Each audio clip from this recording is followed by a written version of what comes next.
Old Cookery Books and Ancient Cuisine. By William Carew Hazlitt. Introductory. Man has been distinguished from other animals in various ways. But perhaps there is no particular in which he exhibits so marked a difference from the rest of creation, not even in the prehensile faculty resident in his hand, as in the objection to raw food, meat and vegetables. He approximates to his inferior contemporaries only in the matter of fruit, salads, and oysters, not to mention wild duck. He entertains no sympathy with the cannibal, who judges the flavor of his enemy improved by temporary commitment to a subterranean larder, yet, to be sure, he keeps his grouse and his venison till it approaches the condition of spoon meat. It naturally ensues, from the absence or scantiness of explicit or systematic information connected with the opening stages of such inquiries as the present, that the student is compelled to draw his own inferences from indirect or unwitting allusion. But so long as conjecture and hypothesis are not too freely indulged, this class of evidence is, as a rule, tolerably trustworthy, and is, moreover, open to verification.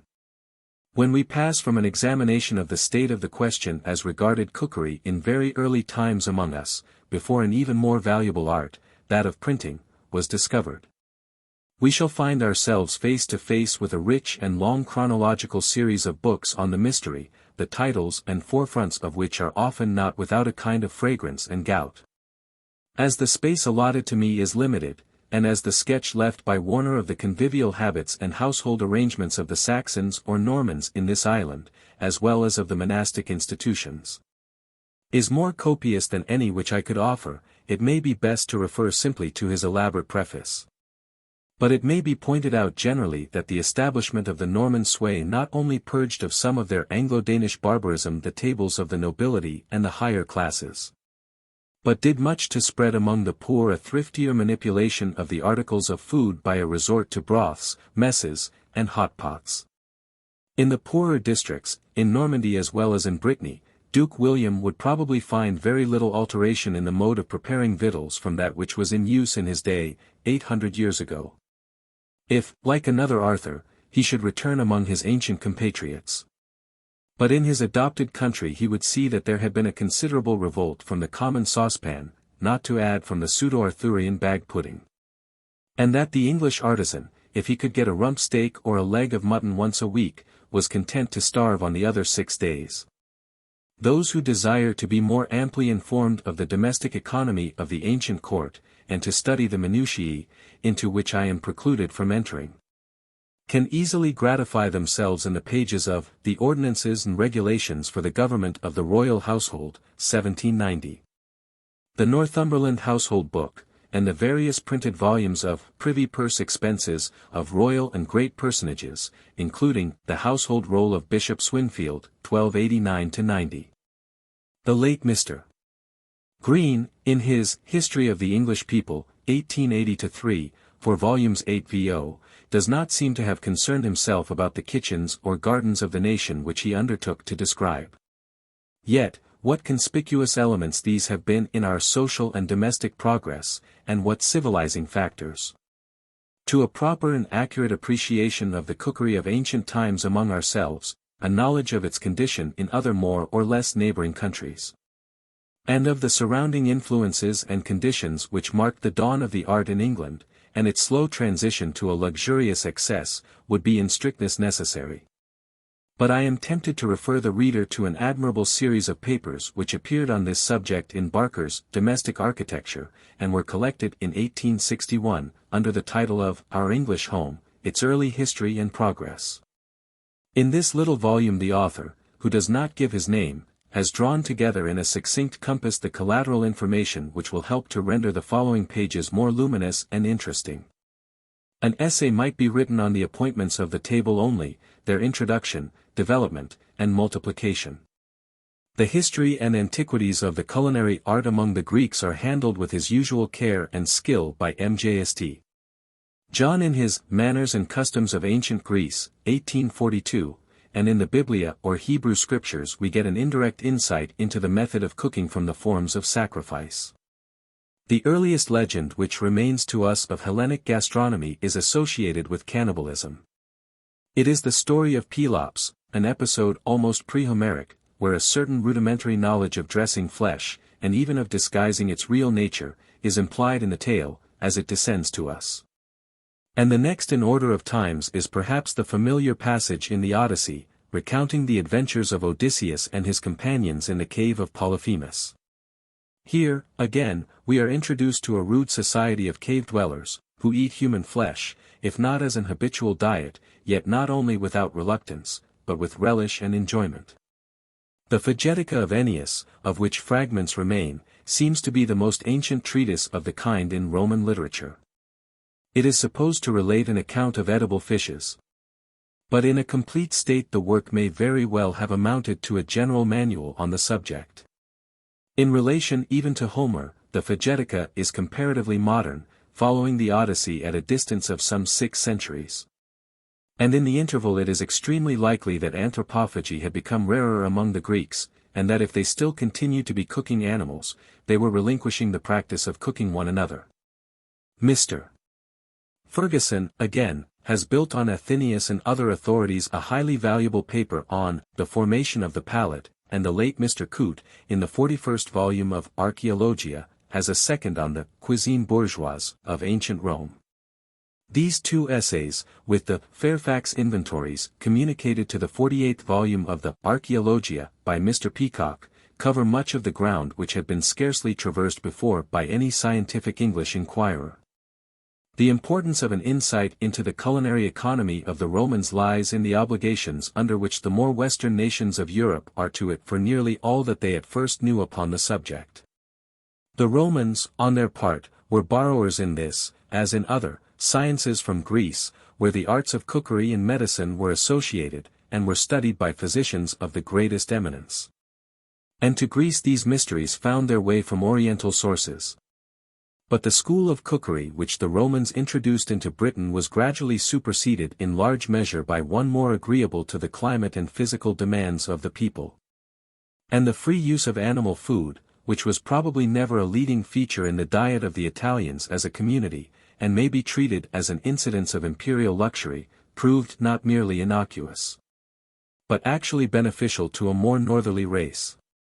So little is to be collected, in the shape of direct testimony, next to nothing, of the domestic life of the Britons, that it is only by conjecture that one arrives at the conclusion that the original diet of our countrymen consisted of vegetables, wild fruit, the honey of wild bees, which is still extensively used in this country, a coarse sort of bread, and milk.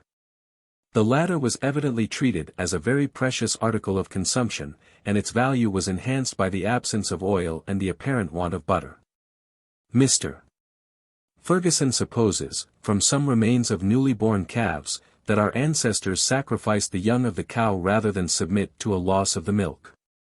But it was, on the contrary, an early superstition, and may be, on obvious grounds, a fact, that the presence of the young increased the yield in the mother, and that the removal of the calf was detrimental. The Italian invaders augmented and enriched the fare, without, perhaps, materially altering its character, and the first decided reformation in the mode of living here was doubtless achieved by the Saxon and Danish settlers. For those in the south, who had migrated hither from the Low Countries, ate little flesh, and indeed, as to certain animals, cherished, according to Caesar, religious scruples against it. It was to the hunting tribes, who came to us from regions even bleaker and more exacting than our own, that the southern counties owed the taste for venison and a call for some nourishment more sustaining than farinaceous substances. Green stuff and milk, as well as a gradual dissipation of the prejudice against the hare, the goose, and the hen as articles of food, which the commentaries record. It is characteristic of the nature of our nationality, however, that while the Anglo-Saxons and their successors refused to confine themselves to the fare which was more or less adequate to the purposes of archaic pastoral life in this island, they by no means renounced their partiality for farm and garden produce, but by a fusion of culinary tastes and experiences akin to fusion of race and blood, laid the basis of the splendid cuisine of the Plantagenet and Tudor periods. Our cookery is, like our tongue, an amalgam. But the Roman historian saw little or nothing of our country except those portions which lay along or near the southern coast, the rest of his narrative was founded on hearsay. And he admits that the people in the interior, those beyond the range of his personal knowledge, more particularly the northern tribes and the Scots, were flesh-eaters, by which he probably intends, not consumers of cattle, but of the venison, game, and fish which abounded in their forests and rivers. The various parts of this country were in Caesar's day, and very long after, more distinct from each other for all purposes of communication and intercourse than we are now from Spain or from Switzerland. And the foreign influences which affected the South Britons made no mark on those petty states which lay at a distance, and whose diet was governed by purely local conditions. The dwellers northward were by nature hunters and fishermen, and became only by act of parliament poachers, smugglers, and illicit distillers. The province of the male portion of the family was to find food for the rest.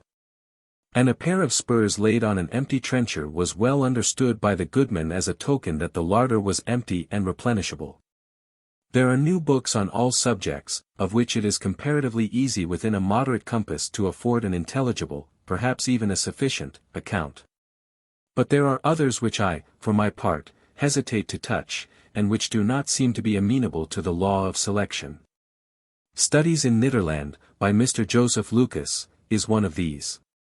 It was a labor of love, and it is full of records of singular survivals to our time of archaisms of all descriptions, culinary and gardening utensils not forgotten. There is one point, which I may perhaps advert to, and it is the square of wood with a handle, which the folk in that part of Yorkshire employed, in lieu of the ladle, for stirring, and the stone ovens for baking, which, the author tells us, occur also in a part of Surrey. But the volume should be read as a whole.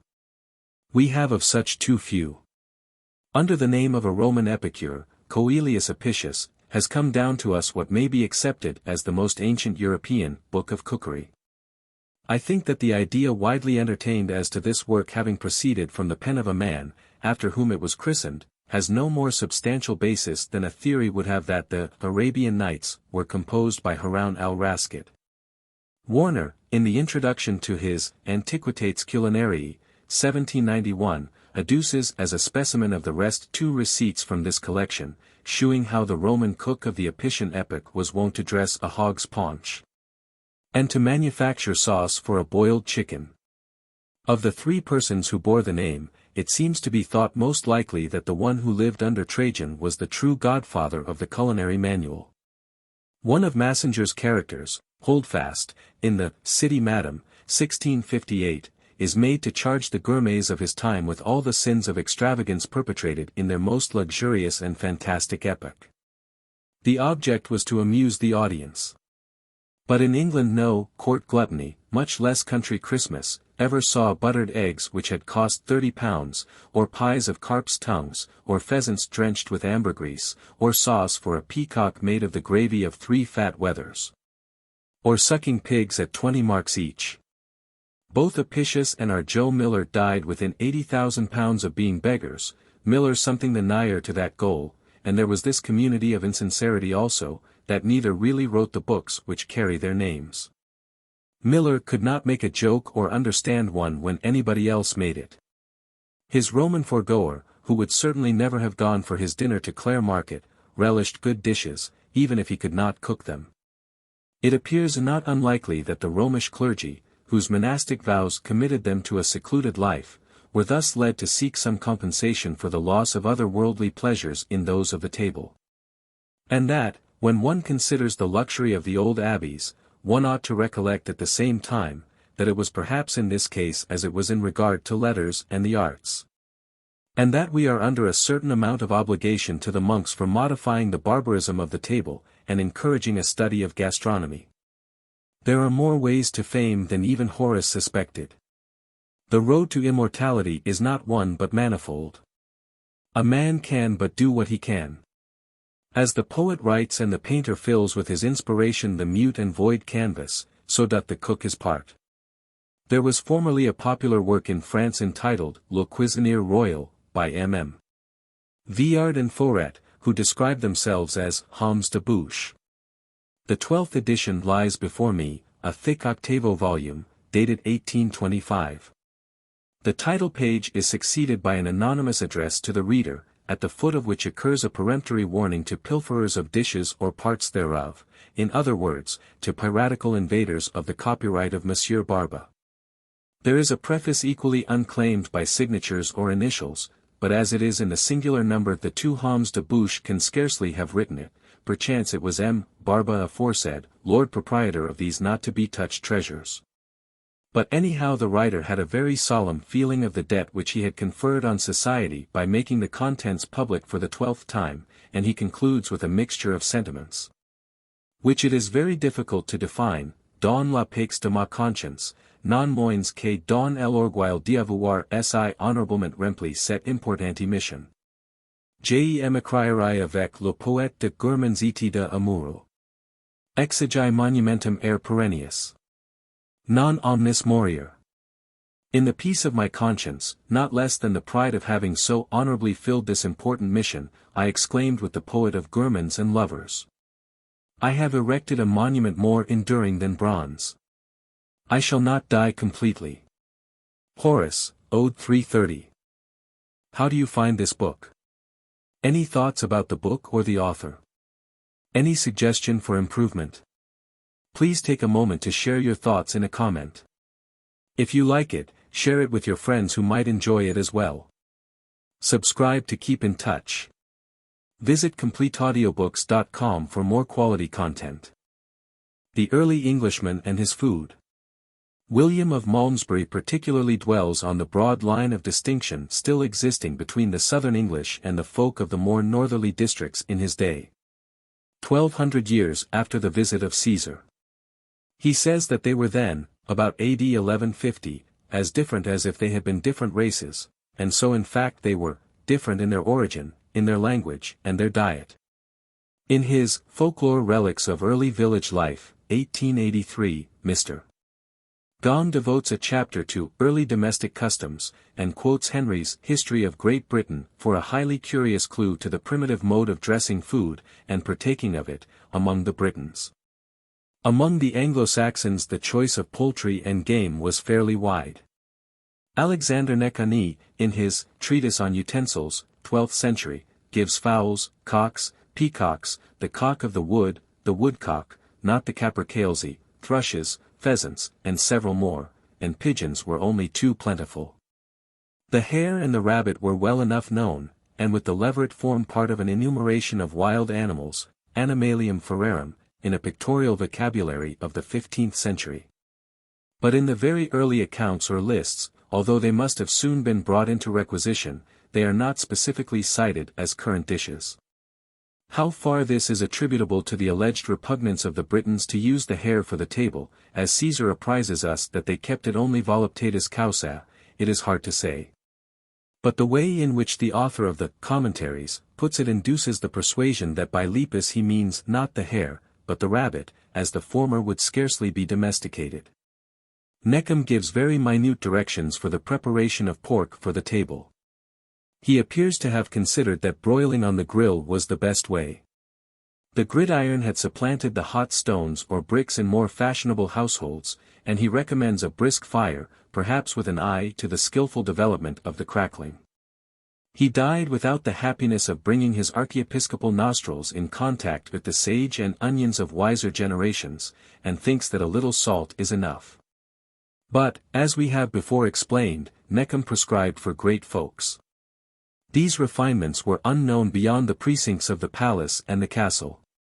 In the ancient Cookery book, the Ménagier de Paris, 1393, which offers numerous points of similarity to our native culinary lore, the resources of the cuisine are represented as amplified by receipts for dressing hedgehogs, squirrels, magpies, and jackdaws, small deer, which the English experts did not affect, although I believe that the hedgehog is frequently used to this day by country folk, both here and abroad, and in India.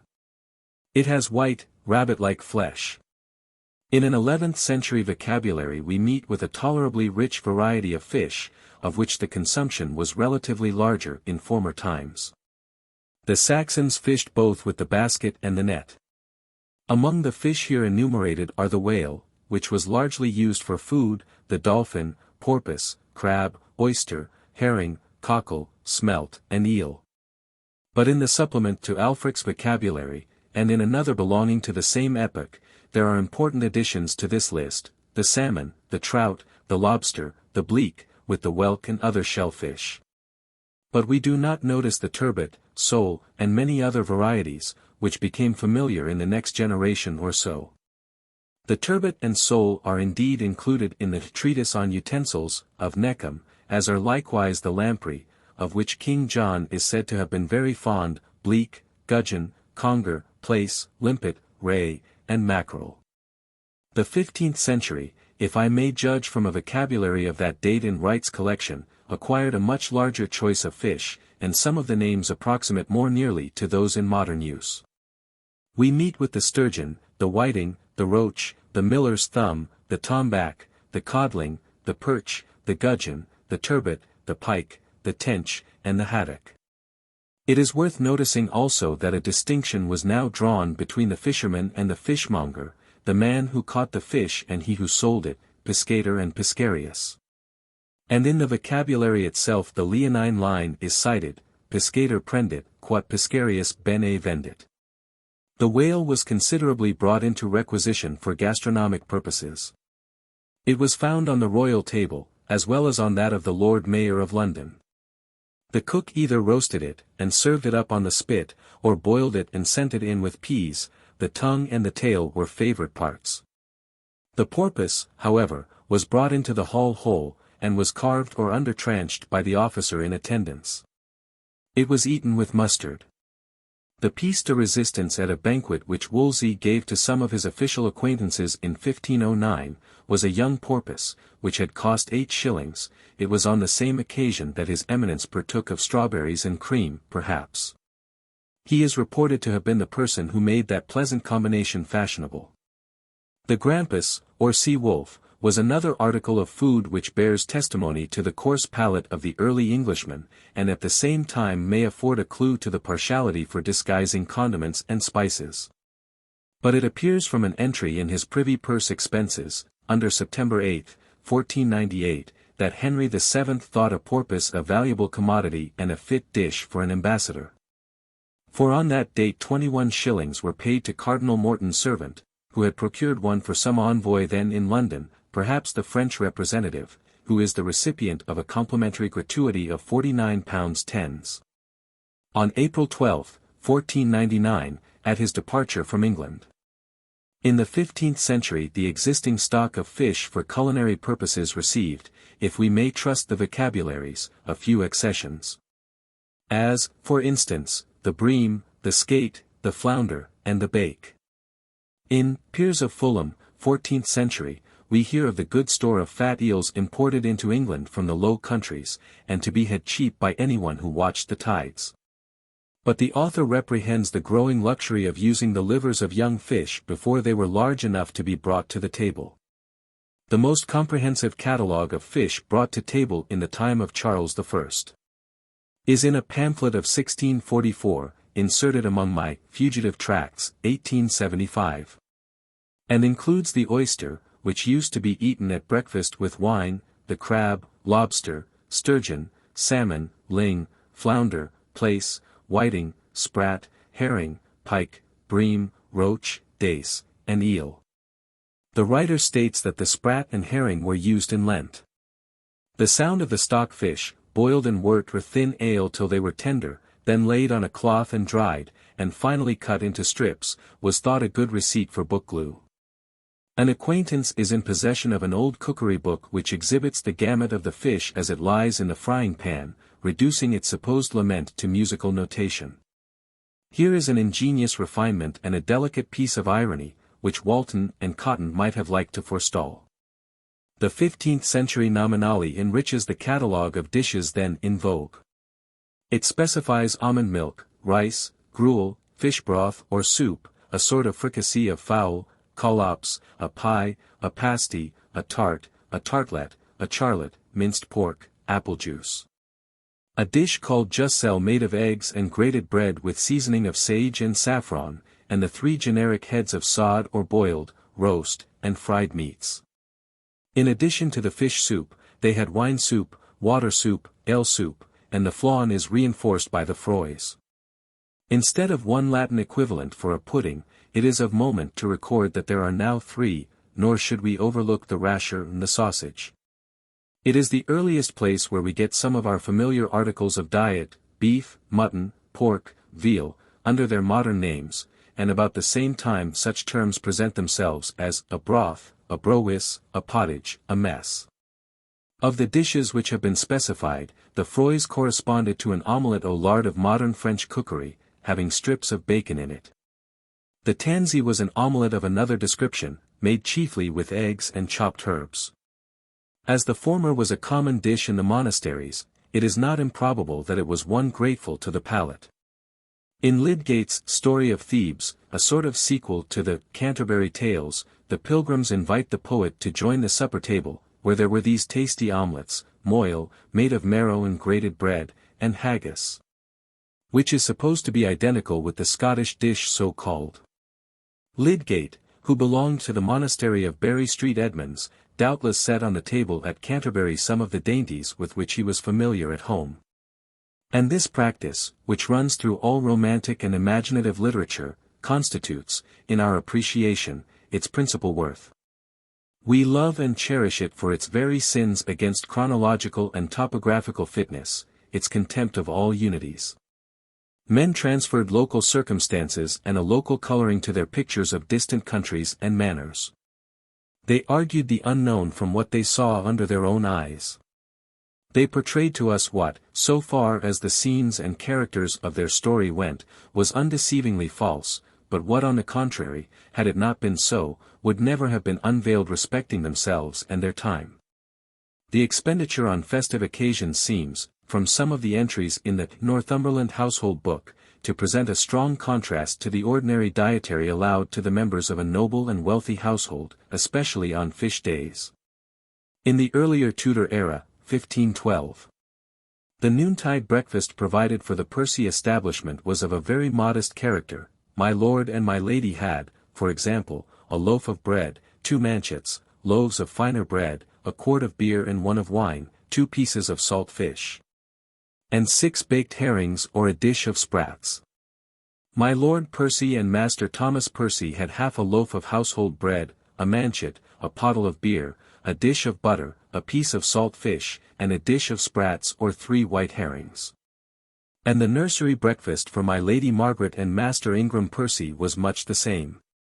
But on flesh days my lord and lady fared better, for they had a loaf of bread, 2 manchets, a quart of beer and the same of wine, and half a chine of mutton or boiled beef.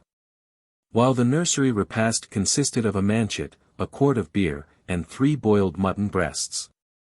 And so on, whence it is deducible that in the Percy family, perhaps in all other great houses, the members and the ladies and gentlemen in waiting partook of their earliest meal apart in their respective chambers, and met only at 6 to dine or sup. The beer, which was an invariable part of the menu, was perhaps brewed from hops which, according to Harrison elsewhere quoted, were, after a long discontinuance, again coming into use about this time. But it would be a light-bodied drink which was allotted to the consumption at all events of Masters Thomas and Ingram Percy, and even of my Lady Margaret. It is clearly not irrelevant to my object to correct the general impression that the great families continued throughout the year to support the strain which the system of keeping open house must have involved. For, as Warner has stated, there were intervals during which the aristocracy permitted themselves to unbend, and shook off the trammels imposed on them by their social rank and responsibility. This was known as keeping secret house, or, in other words, my lord became for a season incognito, and retired to one of his remoter properties for relaxation and repose. Our kings in some measure did the same. For they held their revels only, as a rule, at stated times and places. William I is said to have kept his Easter at Winchester, his Whitsuntide at Westminster, and his Christmas at Gloucester. Even these antique grandees had to work on some plan. It could not be all mirth and jollity.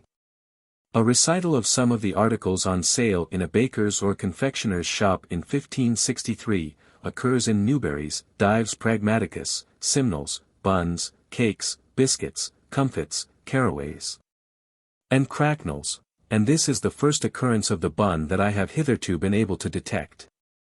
The same tract supplies us with a few other items germane to my subject: figs, almonds, long pepper, dates, prunes, and nutmegs. It is curious to watch how by degrees the kitchen department was furnished with articles which nowadays are viewed as the commonest necessaries of life.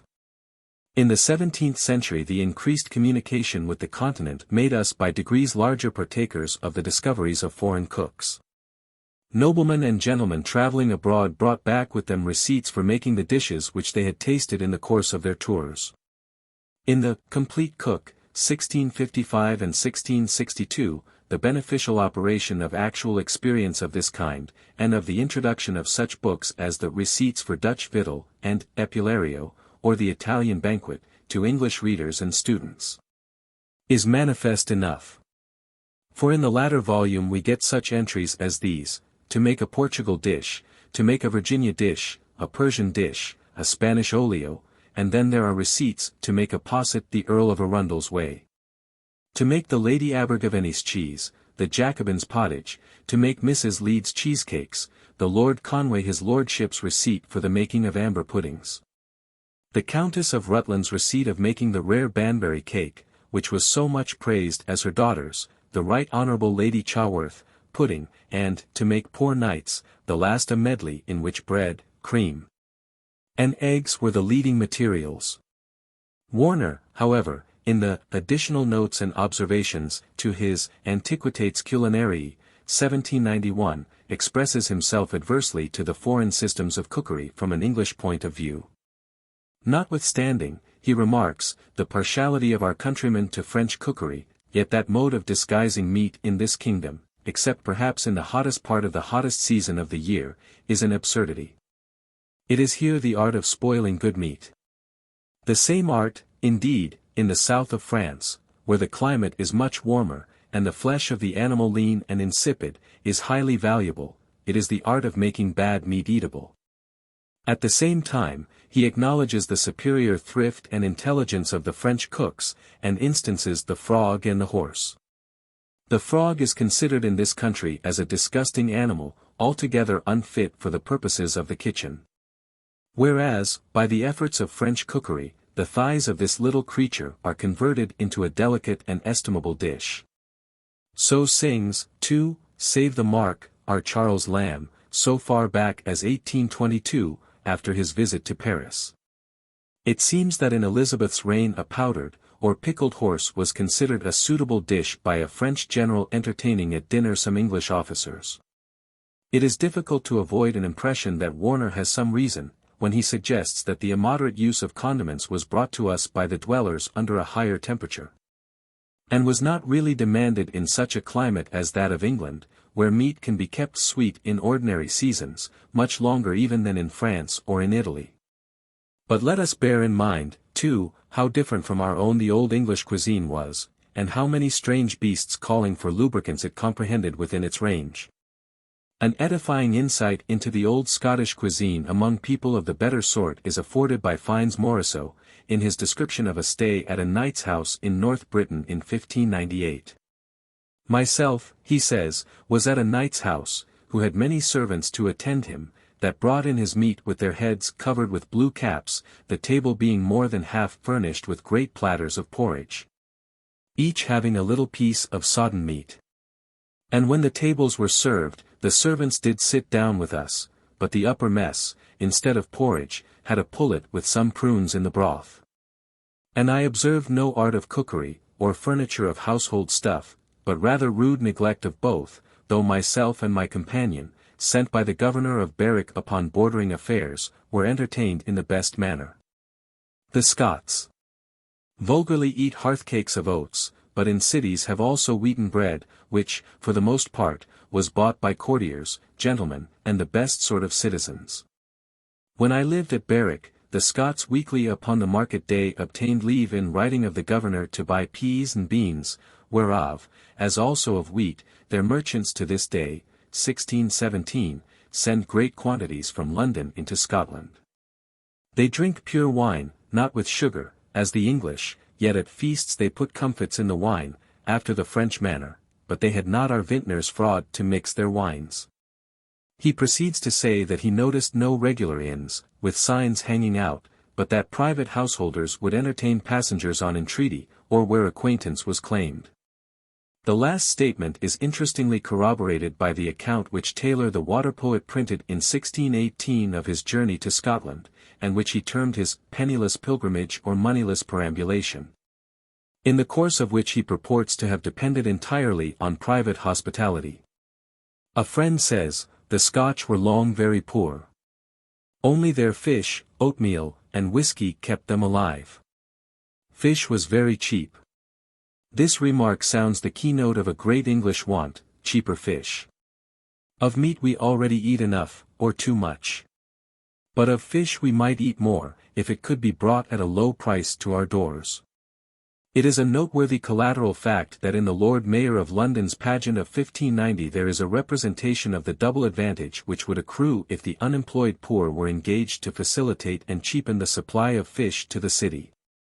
And here we are, 3 centuries forward, with the want still very imperfectly answered. Besides the bread and oatmeal above named, the bannock played its part. The land o' cakes was more than a trim and pretty phrase, there was in it a deep eloquence, it marked a wide national demand and supply.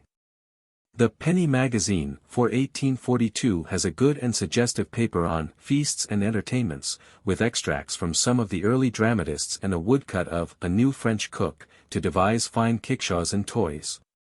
One curious point is brought out here in the phrase, boiled giggets of mutton, which shews that the French gigot for a leg of mutton was formerly in use here. Like many other Gallicisms, it lingered in Scotland down to our own time. The cut of the French cook above mentioned is a modern composition, and indeed some of the excerpts from Ben Jonson and other writers are of an extravagant and hyperbolical cast, better calculated to amuse an audience than to instruct the student. Mr. Lucas remarks, it is probable that we are more dependent upon animal food than we used to be. In their early days, the present generation of dalesmen fed almost exclusively upon oatmeal. Either as hasty pudding, that is, Scotch oatmeal which had been ground over again, so as to be nearly as fine as flour, or lumpy, that is, boiled quickly and not thoroughly stirred. Or else in one of the 3 kinds of cake which they call fermented, viz. Riddle cake, held-on cake, or turn-down cake, which is made from oatcake batter poured on the bach ston from the ladle, and then spread with the back of the ladle. It does not rise like an oatcake. Or of a 4th kind called clap cake. They also made Tiffany cakes of wheaten flour, which was separated from the bran by being worked through a hair sieve Tiffany, or Temps, south of England tammy, with a brush called the brush shank. Royal feasts and savage pomp. In Rose's School of Instructions for the Officers of the Mouth, 1682, the staff of a great French establishment is described as a master of the household, a master carver, a master butler, a master confectioner, a master cook, and a master pastryman. The author, who was himself one of the cooks in our royal kitchen, tells Sir Stephen Fox, to whom he dedicates his book, that he had entered on it after he had completed one of a very different nature, the theatre of the world, or a prospect of human misery. At the time that the School of Instructions was written, the French and ourselves had both progressed very greatly in the art of cookery and in the development of the menu.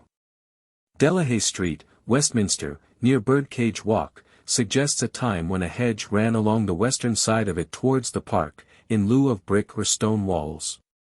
But the fact is that we have here a curious association with the office, just quoted from Rose, of master confectioner.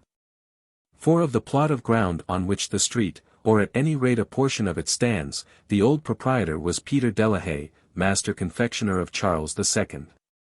At the very period of the publication of Rose's book, his name occurs in the title deeds of one of the houses on the park side, which since his day has had only 5 owners, and has been, since 1840, the freehold of an old and valued friend of the present writer. It may be worth pointing out, that the confectionery and pastry were 2 distinct departments, each with its superintendent and staff. The fondness for confections had spread from Italy, which itself in turn borrowed the taste from the East, to France and England. And, as we perceive from the descriptions furnished in books, these were often of a very elaborate and costly character. The volume is of the less interest for us, as it is a translation from the French, and consequently does not throw a direct light on our own kitchens at this period. But of course collaterally it presents many features of likeness and analogy, and may be compared with Braithwaite's earlier view to which I shall presently advert. The following anecdote is given in the Epistle to Fox: "Many do believe the French way of working is cheapest. But let these examine this book, and then they may see, for their satisfaction, which is the best husbandry, to extract gold out of herbs, or to make a pottage of a stone, by the example of 2 soldiers, who in their quarters were minded to have a pottage. The first of them coming into a house and asking for all things necessary to the making of one, was as soon told that he could have none of these things there, whereupon he went away, and the other coming in with a stone in his knapsack, asked only for a pot to boil his stone in, that he might make a dish of broth of it for his supper, which was quickly granted him. And when the stone had boiled a little while, then he asked for a small bit of beef, then for a piece of mutton, and so for veal, bacon, etc. Till by little and little he got all things requisite, and he made an excellent pottage of his stone, at as cheap a rate, it may be, as the cook extracted gold from herbs." The kitchen staff of a noble establishment in the first quarter of the 17th century we glean from Braithwaite's Rules and Orders for the Government of the House of an Earl, which, if the M.L. for whom the piece was composed was his future wife, Mistress Lawson, cannot have seen the light later than 1617, in which year they were married. He specifies, 1. A yeoman and groom for the cellar, 2. A yeoman and groom for the pantry. 3. A yeoman and groom for the buttery, 3a. A yeoman for the ewery, 4. A yeoman purveyor, 5. A master cook, undercooks, and 3 pastrymen, 6. A yeoman and groom in the scullery, 1 to be in the larder and slaughter-house. 7. An accator or buyer, 8. 3 conducts, query, errand boys, and 3 kitchen boys. The writer also admits us to a rather fuller acquaintance with the mode in which the marketing was done. He says that the officers, among other matters, must be able to judge, not only of the prices, but also of the goodness of all kinds of corn, cattle, and household provisions. And the better to enable themselves thereto, are oftentimes to ride to fairs and great markets, and there to have conference with graziers and purveyors. The higher officers were to see that the master was not deceived by purveyors and buyers, and that other men's cattle did not feed on my lord's pastures. They were to take care that the clerk of the kitchen kept his day book in that perfect and good order, that at the end of every week or month it be pied out, and that a true docket of all kinds of provisions be set down.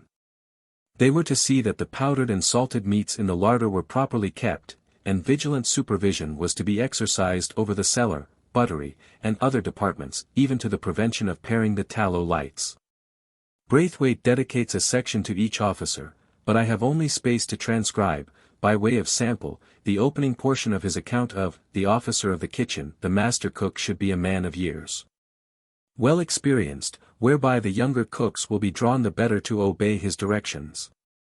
In ancient times noblemen contented themselves to be served with such as had been bred in their own houses, but of late times none could please some but Italians and Frenchmen, or at best brought up in the court, or under London cooks, nor would the old manner of baking, boiling, and roasting please them, but the boiled meats must be after the French fashion, the dishes garnished about with sugar and preserved plums, the meat covered over with orangeade, preserved lemons, and with divers other preserved and conserved stuff fetched from the confectioners, more lemons and sugar spent in boiling fish to serve at one meal than might well serve the whole expense of the house in a day. He goes on to describe and ridicule the new fashion of placing arms and crests on the dishes.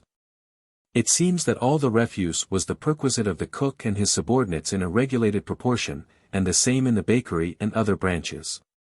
But, as may be supposed, in these matters gross abuses were committed.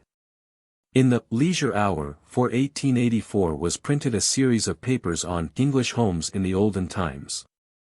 The 11th deals with service and wages, and is noticed here because it affords a recital of the orders made for his household by John Harrington the Elder in 1566, and renewed by John Harrington the Younger, his son and High Sheriff of Somersetshire, in 1592.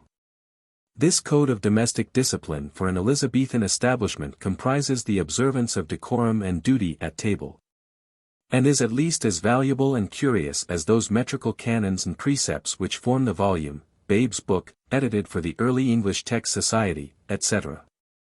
There is rather too general a dislike on the part of antiquaries to take cognizance of matter inserted in popular periodicals upon subjects of an archaeological character.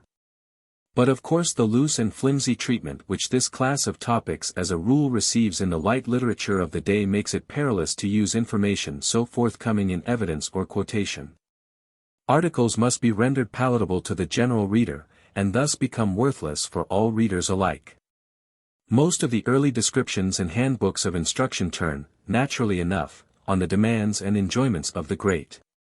There is in the treatise of Walter de Bibblesworth, 14th century, a very interesting and edifying account of the arrangement of courses for some important banquet. The boar's head holds the place of honor in the list, and venison follows, and various dishes of roast. Among the birds to be served up we see cranes, peacocks, swans, and wild geese, and of the smaller varieties, fieldfares, plovers, and larks. There were wines, but the writer only particularizes them as white and red. The haunch of venison was then an ordinary dish, as well as kid. They seem to have sometimes roasted and sometimes boiled them. Not only the pheasant and partridge appear, but the quail, which is at present scarcer in this country, though so plentiful abroad, the duck, and the mallard. In connection with venison, it is worth while to draw attention to a passage in the Privy Purse Expenses of Henry VII, where, under date of August 8, 1505, a woman receives 3d for clarifying deer suet for the king. This was not for culinary but for medicinal purposes, as it was then, and much later, employed as an ointment. Both William I and his son the Red King maintained, as Warner shews us, a splendid table. And we have particulars of the princely scale on which an abbot of Canterbury celebrated his installation in 1309. The archbishops of those times, if they exercised inordinate authority, at any rate dispensed in a magnificent manner among the poor and infirm a large portion of their revenues. They stood in the place of corporations and poor law guardians. Their very vices were not without a certain fascinating grandeur. And the pleasures of the table in which our Plantagenet rulers outstripped even their precursors, the earlier sovereigns of that line, were enhanced and multiplied by the Crusades, by the commencing spirit of discovery, and by the foreign intermarriages, which became so frequent. A far more thorough conquest than that which the day of Hastings signalized was accomplished by an army of a more pacific kind, which crossed the Channel piecemeal, bringing in their hands, not bows and swords, but new dishes and new wines. These invaders of our soil were doubtless welcomed as benefactors by the proud nobles of the courts of Edward II and Richard II, as well as by royalty itself. And the descriptions which have been preserved of the banquets held on special occasions in the 14th and 15th centuries, and even of the ordinary style of living of some, make our city feasts of today shrink into insignificance. But we must always remember that the extravagant luxury and hospitality of the old time were germane and proper to it, component parts of the social framework. It is to be remarked that some of the most disturbed and disastrous epochs in our annals are those to which we have to go for records of the greatest exploits in gastronomy and lavish expenditure of public money on comparatively unprofitable objects. During the period from the accession of Rufus to the death of Henry III, and again under the rule of Richard II, the taste for magnificent parade and sumptuous entertainments almost reached its climax. The notion of improving the condition of the poor had not yet dawned on the mind of the governing class. To make the artisan and the operative self-supporting and self-respectful was a movement not merely unformulated, but a conception beyond the prurient faculty of a member of the jacquerie. The king, prince, bishop, noble, of unawakened England met their constituents at dinner in a fashion once or twice in a lifetime, and when the guests below the salt had seen the ways of greatness, they departed to fulfill their several callings. These were political demonstrations with a clear and, for the age, not irrational object, but for the modern public dinner, over which I should be happy to preach the funeral sermon, there is not often this or any other plea. The redistribution of wealth and its diversion into more fruitful channels has already done something for the people, and in the future that lies before some of us they will do vastly more. All Augia will be flushed out. In some of these superb feasts, such as that at the marriage of Henry IV.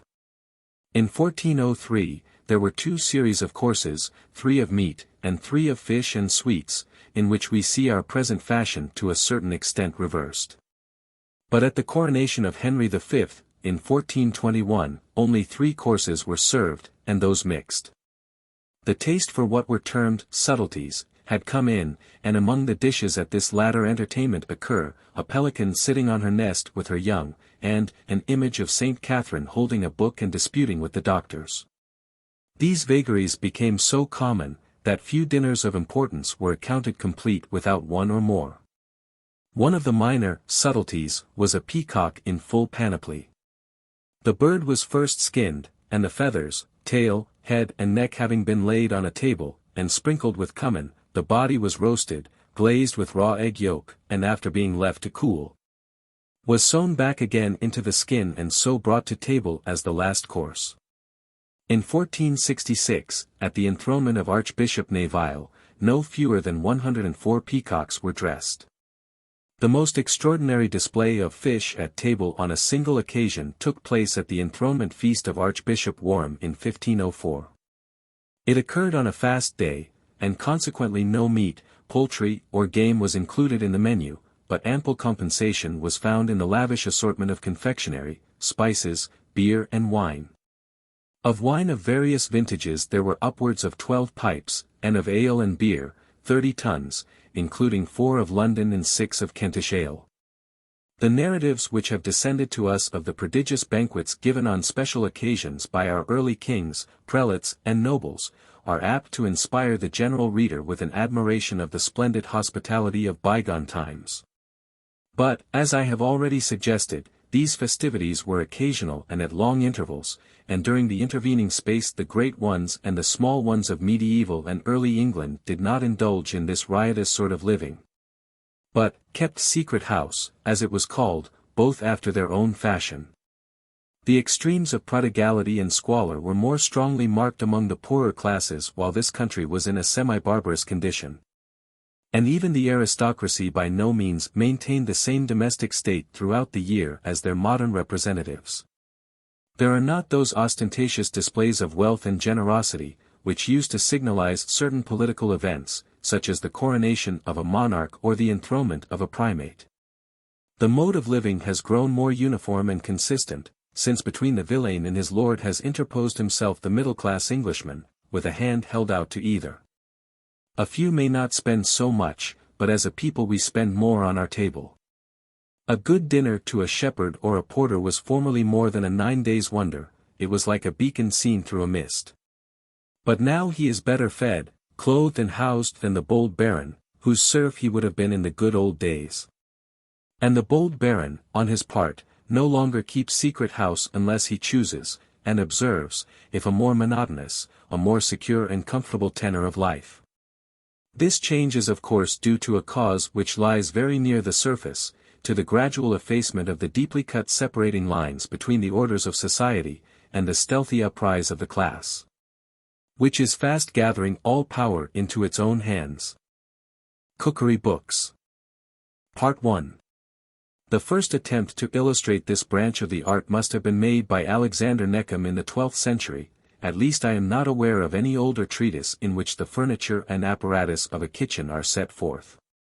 But it is needless to say that Neckham merely dealt with a theme, which had been familiar many centuries before his time, and compiled his treatise, the Utensilibus, as Bishop Alfric had his earlier Colloquy, with an educational, not a culinary object, and with a view to facilitate the knowledge of Latin among his scholars. It is rather interesting to know that he was a native of St. Albans, where he was born in 1157. He died in 1217, so that the composition of this work of his, one of many, may be referred to the close of the 12th century. Its value is, in a certain sense, impaired by the almost complete absence of English terms, Latin and, so-called, Norman French being the languages almost exclusively employed in it. But we have good reason indeed to be grateful for such a legacy in any shape, and when we consider the tendency of ways of life to pass unchanged from one generation to another. And when we think how many archaic and, to our apprehension, almost barbarous fashions and forms in domestic management lingered within living recollection. It will not be hazarding much after all to presume that the particulars so casually supplied to us by Neckham have an application alike before and after. A student should also bear in mind that, from the strong Anglo-Gallic complexion of our society and manners in early days, the accounts collected by Lacroix are largely applicable to this country. And the same facilities for administering to the comfort and luxuries of the table, which he furnishes as illustrative of the gradual outgrowth from the wood fire and the pot au feu among his own countrymen, or certain classes of them, may be received as something like counterparts of what we possessed in England at or about the same period. We keep the phrase pot luck, but, for most of those who use it, it has parted with all its meaning. This said production of Neckham of St. Albans purports to be a guide to young housekeepers. It instructs them what they will require, if they desire to see their establishment well ordered, but we soon perceive that the author has in view the arrangements indispensable for a family of high rank and pretensions. And it may be once for all observed that this kind of literature seldom proves of much service to us in an investigation of the state of the poor, until we come to the 15th or even 16th century. When the artists of Germany and the Low Countries began to delineate those scenes in industrial and servile life, which time and change have rendered so valuable, where their superiors in rank regarded them as little more than mechanical instruments for carrying on the business of life. The poor have left behind them few records of their mode of sustenance and of the food which enabled them to follow their daily toil. The anecdotes, whatever they may be worth, of Alfred and the burnt cakes, and of Tom Thumb's mamma and her Christmas pudding, made in a bowl, of which the principal material was pork, stand almost alone. For we get, wherever we look, nothing but descriptions by learned and educated men of their equals or betters, how they fed and what they ate, their houses, their furniture, their weapons, and their dress. Even in the passage of the old fablio of the King and the Hermit, the latter, instead of admitting us to a cottage interior, has a servant to wait on him, brings out a tablecloth, lights 2 candles, and lays before his disguised guest venison and wine. In most of our own romances, and in the epics of antiquity, we have to be satisfied with vague and splendid generalizations. We do not learn much of the dishes which were on the tables, how they were cooked, and how, Greek, hoi polloi, cooked theirs. The Liber, or rather Codex, Princeps in the very long and extensive catalogue of works on English cookery, is a vellum roll called the Forme of Cury, and is supposed to have been written about the beginning of the 15th century by the master cook of Richard II, who reigned from 1377 to 1399, and spent the public money in eating and drinking, instead of wasting it, as his grandfather had done, in foreign wars. This singular relic was once in the Harleian collection, but did not pass with the rest of the Misses to the British Museum. It is now, however, additional Ms. 5016, having been presented to the library by Mr. Gustavus Brander.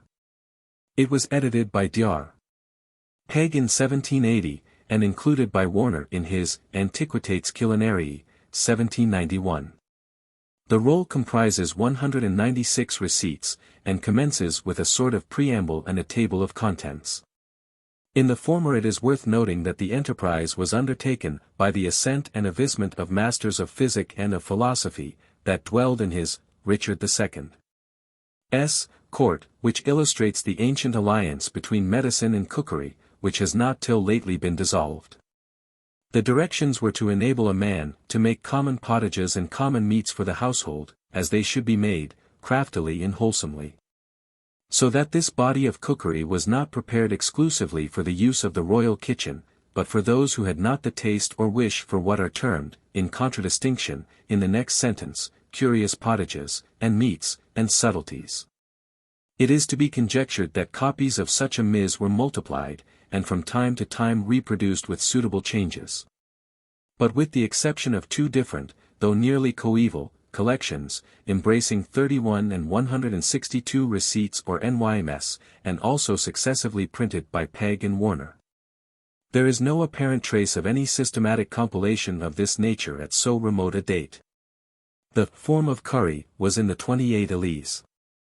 In the possession of the Stafford family, and was in that year presented to the Queen by Edward, Lord Stafford, as is to be gathered from a Latin memorandum at the end, in his lordship's hand, preserved by Pegg and Warner in their editions.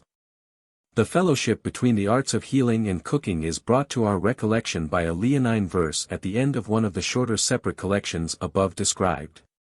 Explicit de coquina. Quae est optima medicina. The Forme of Cury will amply remunerate a study. It presents the earliest mention, so far as I can discern, of olive oil, cloves, mace, and gourds. In the receipts for making Aigurdaus and Bardolph, sugar, that indispensable feature in the cuisine, makes its appearance.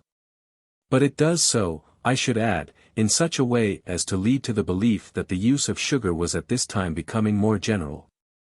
The difficulty, at first, seems to have been in refining it. We encounter here, too, onions under the name borrowed from the French instead of the Anglo-Saxon form, in leek, and the prescriptions for making messes of almonds, pork, peas, and beans are numerous. There is Saracen sauce, moreover, possibly as old as the Crusades, and pig with sage stuffing, from which it was but one step to duck. More than one species of galantine was already known. And I observe the distinction, in one of the smaller collections printed by Warner, between the tartlet formed of meat and the tartlet de fritures, of which the latter approaches more nearly our notion. The imperfect comprehension of harmonies, which is illustrated by the prehistoric bag pudding of King Arthur, still continued in the unnatural union of flesh with sweets. It is now confined to the cottage, whence Arthur may have himself introduced it at court and to the Knights of the Round Table. In this authority, several of the dishes were to be cooked in white grease, which Warner interprets into lard. Others demanded olive oil, but there is no allusion to butter. Among the receipts are some for dishes, in gravy, rabbits and chickens were to be treated similarly. And the gravy appears to have consisted merely of the broth in which they were boiled, and which was flavored with pounded almonds, powdered ginger, and sugar. The Liber Cure Cocorum, which is apparently extant only in a 15th century MS, is a metrical treatise, instructing its readers how to prepare certain dishes, condiments and accessories, and presents, for the most part, a repetition of what has already occurred in earlier and more comprehensive undertakings. It is a curious aid to our knowledge of the manner in which the table of the well-to-do Englishman was furnished in the time of Henry VI. And it is so far special, that it deals with the subject more from a middle-class point of view than the regulations for the royal household, and other similar compilations, which I have to bring under notice. The names, as usual, are often misleading, as in blanc manger, which is very different from our blanc mange, and the receipt for goose in a hog pot leaves one in doubt as to its adaptability to the modern palate. The poetical ambition of the author has proved a source of embarrassment here and there. And in the receipt, for a service on a fish day, the practitioner is prayed within 4 lines to cover his white herring for God's sake, and lay mustard over his red for God's love, because sake and love rhyme with take and above. The next collection of receipts, which exists in a complete and homogeneous shape, is the Noble Book of Cookery, of which an early Ms. copy at Holcombe was edited in 1882 by Mrs. Napier, but which had already been printed by Pinson in 1500, and subsequently by his successor, John Biddle. This interesting and important volume commences with a series of descriptions of certain royal and noble entertainments given on various occasions from the time of Henry IV to that of Edward IV. And then proceeds to furnish a series of directions for the cook of a king's or prince's household. For, although both at the outset and the conclusion we are told that these dishes were calculated for all estates, it is abundantly obvious that they were such as never then, or very long subsequently, reached much lower than the court or the aristocracy. There is a less complete copy here of the feast at the enthronement of Archbishop Neville. I regret that neither of the old printed copies is at present accessible. That of 1500 was formerly in the library at Bulstrode, and I was given by the late Mr. Bradshaw to understand that the same copy, no other being known, is probably at Longleat. By referring to Herbert's Typographical Antiquities, anyone may see that, if his account, so far as it goes, is to be trusted, the printed copy varies from the Holcomb is in many verbal particulars, and gives the date of Nevile's feast as 1465. The compilation usually known as the Book of St. Albans, 1486, is, perhaps, next to the Noble Book of Cookery, the oldest receptacle for information on the subject in hand. The former, however, deals with cookery only in an incidental and special way. Like Arnold's Chronicle, St. Albans' volume is a miscellany comprehending nearly all the matters that were apt to interest the few educated persons who were qualified to peruse its pages. And amid a variety of allied topics we come here across a catalogue of terms used in speaking of certain dishes of that day. The reference is to the prevailing methods of dressing and carving. A deer was said to be broken, a coney unlaced, a pheasant, partridge or quail winged, a pigeon or a woodcock thighed, a plover minced, a mallard unbraced. They spoke of a salmon or a gurnard as chined, a sole as loined, a haddock as sided, an eel as trousened, a pike as splat, and a trout as gobbeted. It must, I think, be predicated of Tusser's Husbandry, of which the last edition published in the writer's lifetime is that of 1580.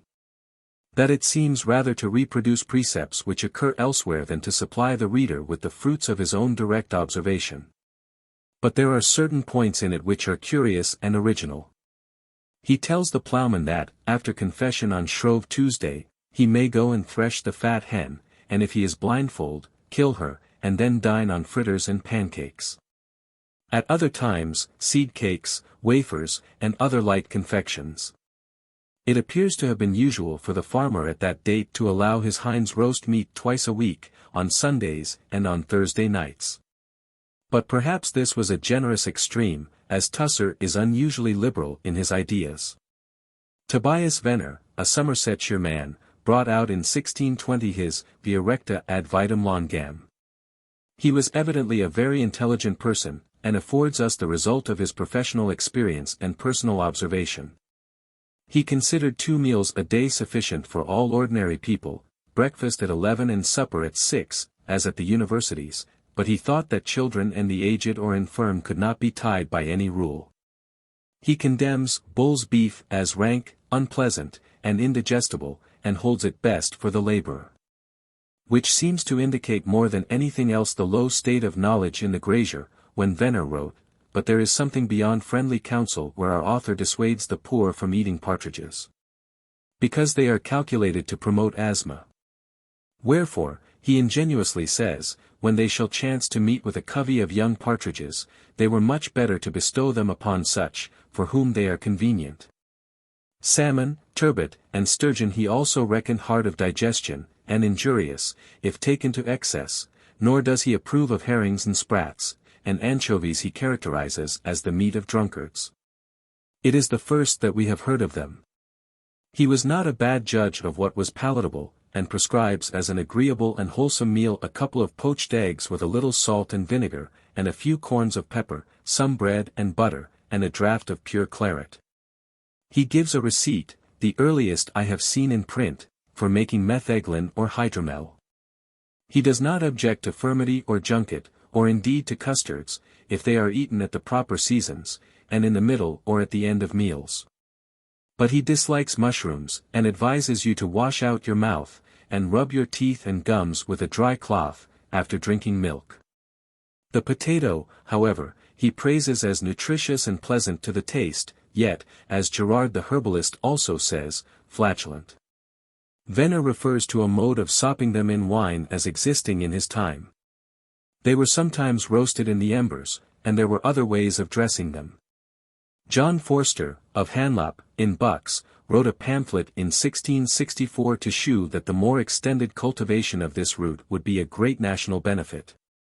Venner, who practised in the spring and autumn at Bath as a physician, had no relish for the poorer classes, who did not fare well at the hands of their superiors in any sense in the excellent old days. But he liked the quality, in which he embraced the universities, and he tenders them, among other little hints, the information that green ginger was good for the memory. And conserve of roses, not the salad of roses immortalized by Apicius, was a capital posset against bedtime. A conserve of rosemary and sage, says he, to be often used by students, especially mornings fasting, doth greatly delight the brain. The military ascendancy of Spain did not fail to influence the culinary civilization of those countries to which it temporarily extended its rule. And in a Venetian work entitled Epilario, or the Italian Banquet, printed in 1549, we recognize the Spanish tone which had in the 16th century communicated itself to the cookery of the peninsula, shewing that Charles V and his son carried at least one art with them as an indemnity for the havoc which they committed. The nursery rhyme of "Sing a Song of Sixpence" receives a singular and diverting illustration from the pages of this Epilario, where occurs a receipt to make pies that the birds may be alive in them, and fly out when it is cut up.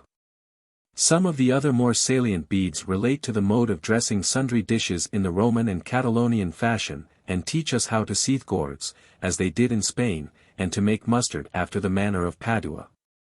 I propose here to register certain contributions to our acquaintance with early culinary ideas and practices, which I have not specifically described. 1. The Book of Carving. W. de Ward.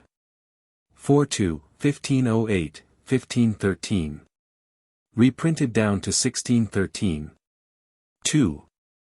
A Proper New Book of Cookery. 12 Mo, 1546. Often reprinted. It is a recension of the Book of Cookery, 1500. 3. The Treasury of Commodious Conceits and Hidden Secrets. By John Partridge. 12 Mo, 1580, 1586. And under the title of Treasury of Hidden Secrets, 4-2, 1596, 1600, 1637, 1653. 4. A Book of Cookery. Gathered by A. W. 12 Mo, 1584, 1591, etc. 5. The Good Huswifes Jewell. By Thomas Dawson. In 2 parts, 12 Mo, 1585. A copy of Part 2 of this date is in the British Museum. 6. The Good Housewife's Treasury. 12 Mo, 1588. 7. Cookery for All Manner of Dutch Victual. Licensed in 1590, but not otherwise known. 8. The Good Housewife's Handmaid for the Kitchen. 8 VO, 1594. 9. The Lady's Practice, or, A Plain and Easy Direction for Ladies and Gentlewomen. By John Morel. Licensed in 1617. Printed in 1621, and with additions in 1638, 1641, and 1650. 10. A Book of Cookery. By George Carew. Licensed in 1623, but not known. 11. A Closet for Ladies and Gentlewomen. 12 Mo, 1630. 12. The Ladies' Cabinet Opened. By Patrick, Lord Ruthven. 4-2, 1639, 8 VO, 1655. 13. A Curious Treasury of 20 Rare Secrets. Published by La Fontaine, an expert operator. 4-2, 1649. 14. A New Dispensatory of 40 Physical Receipts. Published by Salvator Winter of Naples, an expert operator.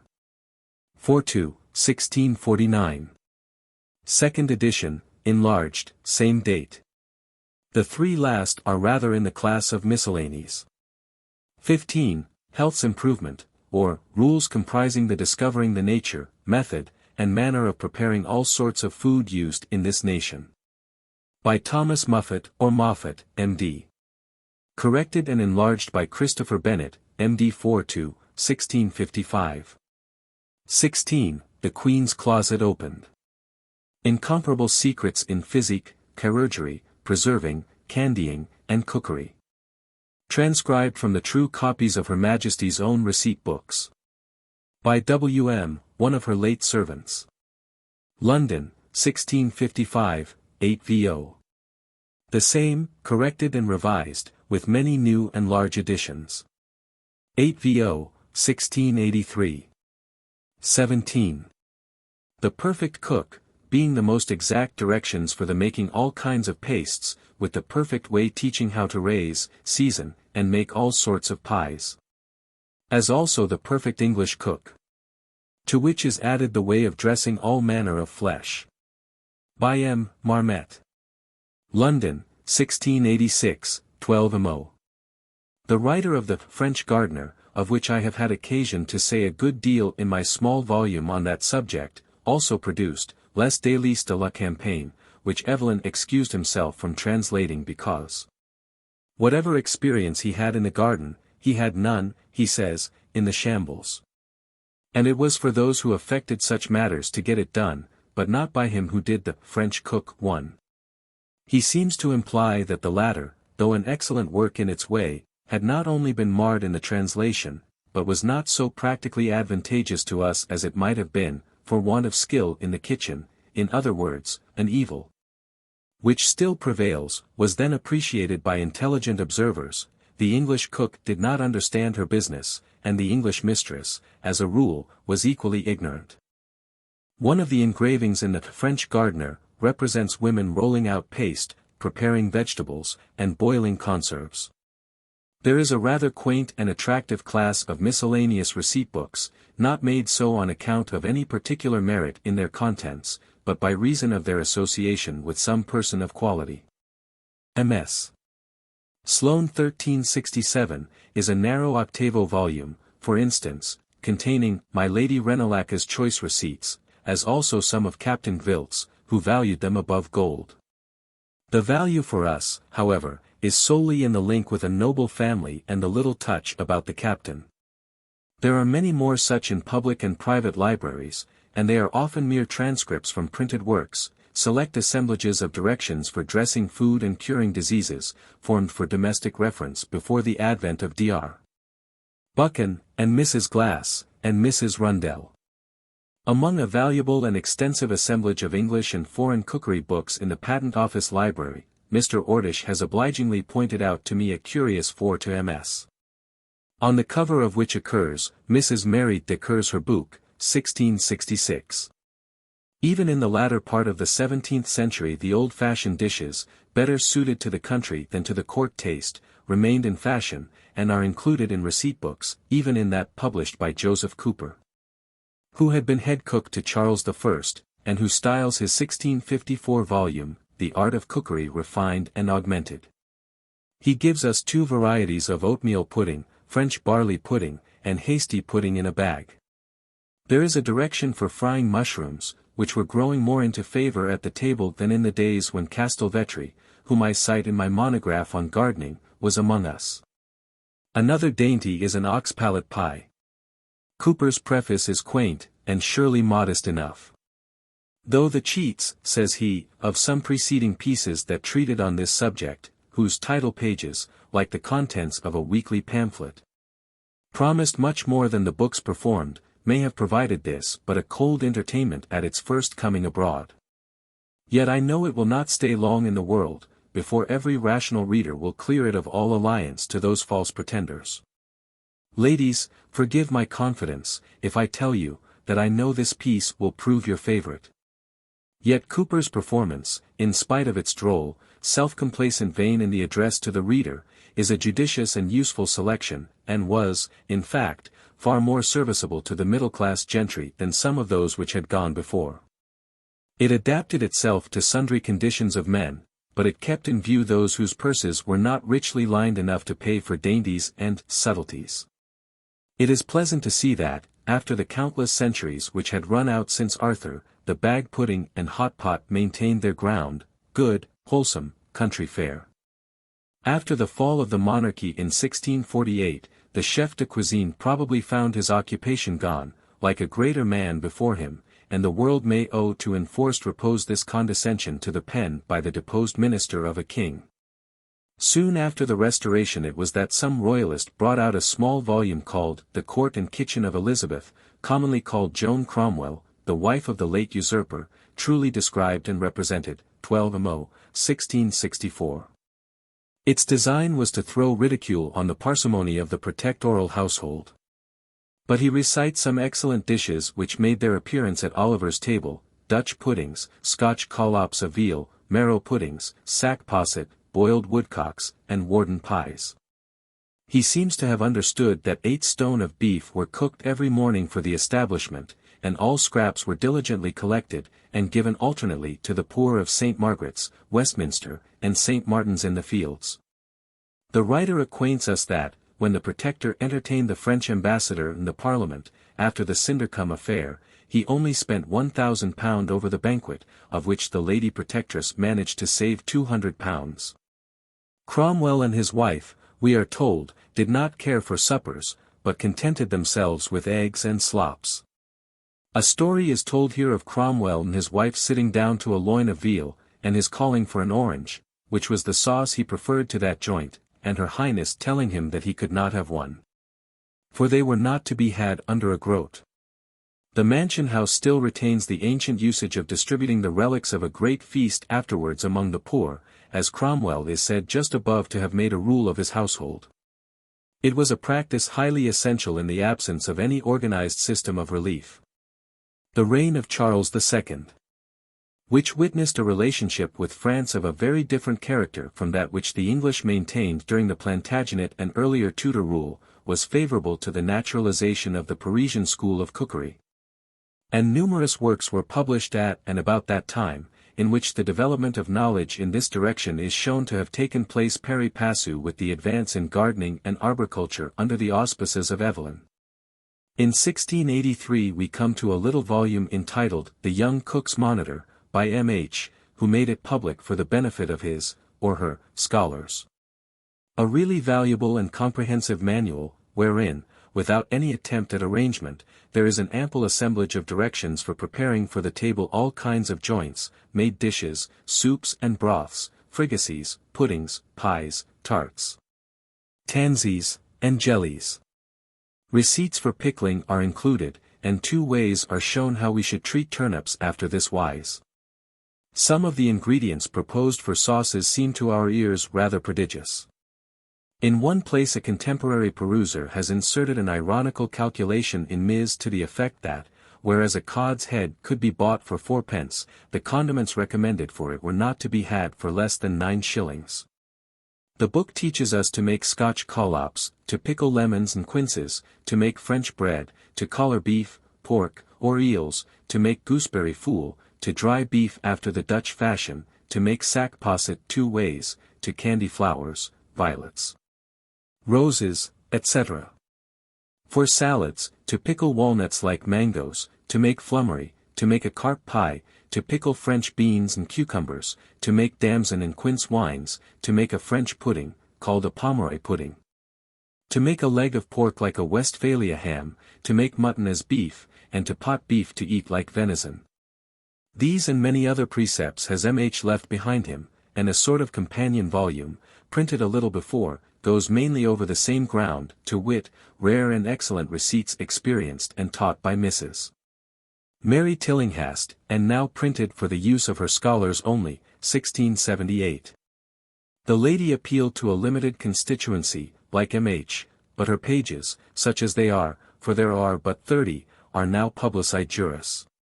The lesson to be drawn from Mistress Tillinghast's printed labors is that, among our ancestors in 1678, pies and pasties of all sorts, and sweet pastry, were in increased vogue. Her slender volume is filled with elucidations on the proper manufacture of paste of various sorts, and in addition to the pies designated by M.H., we encounter a Lombard pie, a Battaglia pie, an artichoke pie, a potato, or secret, pie, a chadron, footnote, a pie chiefly composed of a calf's chadroa, pie, and a herring pie. The fair author takes care to instruct us as to the sauces or dressings which are to accompany certain of her dishes. The Book of Cookery, 1500, of which there was a reprint by John Biddle about 1530, was often republished, with certain modifications, down to 1650, under the titles of A Proper New Book of Cookery, or The Book of Cookery. Notwithstanding the presence of many competitors, it continued to be a public favorite, and perhaps answered the wants of those who did not desire to see on their tables the foreign novelties introduced by travelers, or advertised in collections of receipts borrowed from other languages. In fact, the first half of the 17th century did not witness many accessions to the store of literature on this subject. But from the time of the Commonwealth, the supply of works of reference for the housekeeper and the cook became much more regular and extensive.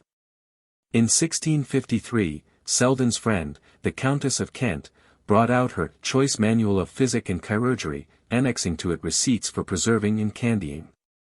And there were a few others, about the same time, of whose works I shall add here a short list. 1. The Accomplished Cook. By Robert May. 8 VO, 1660. 5th edition, 8 VO, 1685. 2. The Whole Body of Cookery Dissected. By Will. Rabisha. 8 VO, 1661. 3. The Queen-like Closet, a Rich Cabinet, stored with all manner of rare receipts. By Hannah Woolley.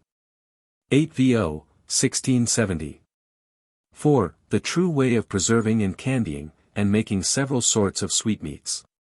Anon 8 VO, 1681. 5. The Complete Servant Maid. 12 Mo, 1682-3. 6. A Choice Collection of Select Remedies. Together with excellent directions for cooking, and also for preserving and conserving. By G. Hartman, a chemist. 8 VO, 1684. 7. A Treatise of Cleanness in Meats and Drinks, of the Preparation of Food, etc. By Thomas Tryon. 4 1682. 8. The Genteel Housekeeper's Pastime, or, the Mode of Carving at the Table represented in a Pack of Playing Cards. 8 VO, 1693. 9. A New Art of Brewing Beer, Ale, and Other Sorts of Liquors. By T. Tryon. 12 Mo, 1690-91. 10. The Way to Get Wealth, or, a New and Ready Way to Make 23 Sorts of Wines, equal to that of France, also to make cider. By the same. 12 Mo, 1702. 11. A Treatise of Foods in General. By Louis Lemery. Translated into English. 8 VO, 1704. 12. England's Newest Way in All Sorts of Cookery. By Henry Howard, Free Cook of London. 2nd edition, 8 VO, 1708. 13. Royal Cookery. Or, The Complete Court Cook. By Patrick Lamb, Esq., near 50 years Master Cook to their late Majesties King Charles II, King James II, King William, Mary, and to her present Majesty, Queen Anne. 8 VO, 1710. 3rd edition, 8 VO, 1726. 14. The Queen's Royal Cookery. By J. Hall, Free Cook of London. 12 Mo, 1713-15. 15. Mrs. Mary Eel's Receipts, Confectioner to Her Late Majesty, Queen Anne. 8 VO, 1718. 16. A collection of 300 receipts in cookery, physic, and surgery. In 2 parts, 8 VO, 1729. 17. The Complete City and Country Cook. By Charles Carter. 8 VO, 1732. 18. The Complete Housewife. 7th edition, 8 VO, 1736. 19. The Complete Family Piece, a very choice collection of receipts. 2nd edition, 8 VO, 1737. 20. The Modern Cook. By Vincent Lachapelle, Cook to the Prince of Orange. 3rd edition. 8 VO, 1744. 21. A Treatise of All Sorts of Foods. By L. Lemery. Translated by D. Hay, MD 8 VO, 1745. This completes the list of books, so far as they have fallen in my way, or been pointed out by the kindness of friends, down to the middle of the last century. It was probably Charles, Duke of Bolton, 1698–1722, who was at one time Lord Lieutenant of Ireland, and who in the beginning of his ducal career, at all events, resided in St. James's Street, that possessed successively as head cooks John Knott and John Middleton. To each of these artists we owe a volume of considerable pretensions, and the Cooks and Confectioners' Dictionary, 1723, by the former, is positively a very entertaining encyclopedic publication. Knott inscribes his book, To All Good Housewives, and declares that he placed an introduction before it merely because fashion had made it as strange for a book to appear without one as for a man to be seen in church without a neckcloth or a lady without a hoop petticoat. He congratulates himself and his readers on living in a land flowing with milk and honey, quotes the saw about God sending meat and somebody else sending cooks, and accounts for his omission of pigments by saying, like a gallant man, that his countrywomen little needed such things. Knott opens with some divertissements in cookery, used at festival times, as Twelfth Day, etc., which are highly curious, and his dictionary itself presents the novelty of being arranged, lexicon-wise, alphabetically. He seems to have been a fairly read and intelligent man, and cites, in the course of his work, many celebrated names and receipts. Thus we have, to brew ale Sir Jonas Moore's way, to make Dr. Butler's purging ale. Ale of health and strength, by the Viscount St. Albans, almond butter the Cambridge way, to dress a leg of mutton à la Dauphine, to dress mutton the Turkish way, to stew a pike the city way. Dr. Twins, Dr. Blacksmith's, and Dr. Atkins almond butter, an amber pudding, according to the Lord Conway's receipt, the Countess of Rutland's Banbury cake, to make Oxford cake, to make Portugal cakes, and so on. Knott embraces every branch of his subject, and furnishes us with bills of fare for every month of the year, terms and rules of carving, and the manner of setting out a dessert of fruits and sweetmeats. There is a singular process explained for making china broth, into which an ounce of china is to enter. Many new ways had been gradually found of utilizing the materials for food, and vegetables were growing more plentiful. The carrot was used in soups, puddings, and tarts. Asparagus and spinach, which are wanting in all the earlier authorities, were common, and the barberry had come into favor. We now begin to notice more frequent mention of marmalades, blancmanges, creams, biscuits, and sweet cakes. There is a receipt for a caraway cake, for a cabbage pudding, and for a chocolate tart. The production by His Grace of Bolton's other chef, John Middleton, is 500 new receipts in cookery, confectionery, pastry, preserving, conserving, pickling, and the date is 1734. Middleton doubtless borrowed a good deal from his predecessor, but he also appears to have made some improvements in the science. We have here the methods, to dress pikes à la sauce Robert, to make blackcaps, apples baked in their skins. To make a Wood Street cake, to make Shrewsbury cakes, to dress a leg of mutton like a gammon of bacon, to dress eggs à la Agamot, to make a dish of quaking pudding of several colors, to make an Italian pudding, and to make an olio. The eye seems to meet for the first time with hasty pudding, plum porridge, an experiment toward the solidification of the older plum broth, rolled beefsteaks, samphire, hedgehog cream, so called from its shape, currants being used for the eyes, and cut almonds for the bristles, coxcombs, orange, spinach and bean tarts, custards in cups. The 1723 book talks of jellies served on china plates, and lastly, jam, the real jam of these days, made to last, as we are told, the whole year. There is an excellent prescription for making elderberry wine, besides, in which Malaga raisins are to be largely used. In 1 year, says our chef, it will be as good and as pleasant as French wine. Let us extract the whey, to make black caps, take a dozen of good pippins, cut them in halves, and take out the cores, then place them on a right mazarine dish with the skins on, the cut side downwards.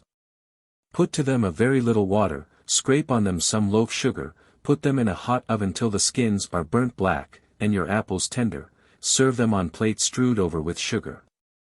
Of these books, I select the preface to The Complete Housewife, by E. Smith, 1736, because it appears to be a somewhat more ambitious endeavor in an introductory way than the authors of such undertakings usually hazard. From the last paragraph we collect that the writer was a woman, and throughout she makes us aware that she was a person of long practical experience.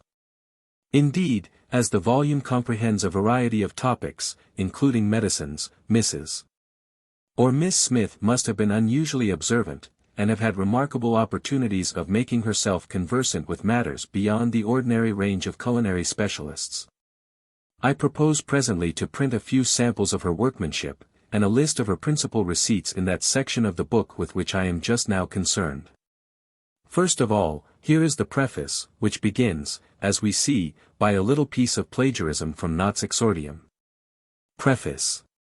It being grown as unfashionable for a book now to appear in public without a preface, as for a lady to appear at a ball without a hoop petticoat, I shall conform to custom for fashion sake, and not through any necessity. The subject being both common and universal, needs no arguments to introduce it, and being so necessary for the gratification of the appetite, stands in need of no encomiums to allure persons to the practice of it. Since there are but few nowadays who love not good eating and drinking. Therefore I entirely quit those two topics. But having 3 or 4 pages to be filled up previous to the subject itself, I shall employ them on a subject I think new, and not yet handled by any of the pretenders to the art of cookery, and that is, the antiquity of it. Which if it either instruct or divert, I shall be satisfied, if you are so. Cookery, confectionery, and like all other sciences and arts, had their infancy, and did not arrive at a state of maturity but by slow degrees, various experiments, and a long tract of time, for in the infant age of the world, when the new inhabitants contented themselves with the simple provision of nature, viz.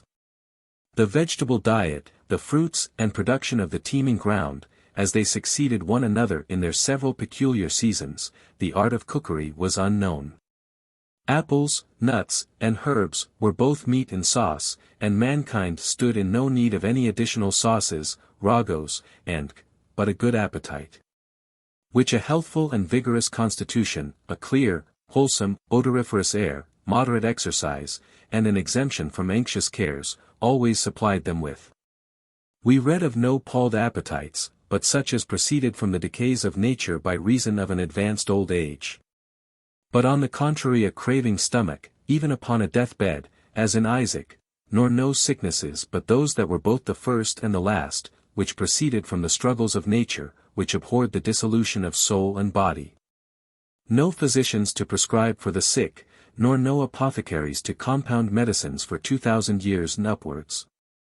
Food and physic were then one and the same thing.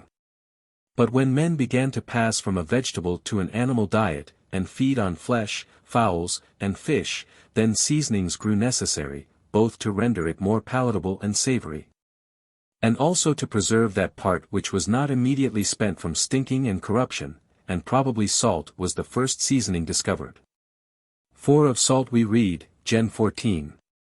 And this seems to be necessary, especially for those who were advanced in age, whose palates, with their bodies, had lost their vigor as to taste, whose digestive faculty grew weak and impotent. And thence proceeded the use of soups and savory messes, so that cookery then began to become a science, though luxury had not brought it to the height of an art. Thus we read, that Jacob made such palatable pottage, that Esau purchased a mess of it at the extravagant price of his birthright. And Isaac, before by his last will and testament he bequeathed his blessing to his son Esau, required him to make some savory meat, such as his soul loved, i.e., such as was relishable to his blunted palate. So that seasonings of some sort were then in use. Though whether they were salt, savory herbs, or roots only, or spices, the fruits of trees, such as pepper, cloves, nutmeg, bark, as cinnamon, roots, as ginger, and, I shall not determine. As for the methods of the cookery of those times, boiling or stewing seems to have been the principal, broiling or roasting the next, besides which, I presume scarce any other were used for 2,000 years and more. For I remember no other in the history of Genesis. That Esau was the first cook, I shall not presume to assert, for Abraham gave order to dress a fatted calf. But Esau is the first person mentioned that made any advances beyond plain dressing, as boiling, roasting, and For though we find indeed, that Rebekah his mother was accomplished with the skill of making savory meat as well as he, yet whether he learned it from her, or she from him, is a question too knotty for me to determine. But cookery did not long remain a simple science, or a bare piece of housewifery or family economy, but in process of time, when luxury entered the world, it grew to an art, nay a trade, for in Sam 8:13. When the Israelites grew fashionists, and would have a king, that they might be like the rest of their neighbors, we read of cooks, confectioners, and this art being of universal use, and in constant practice, has been ever since upon the improvement. And we may, I think, with good reason believe, is arrived at its greatest height and perfection, if it is not got beyond it, even to its declension. For whatsoever new, upstart, out-of-the-way messes some humorists have invented, such as stuffing a roasted leg of mutton with pickled herring, and the like, are only the sallies of a capricious appetite, and debauching rather than improving the art itself. The art of cookery, is indeed diversified according to the diversity of nations or countries, and to treat of it in that latitude would fill an unportable volume, and rather confound than improve those that would accomplish themselves with it. I shall therefore confine what I have to communicate within the limits of practicalness and usefulness, and so within the compass of a manual, that shall neither burthen the hands to hold, the eyes in reading, nor the mind in conceiving.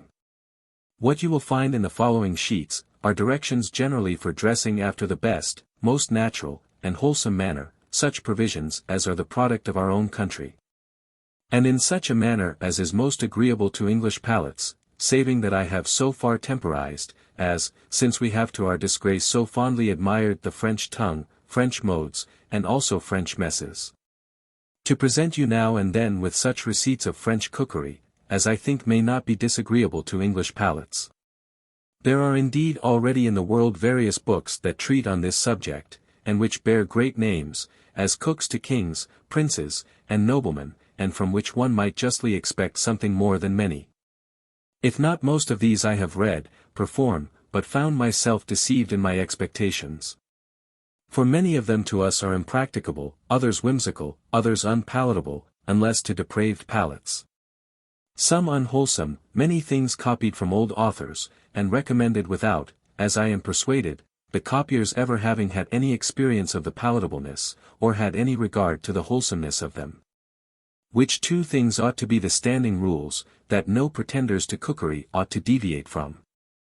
And I cannot but believe, that those celebrated performers, notwithstanding all their professions of having ingenuously communicated their art, industriously concealed their best receipts from the public. But what I here present the world with is the product of my own experience, and that for the space of 30 years and upwards. During which time I have been constantly employed in fashionable and noble families, in which the provisions ordered according to the following directions, have had the general approbation of such as have been at many noble entertainments. These receipts are all suitable to English constitutions and English palates, wholesome, toothsome, all practicable and easy to be performed. Here are those proper for a frugal, and also for a sumptuous table, and if rightly observed, will prevent the spoiling of many a good dish of meat, the waste of many good materials, the vexation that frequently attends such mismanagements, and the curses not unfrequently bestowed on cooks, with the usual reflection, that whereas God sends good meat, the devil sends cooks. As to those parts that treat of confectionery, pickles, cordials, English wines, and what I have said in relation to cookery is equally applicable to them also. It is true, I have not been so numerous in receipts as some who have gone before me, but I think I have made amends in giving none but what are approved and practicable, and fit either for a genteel or a noble table. And although I have omitted odd and fantastical messes, yet I have set down a considerable number of receipts. The treatise is divided into 10 parts. Cookery contains above 100 receipts, pickles 50, puddings above 50, pastry above 40, cakes 40, creams and jellies above 40, preserving 100, made wines 40. Cordial waters and powders above 70, medicines and salves above 200. In all near 800. I have likewise presented you with schemes engraven on copper plates for the regular disposition or placing the dishes of provision on the table according to the best manner, both for summer and winter, first and second courses, and as for the receipts for medicines, salves, ointments, good in several diseases, wounds, hurts, bruises, aches, pains, and which amount to above 200, they are generally family receipts, that have never been made public. Excellent in their kind, and approved remedies, which have not been obtained by me without much difficulty, and of such efficacy in distempers, and to which they are appropriated, that they have cured when all other means have failed.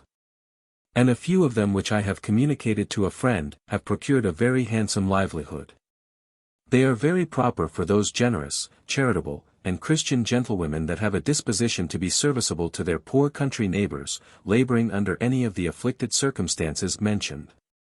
Who by making the medicines, and generously contributing as occasions offer, may help the poor in their afflictions, gain their goodwill and wishes, entitle themselves to their blessings and prayers.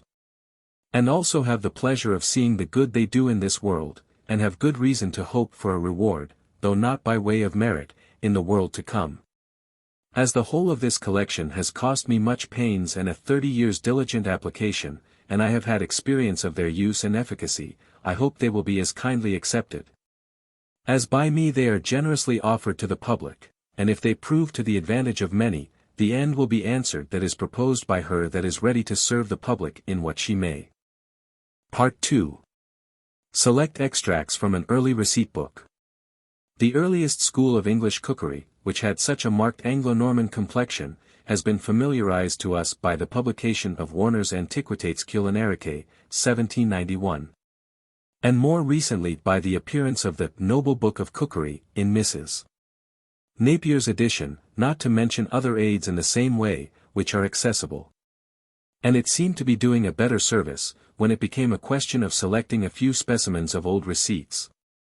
To resort to the representative of a type of culinary philosophy and sentiment somewhere midway between those which have been rendered easy of reference and our own.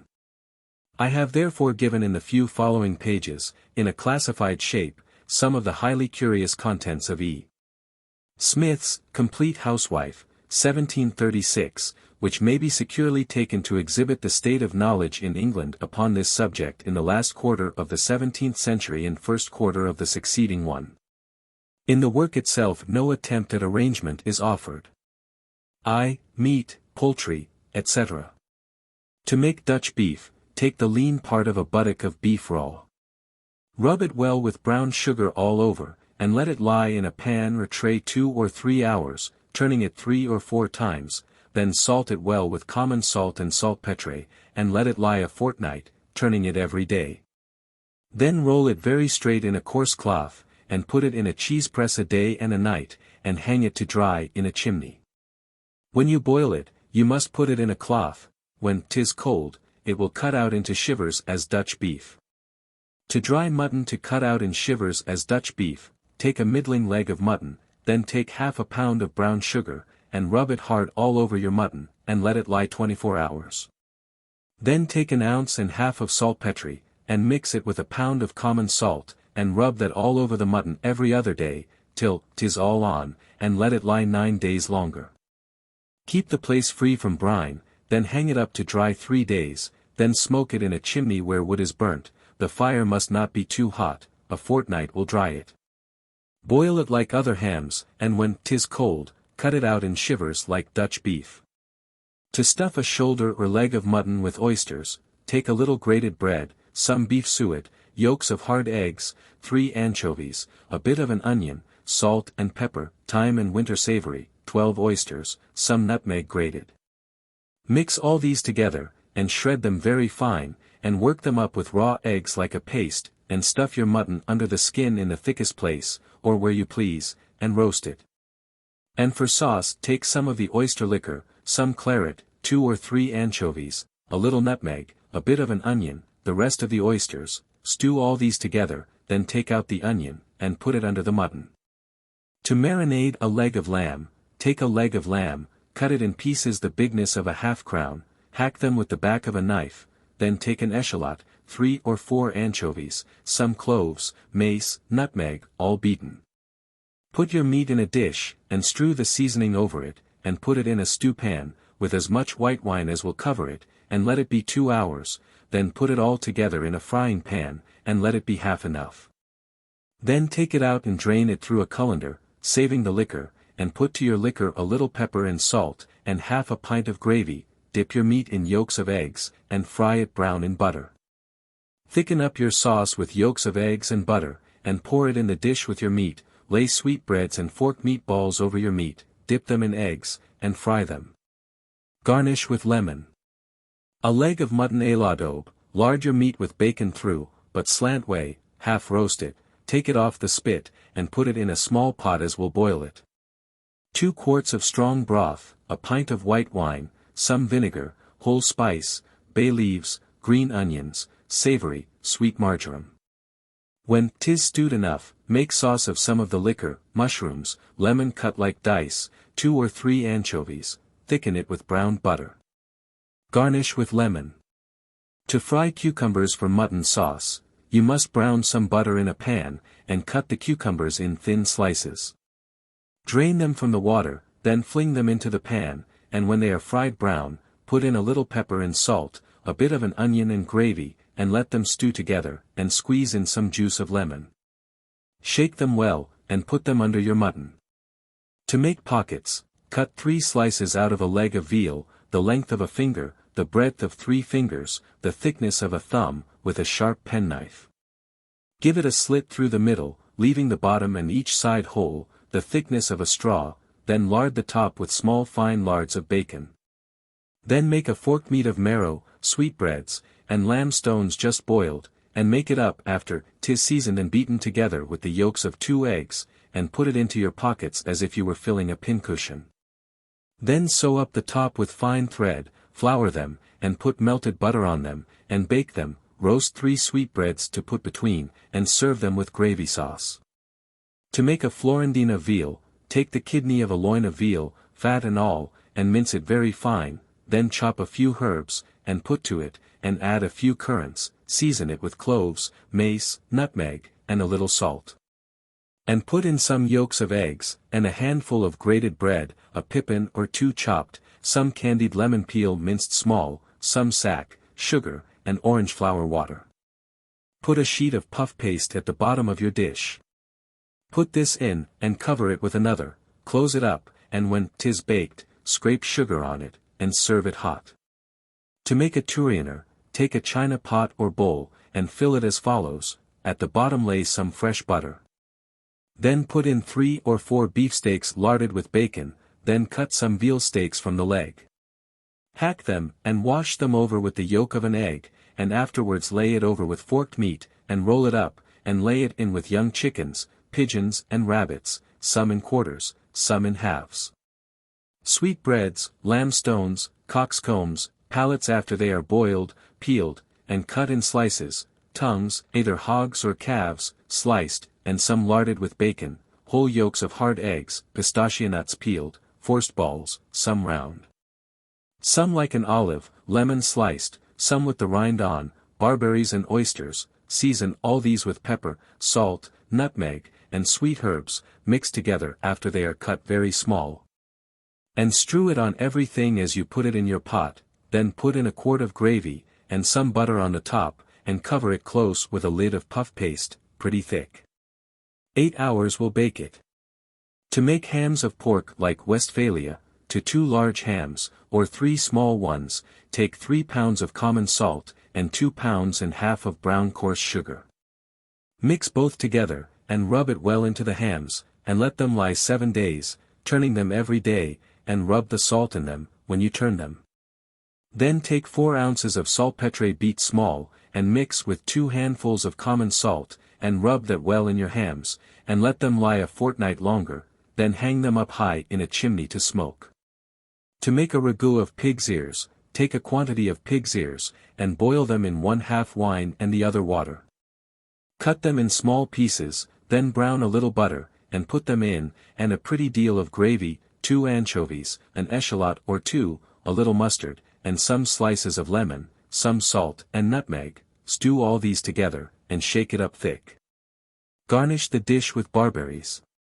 To collar a pig, cut off the head of your pig, then cut the body asunder, bone it, and cut 2 collars off each side, then lay it in water to take out the blood. Then take sage and parsley, and shred them very small, and mix them with pepper, salt, and nutmeg, and strew some on every side, or collar, and roll it up, and tie it with coarse tape. So boil them in fair water and salt, till they are very tender. Put 2 or 3 blades of mace in the kettle, and when they are enough, take them up, and lay them in something to cool. Strain out some of the liquor, and add to it some vinegar and salt, a little white wine, and 3 or 4 bay leaves, give it a boil up, and when 'tis cold put it to the collars, and keep them for use. A fricassee of double tripe, cut your tripe in slices, 2 inches long, and put it into a stewpan. Put to it 1/4 pound of capers, as much samphire shred, half a pint of strong broth, as much white wine, a bunch of sweet herbs, a lemon shred small, stew all these together till 'tis tender. Then take it off the fire, and thicken up the liquor with the yolks of 3 or 4 eggs, a little parsley boiled green and chopped, some grated nutmeg and salt, shake it well together. Serve it on sippets. Garnish with lemon. To pot a swan, bone and skin your swan, and beat the flesh in a mortar, taking out the strings as you beat it, then take some clear fat bacon, and beat with the swan, and when 'tis of a light flesh color, there is bacon enough in it. And when 'tis beaten till 'tis like dough, 'tis enough, then season it with pepper, salt, cloves, mace, and nutmeg, all beaten fine, mix it well with your flesh, and give it a beat or 2 all together. Then put it in an earthen pot, with a little claret and fair water, and at the top 2 pounds of fresh butter spread over it, cover it with coarse paste, and bake it with bread. Then turn it out into a dish, and squeeze it gently to get out the moisture, then put it in a pot fit for it, and when 'tis cold, cover it over with clarified butter, and next day paper it up. In this manner you may do goose, duck, or beef, or hare's flesh. To make a polo, take a pint of rice, boil it in as much water as will cover it. When your rice is half boiled, put in your fowl, with a small onion, a blade or 2 of mace, some whole pepper, and some salt. When 'tis enough, put the fowl in the dish, and pour the rice over it. To make a pulpitoon of pigeons, take mushrooms, palates, oysters, sweetbreads, and fry them in butter, then put all these into a strong gravy, give them a heat over the fire, and thicken up with an egg and a bit of butter. Then half roast 6 or 8 pigeons, and lay them in a crust of forked meat as follows: scrape a pound of veal, and 2 pounds of marrow, and beat it together in a stone mortar, after 'tis shred very fine. Then season it with salt, pepper, spice, and put in hard eggs, anchovies and oysters, beat all together, and make the lid and sides of your pie of it.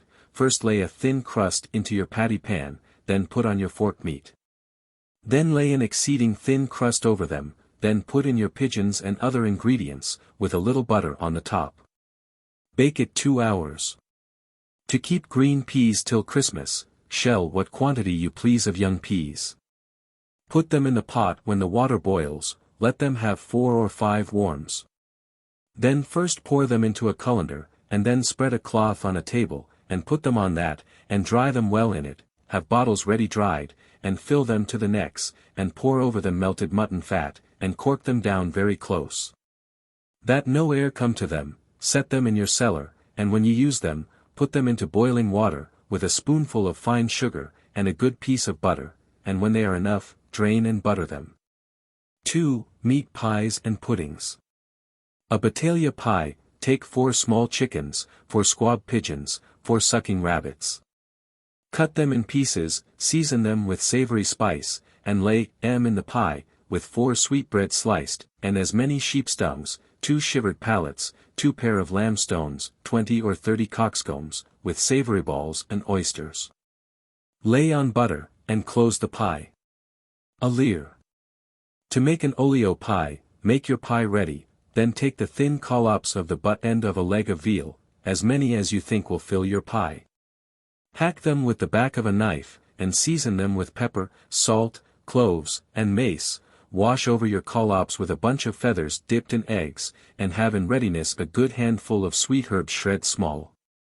The herbs must be thyme, parsley, and spinach, and the yolks of 8 hard eggs, minced, and a few oysters parboiled and chopped, some beef suet shred very fine.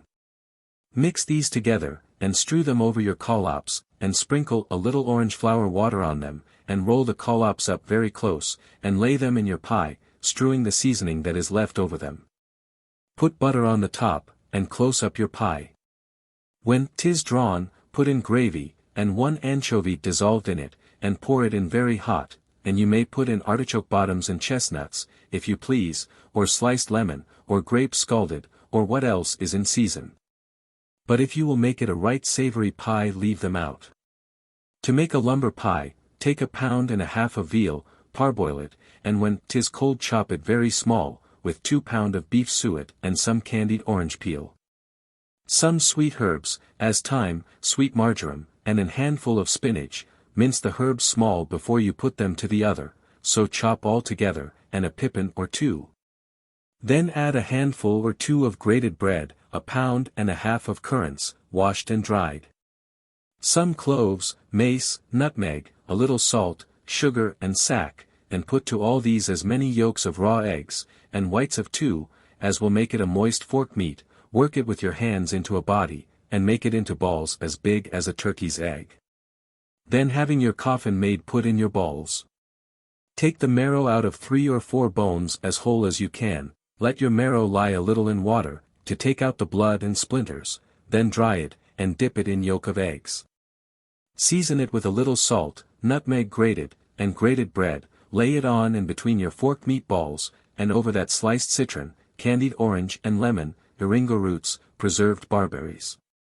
Then lay on sliced lemon, and thin slices of butter over all, then lid your pie, and bake it, and when 'tis drawn, have in readiness a caudle made of white wine and sugar, and thickened with butter and eggs, and pour it hot into your pie. Very fine hog's puddings, shred 4 pounds of beef suet very fine, mix with it 2 pounds of fine sugar powdered, 2 grated nutmegs, some mace beat, and a little salt, and 3 pounds of currants washed and picked. Beat 24 yolks, 12 whites of eggs, with a little sack, mix all well together, and fill your guts, being clean and steeped in orange flower water. Cut your guts 1/4 long, fill them half full. Tie at each end, and again thus boil them as others, and cut them in balls when sent to the table. To make plum porridge, take a leg and shin of beef to 10 gallons of water, boil it very tender, and when the broth is strong, strain it out, wipe the pot, and put in the broth again, slice 6 penny loaves thin, cutting off the top and bottom.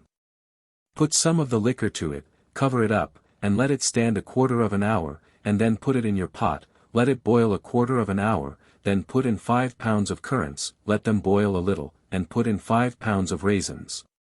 And 2 pounds of prunes, and let them boil till they swell. Then put in 3/4 ounce of mace, 1/2 ounce of cloves, 2 nutmegs, all of them beat fine, and mix it with a little liquor cold, and put them in a very little while, and take off the pot, and put in 3 pounds of sugar. A little salt, a quart of sack, and a quart of claret, the juice of 2 or 3 lemons. You may thicken with sago instead of bread, if you please, pour them into earthen pans, and keep them for use. 3. Sweet puddings, pies, etc. To make new college puddings, grate a penny stale loaf, and put to it a like quantity of beef suet finely shred, and a nutmeg grated, a little salt, some currants, and then beat some eggs in a little sack, and some sugar, and mix all together. And knead it as stiff as for manchet, and make it up in the form and size of a turkey egg, but a little flatter.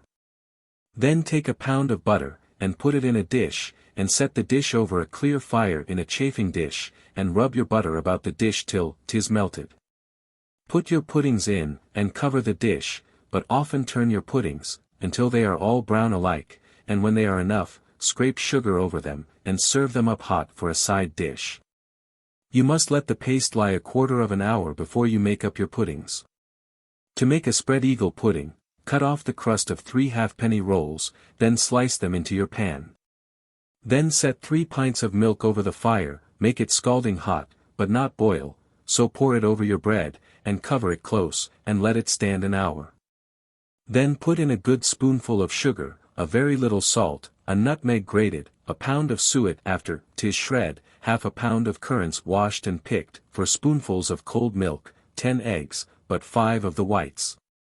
And when all is in, stir it, but not till all is in, then mix it well, butter a dish, less than an hour will bake it.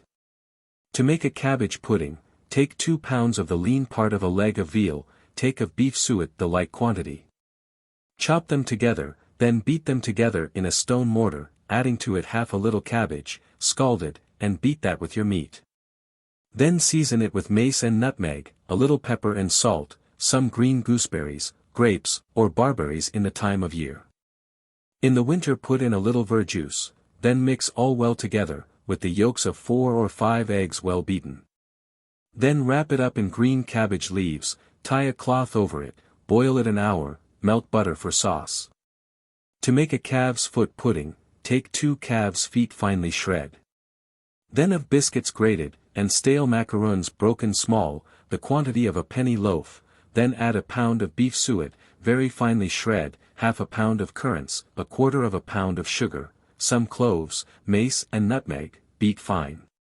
A very little salt, some sack and orange flower water, some citron and candied orange peel, work all these well together, with yolks of eggs. If you boil it, put it in the caul of a breast of veal, and tie it over with a cloth.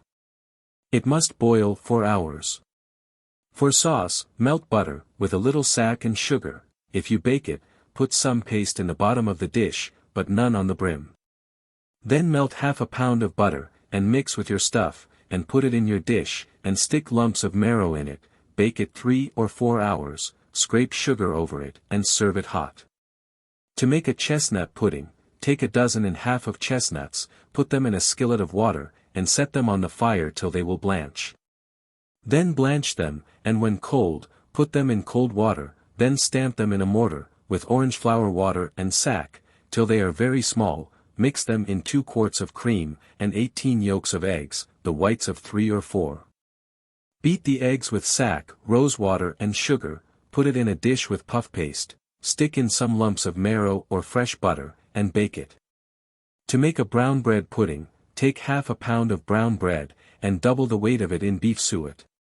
A quarter of a pint of cream, the blood of a fowl, a whole nutmeg, some cinnamon, a spoonful of sugar, 6 yolks of eggs, 3 whites, mix it all well together, and boil it in a wooden dish 2 hours. Serve it with sack and sugar, and butter melted. To make a baked sack pudding, take a pint of cream, and turn it to a curd with a sack, then bruise the curd very small with a spoon. Then grate in 2 Naples biscuits, or the inside of a stale penny loaf, and mix it well with the curd, and half a nutmeg grated, some fine sugar, and the yolks of 4 eggs, the whites of 2, beaten with 2 spoonfuls of sack. Then melt half a pound of fresh butter, and stir all together till the oven is hot. Butter a dish, and put it in, and sift some sugar over it, just as 'tis going into the oven half an hour will bake it. To make an orange pudding, take 2 large Seville oranges, and grate off the rind, as far as they are yellow, then put your oranges in fair water, and let them boil till they are tender. Shift the water 3 or 4 times to take out the bitterness. When they are tender, cut them open, and take away the seeds and strings, and beat the other part in a mortar, with half a pound of sugar, till 'tis a paste. Then put in the yolks of 6 eggs, 3 or 4 spoonfuls of thick cream, half a Naples biscuit grated, mix these together, and melt a pound of very good fresh butter, and stir it well in. When 'tis cold, put a bit of fine puff paste about the brim and bottom of your dish, and put it in and bake it about 3/4 of an hour. Another sort of orange pudding, take the outside rind of 3 Seville oranges, boil them in several waters till they are tender, then pound them in a mortar with 3/4 of a pound of sugar. Then blanch and beat half a pound of almonds very fine, with rose water to keep them from oiling, then beat 16 eggs, but 6 whites, and a pound of fresh butter, beat all these together very well till 'tis light and hollow. Then put it in a dish, with a sheet of puff paste at the bottom, and bake it with tarts, scrape sugar on it, and serve it up hot. To make a French barley pudding, take a quart of cream, and put to it 6 eggs well beaten, but 3 of the whites. Then season it with sugar, nutmeg, a little salt, orange flower water, and a pound of melted butter, then put to it 6 handfuls of French barley that has been boiled tender in milk, butter a dish, and put it in, and bake it. It must stand as long as a venison pasty, and it will be good. To make a skirret pie, boil your biggest skirrets, and blanch them, and season them with cinnamon, nutmeg, and a very little ginger and sugar. Your pie being ready, lay in your skirrets, season also the marrow of 3 or 4 bones with cinnamon, sugar, a little salt and grated bread. Lay the marrow in your pie, and the yolks of 12 hard eggs cut in halves, a handful of chestnuts boiled and blanched, and some candied orange peel in slices. Lay butter on the top, and lid your pie. Let your caudle be white wine, verjuice, some sack and sugar, thicken it with the yolks of eggs, and when the pie is baked, pour it in, and serve it hot.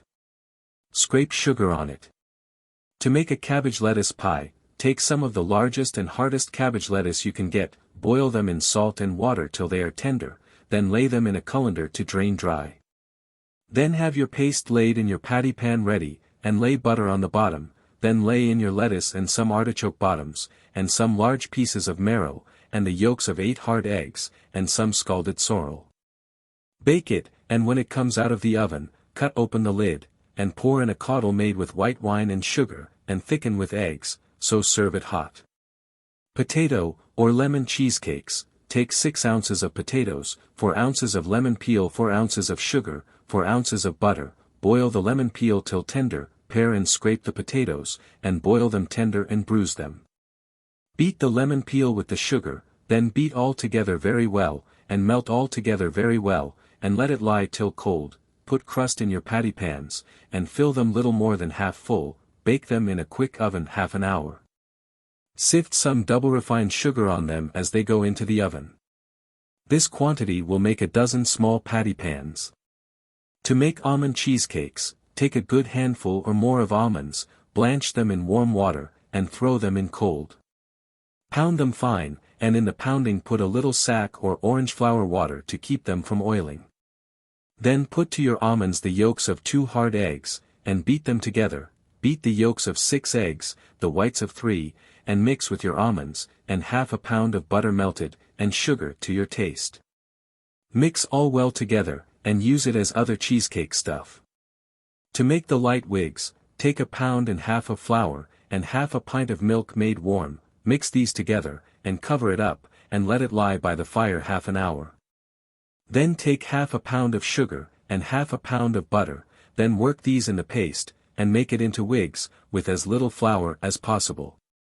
Let the oven be pretty quick, and they will rise very much.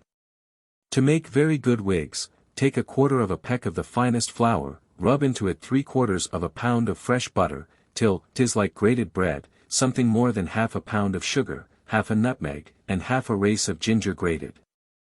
3 eggs, yolks and whites beaten very well, and put to them 1/2 pint of thick ale yeast, 3 or 4 spoonfuls of sack. Make a hole in your flour, and pour in your yeast and eggs, and as much milk just warm, as will make it into a light paste. Let it stand before the fire to rise half an hour, then make it into 1.5 dozen of wigs. Wash them over with eggs just as they go into the oven, a quick oven, and half an hour will bake them. To make carrot or parsnip puffs, scrape and boil your carrots or parsnips tender. Then scrape or mash them very fine, add to a pint of pulp the crumb of a penny loaf grated, or some stale biscuit, if you have it, some eggs, but 4 whites, a nutmeg grated, some orange flower water, sugar to your taste, a little sack. And mix it up with thick cream. They must be fried and rendered suet, the liquor very hot when you put them in, put in a good spoonful in a place. A tansy, boil 1 quart of cream or milk with a stick of cinnamon, quartered nutmeg, and large mace. When half cold, mix it with 20 yolks of eggs, and 10 whites, strain it, then put to it 4 grated biscuits, 1/2 pound of butter, a pint of spinach juice, and a little tansy, sack, and orange flower water, sugar, and a little salt. Then gather it to a body over the fire, and pour it into your dish, being well buttered. When it is baked, turn it on a pie plate, squeeze on it an orange, grate on sugar, and garnish it with slicked orange and a little tansy. Made in a dish. Cut as you please. To make sack cream, take the yolks of 2 eggs, and 3 spoonfuls of fine sugar, and 1/4 pint of sack, mix them together, and stir them into a pint of cream. Then set them over the fire till 'tis scalding hot, but let it not boil. You may toast some thin slices of white bread, and dip them in sack or orange flower water, and pour your cream over them. To make quince cream, take quinces, scald them till they are soft, pare them, and mash the clear part of them, and pulp it through a sieve. Take an equal weight of quince, and double refined sugar beaten and sifted, and the whites of eggs, and beat it till it is as white as snow, then put it in dishes. To make pistachia cream, peel your pistachias, and beat them very fine, and boil them in cream. If 'tis not green enough, add a little juice of spinach, thicken it with eggs, and sweeten to your taste. Pour it in basins, and set it by till 'tis cold. To make white jelly of quinces, pare your quinces, and cut them in halves, then core them and parboil your quinces. When they are soft, take them up, and crush them through a strainer, but not too hard, only the clear juice. Take the weight of the juice in fine sugar, boil the sugar candy height, and put in your juice, and let it scald a while, but not boil. And if any froth arise, scum it off, and when you take it up, have ready a white preserved quince cut in small slices, and lay them in the bottom of your glasses, and pour your jelly to them. It will candy on the top and keep moist on the bottom a long time. To make hartshorn jelly, take a large gallipot, and fill it full of hartshorn, and then fill it full with spring water, and tie a double paper over the gallipot, and set it in the baker's oven with household bread. In the morning take it out, and run it through a jelly bag, and season it with juice of lemons, and double refined sugar, and the whites of 8 eggs well beaten, let it have a boil, and run it through the jelly bag again into your jelly glasses. Put a bit of lemon peel in the bag. 4. Cheeses. The Queen's cheese, take 6 quarts of the best strokings, and let them stand till they are cold, then set 2 quarts of cream on the fire till 'tis ready to boil. Then take it off, and boil a quart of fair water, and take the yolks of 2 eggs, and 1 spoonful of sugar, and 2 spoonfuls of runnet, mingle all these together, and stir it till 'tis blood warm. When the cheese is come, use it as other cheese. Set it at night, and the 3rd day lay the leaves of nettles under and over it. It must be turned and wiped, and the nettles shifted every day, and in 3 weeks it will be fit to eat. This cheese is made between Michaelmas and Allhallows. To make a slipcote cheese, take new milk and run it, quite cold, and when 'tis come, break it as little as you can in putting it into the cheese fat, and let it stand and weigh itself for some time. Then cover it, and set about 2 pound weight on it, and when it will hold together, turn it out of that cheese fat, and keep it turning upon clean cheese fats for 2 or 3 days, till it has done wetting. And then lay it on sharp-pointed dock leaves till 'tis ripe, shift the leaves often. To make a Newmarket cheese to cut at 2 years old, any morning in September, take 20 quarts of new milk warm from the cow, and color it with marigolds. When this is done, and the milk not cold, get ready a quart of cream. And a quart of fair water, which must be kept stirring over the fire till 'tis scalding hot, then stir it well into the milk and run it, as you do other cheese.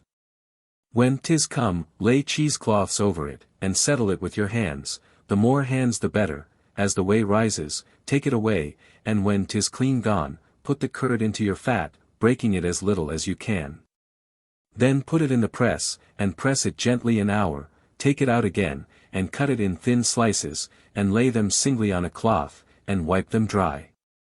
Then put it in a tub, and break it with your hands as small as you can, and mix with it a good handful of salt, and a quart of cold cream, put it in the fat, and lay a pound weight on it till next day, then press and order it as others.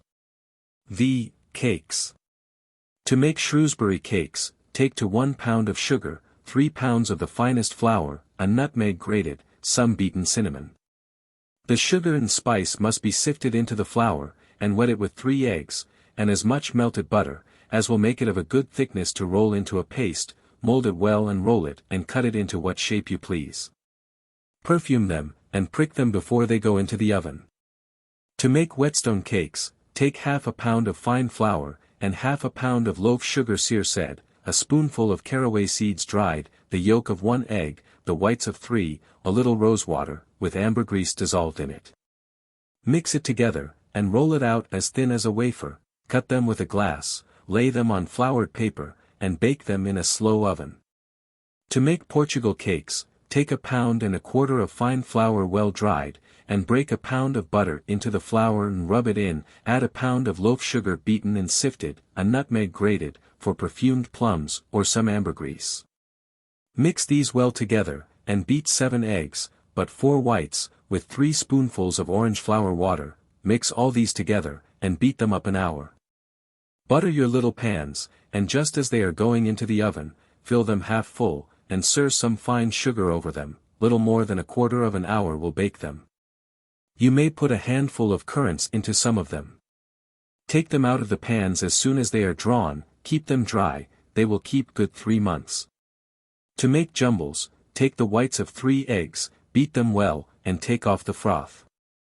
Then take a little milk, and a little flour, near 1 pound, as much sugar sifted, a few caraway seeds beaten very fine, work all these in a very stiff paste, and make them into what form you please. Bake them on white paper.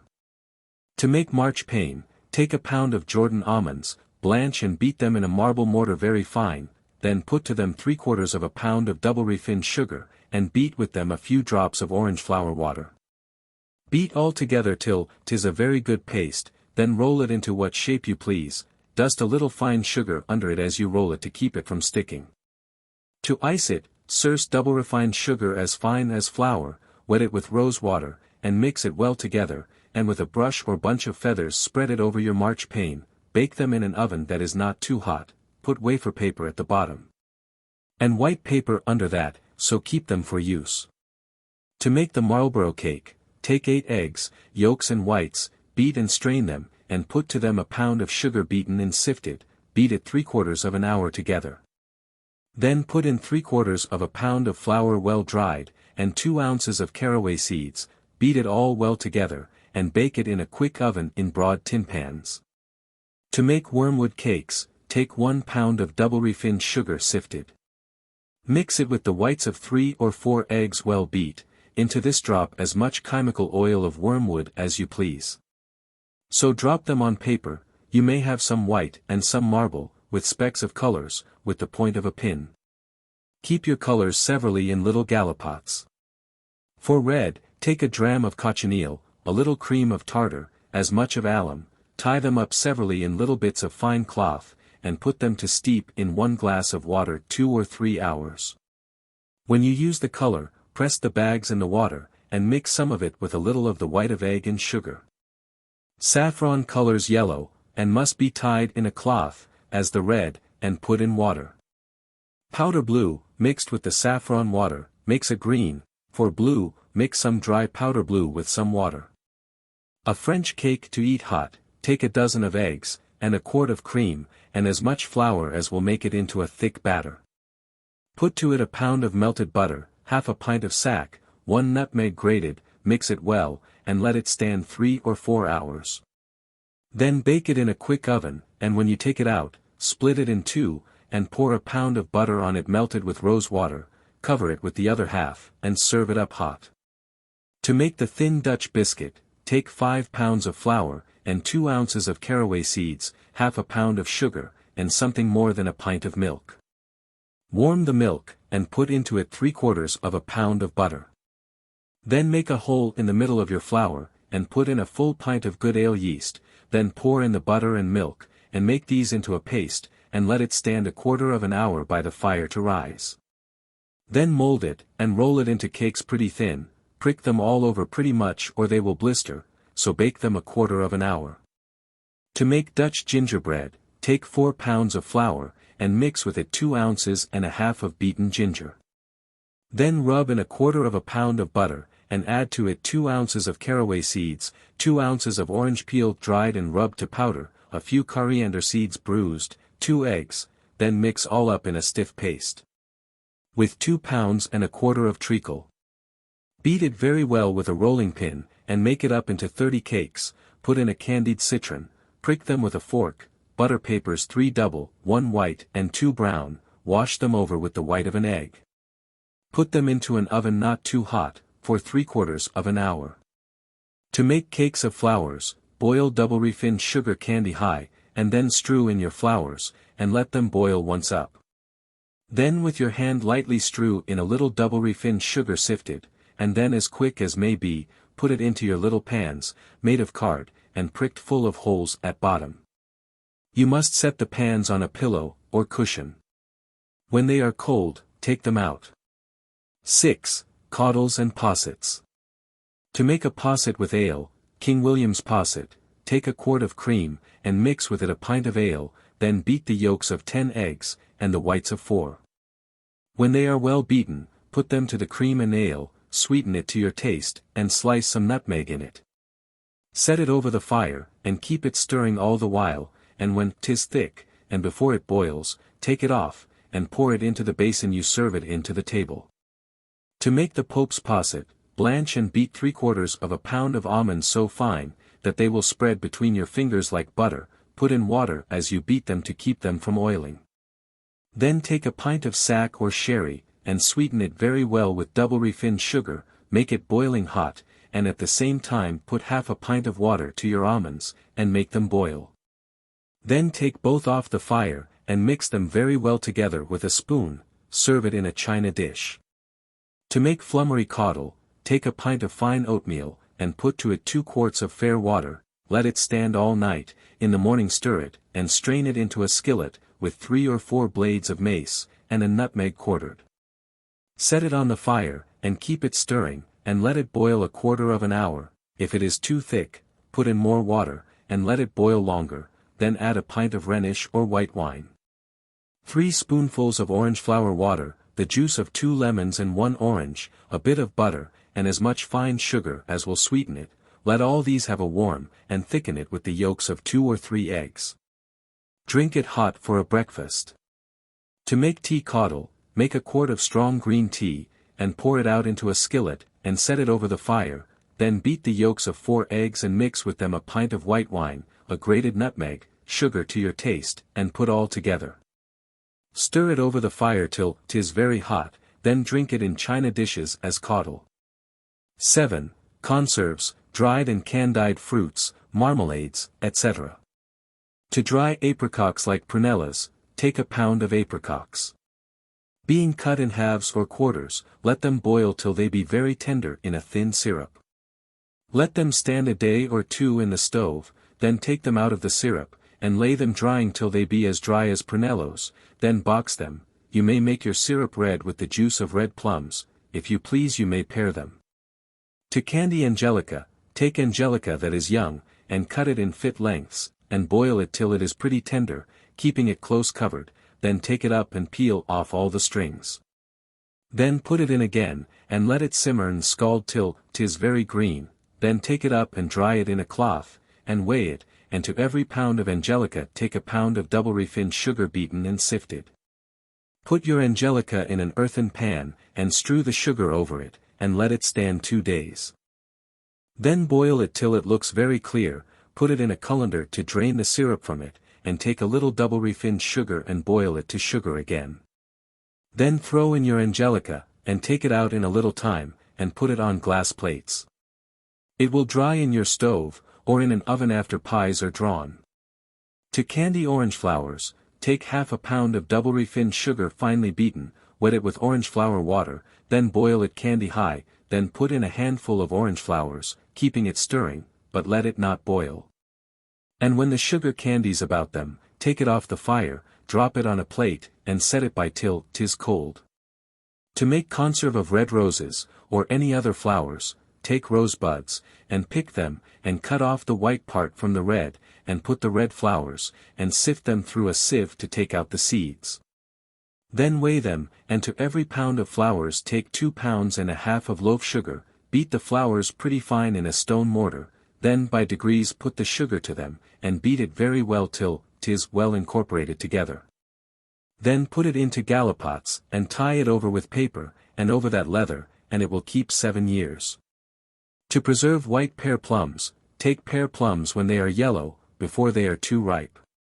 Give them a slit in the seam, and prick them behind, make your water almost scalding hot, and put a little sugar to it to sweeten it, and put in your plums and cover them close. Set them on the fire to coddle, and take them off sometimes a little, and set them on again, take care they do not break. Have in readiness as much double refined sugar boiled to a height as will cover them, and when they are coddled pretty tender, take them out of that liquor, and put them into your preserving pan to your syrup, which must be but blood warm when your plums go in. Let them boil till they are clear, scum them and take them off, and let them stand 2 hours, then set them on again and boil them, and when they are thoroughly preserved, take them up and lay them in glasses, boil your syrup till 'tis thick. And when 'tis cold, put in your plums, and a month after, if your syrup grows thin, you must boil it again, or make a fine jelly of pippins, and put on them. This way you may do the Pomordian plum, or any white plum, and when they are cold, paper them up. To preserve mulberries whole, set some mulberries over the fire in a skillet, and draw from them a pint of juice, when 'tis strained. Then take 3 pounds of sugar, beaten very fine, wet the sugar with the pint of juice, boil up your sugar, and scum it, and put in 2 pounds of ripe mulberries, and let them stand in the syrup till they are thoroughly warm. Then set them on the fire, and let them boil very gently, do them but half enough, so put them by in the syrup till next day. Then boil them gently again, and when the syrup is pretty thick, and will stand in a round drop when 'tis cold, they are enough, so put all together in a gallipot for use. To preserve whole quinces white, take the largest quinces of the greenest color, and scald them till they are pretty soft, then pare them and core them with a scoop. Then weigh your quinces against so much double refined sugar, and make a syrup of 1/2, and put in your quinces, and boil them as fast as you can, then you must have in readiness pippin liquor. Let it be very strong of the pippins, and when 'tis strained out, put in the other half of your sugar, and make it a jelly, and when your quinces are clear, put them into the jelly, and let them simmer a little, they will be very white. So glass them up, and when they are cold, paper them and keep them in a stove.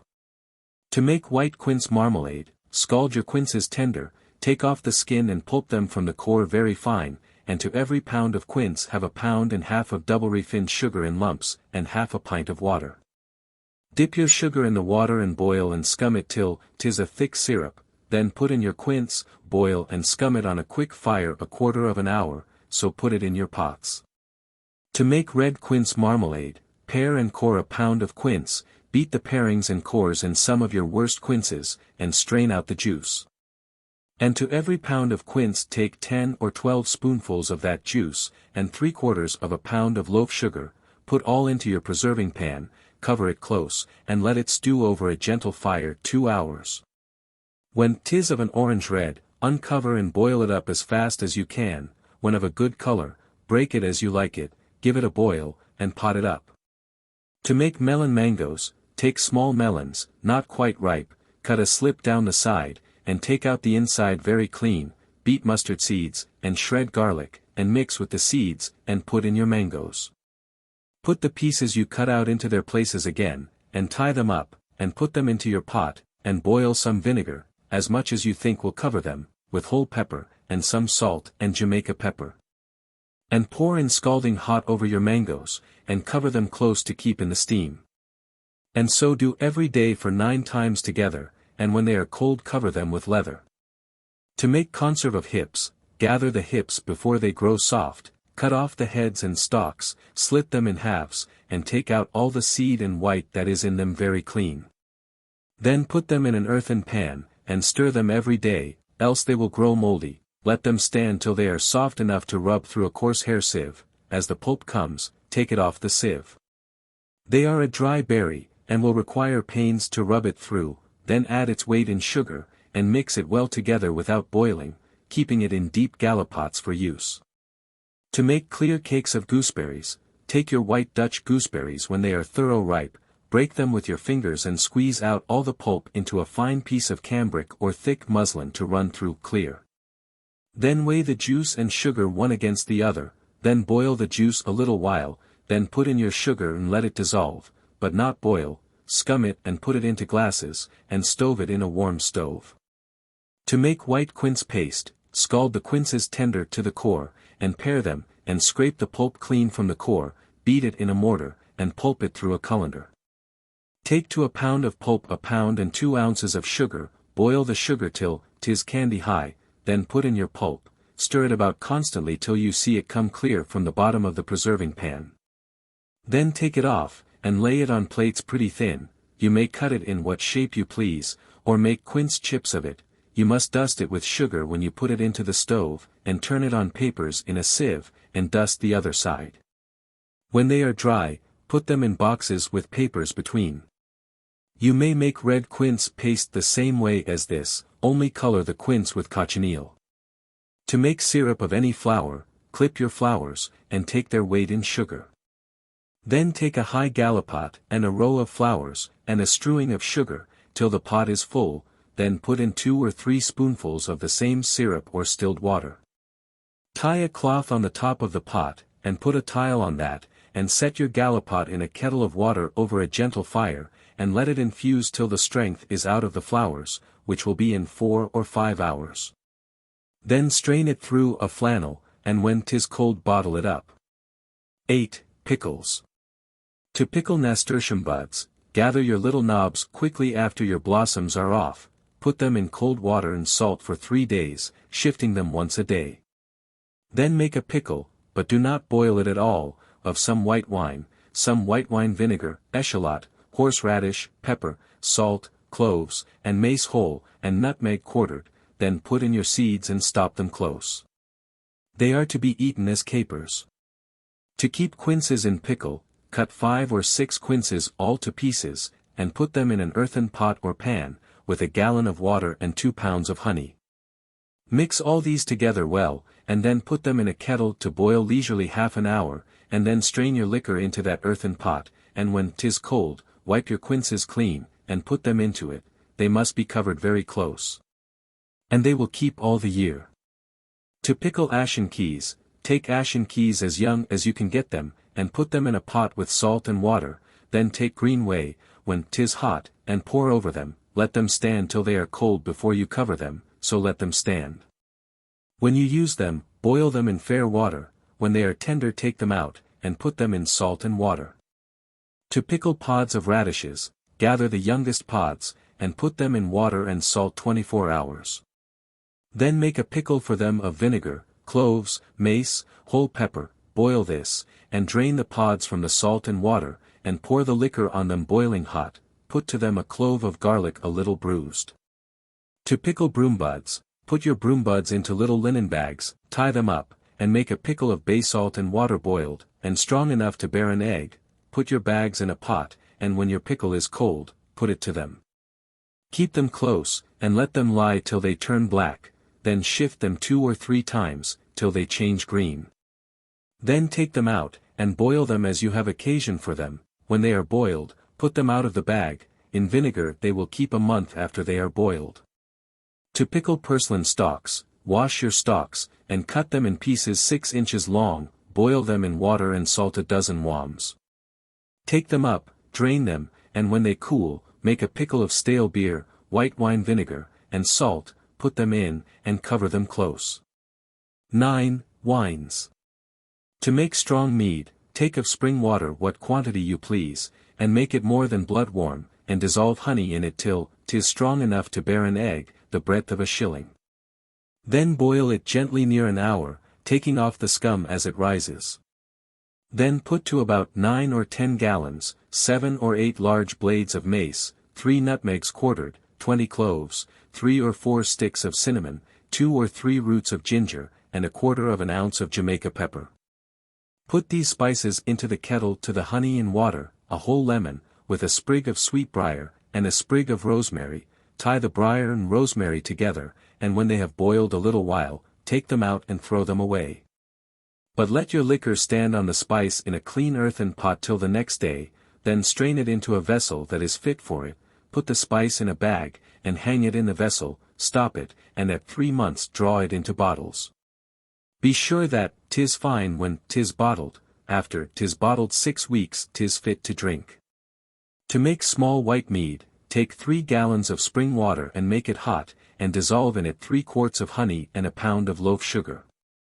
And let it boil about half an hour, and scum it as long as any rises, then pour it out into a tub, and squeeze in the juice of 4 lemons, put in the rinds of but 2, 20 cloves, 2 races of ginger, a top of sweetbriar, and a top of rosemary.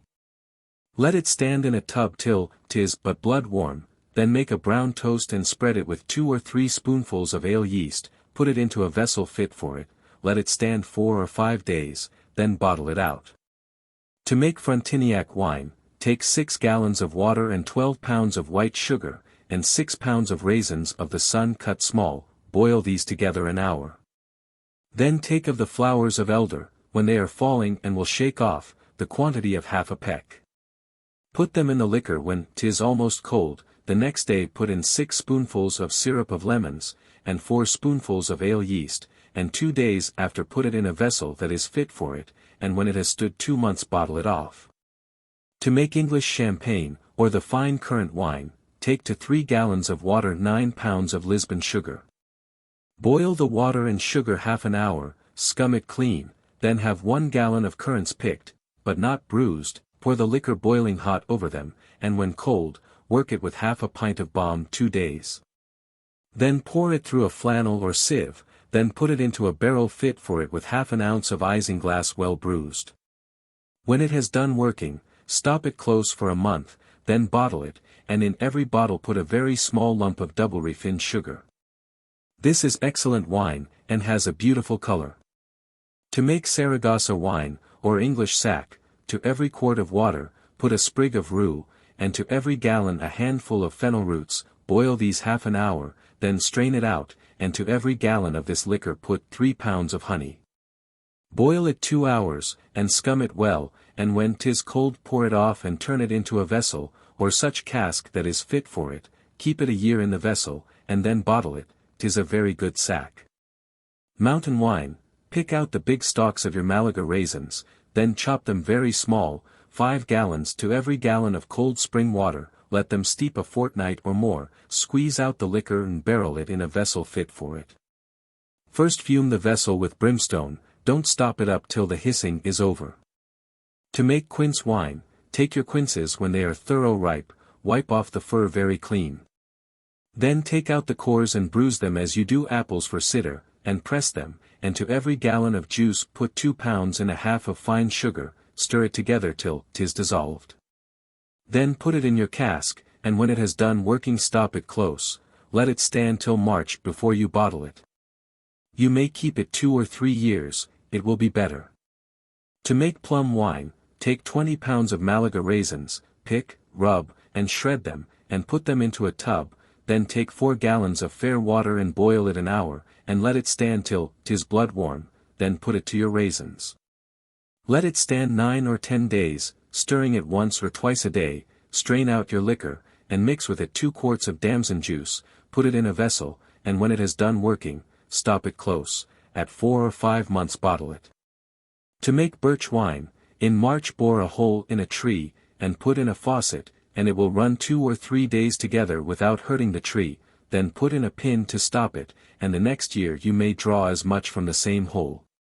Put to every gallon of the liquor a quart of good honey, and stir it well together, boil it an hour, scum it well, and put in a few cloves, and a piece of lemon peel. When 'tis almost cold, put to it so much ale yeast as will make it work like new ale, and when the yeast begins to settle, put it in a runlet that will just hold it, so let it stand 6 weeks or longer if you please. Then bottle it, and in a month you may drink it. It will keep a year or 2. You may make it with sugar, 2 pounds to a gallon, or something more, if you keep it long. This is admirably wholesome as well as pleasant, an opener of obstructions, good against the phthisis, and good against the spleen and scurvy, a remedy for the stone, it will abate heat in a fever or thrush, and has been given with good success. To make sage wine, boil 26 quarts of spring water a quarter of an hour, and when 'tis blood warm, put 25 pounds of Malaga raisins picked, rubbed and shred into it, with almost half a bushel of red sage shred, and a porringer of ale yeast. Stir all well together, and let it stand in a tub covered warm 6 or 7 days, stirring it once a day, then strain it out, and put it in a runlet. Let it work 3 or 4 days, stop it up. When it has stood 6 or 7 days put in a quart or 2 of Malaga sack, and when 'tis fine bottle it. Sage wine another way: take 30 pounds of Malaga raisins picked clean, and shred small, and 1 bushel of green sage shred small, then boil 5 gallons of water, let the water stand till 'tis lukewarm. Then put it in a tub to your sage and raisins, let it stand 5 or 6 days, stirring it twice or thrice a day. Then strain and press the liquor from the ingredients, put it in a cask, and let it stand 6 months, then draw it clean off into another vessel, bottle it in 2 days, in a month or 6 weeks it will be fit to drink, but best when 'tis a year old. To make ebullition, to a hogshead of strong ale, take a heaped bushel of elderberries, and half a pound of juniper berries beaten. Put in all the berries when you put in the hops, and let them boil together till the berries break in pieces, then work it up as you do ale. When it has done working, add to it half a pound of ginger, half an ounce of cloves, as much mace, an ounce of nutmegs, and as much cinnamon growly beaten, half a pound of citron, as much eringo root and likewise of candied orange peel. Let the sweetmeats be cut in pieces very thin, and put with the spice into a bag and hang it in the vessel when you stop it up. So let it stand till 'tis fine, then bottle it up and drink it with lumps of double refined sugar in the glass. To make cock ale, take 10 gallons of ale, and a large cock, the older the better, parboil the cock, flea him, and stamp him in a stone mortar till his bones are broken. You must craw and gut him when you flea him, put the cock into 2 quarts of sack, and put to it 3 pounds of raisins of the sun stoned, some blades of mace, and a few cloves. Put all these into a canvas bag, and a little before you find the ale has done working, put the ale and bag together into a vessel. In a week or 9 days' time bottle it up, fill the bottles but just above the necks, and leave the same time to ripen as other ale. To make it elder ale, take 10 bushels of malt to a hogshead, then put 2 bushels of elderberries picked from the stalks into a pot or earthen pan, and set it in a pot of boiling water till the berries swell. Then strain it out and put the juice into the guile fat, and beat it often in, and so order it as the common way of brewing. To clear wine, take half a pound of hartshorn, and dissolve it in cider, if it be for cider, or Rhenish wine for any liquor, this is enough for a hogshead. To fine wine the Lisbon way, to every 20 gallons of wine take the whites of 10 eggs, and a small handful of salt, beat it together to a froth, and mix it well with a quart or more of the wine, then pour it in the vessel. And in a few days it will be fine. Part 3. In 1747 appeared a thin folio volume, of which I will transcribe the title, The Art of Cookery, made plain and easy, which far exceeds everything of the kind ever yet published. By a lady. London, printed for the author. And sold at Mrs. Ashburn's, a china shop, the corner of Fleet Ditch. MDCCXLVII. The lady was no other than Mrs. Glass, wife of an attorney residing in Carey Street. And a very sensible lady she was, and a very sensible and interesting book hers is, with a preface showing that her aim was to put matters as plainly as she could, her intention being to instruct the lower sort. For example, says she, when I bid them lard a fowl, if I should bid them lard with large lardons they would not know what I meant, but when I say they must lard with little pieces of bacon, they know what I mean. I have been greatly charmed with Hannah Glass, Art of Cookery, 1747, and with her, Complete Confectioner, likewise in a modified degree. The latter was partly derived, she tells you, from the manuscript of a very old experienced housekeeper to a family of the first distinction. But, nevertheless, both are very admirable performances. And yet the compiler survives scarcely more than in an anecdote for which I can see no authority. For she does not say, first catch your hare, footnote, Mrs. Glass' cookery book was reprinted at least as late as 1824. Mrs. Glass represents that, before she undertook the preparation of the volume on confectionery, there was nothing of the kind for reference and consultation. But we had already a curious work by E. Kidder, who was, according to his title page, a teacher of the art which he expounded eventually in print. The title is sufficiently descriptive, E. Kidder's Receipts of Pastry and Cookery, for the use of his scholars, who teaches at his school in Queen Street, near St. Thomas Apostles, footnote, in another edition his school is in St. Martin's le Grand, on Mondays, Tuesdays and Wednesdays, in the afternoon. Also on Thursdays, Fridays and Saturdays, in the afternoon, at his school next to Furnival's Inn in Holborn. Ladies may be taught at their own houses. It is a large octavo, consisting of 50 pages of engraved text, and is embellished with a likeness of Mr. Kidder. For all that Mrs. Glass ignores him. I have shown how Mrs. Glass might have almost failed to keep a place in the public recollection, had it not been for a remark which that lady did not make. But there is a still more singular circumstance connected with her and her book, and it is this, that in Dr. Johnson's day, and possibly in her own lifetime, a story was current that the book was really written by Dr. Hill the physician. That gentleman's claim to the authorship has not, of course, been established, but at a dinner at Dilly's the publishers in 1778, when Johnson, Miss Seward, and others were present, a curious little discussion arose on the subject. Boswell thus relates the incident and the conversation. The subject of cookery having been very naturally introduced at a table, where Johnson, who boasted of the niceness of his palate, avowed that he always found a good dinner, he said, "I could write a better book about cookery than has ever yet been written. It should be a book upon philosophical principles. Pharmacy is now made much more simple. Cookery may be so too. A prescription, which is now compounded of 5 ingredients, had formerly 50 in it. So in cookery. If the nature of the ingredients is well known, much fewer will do.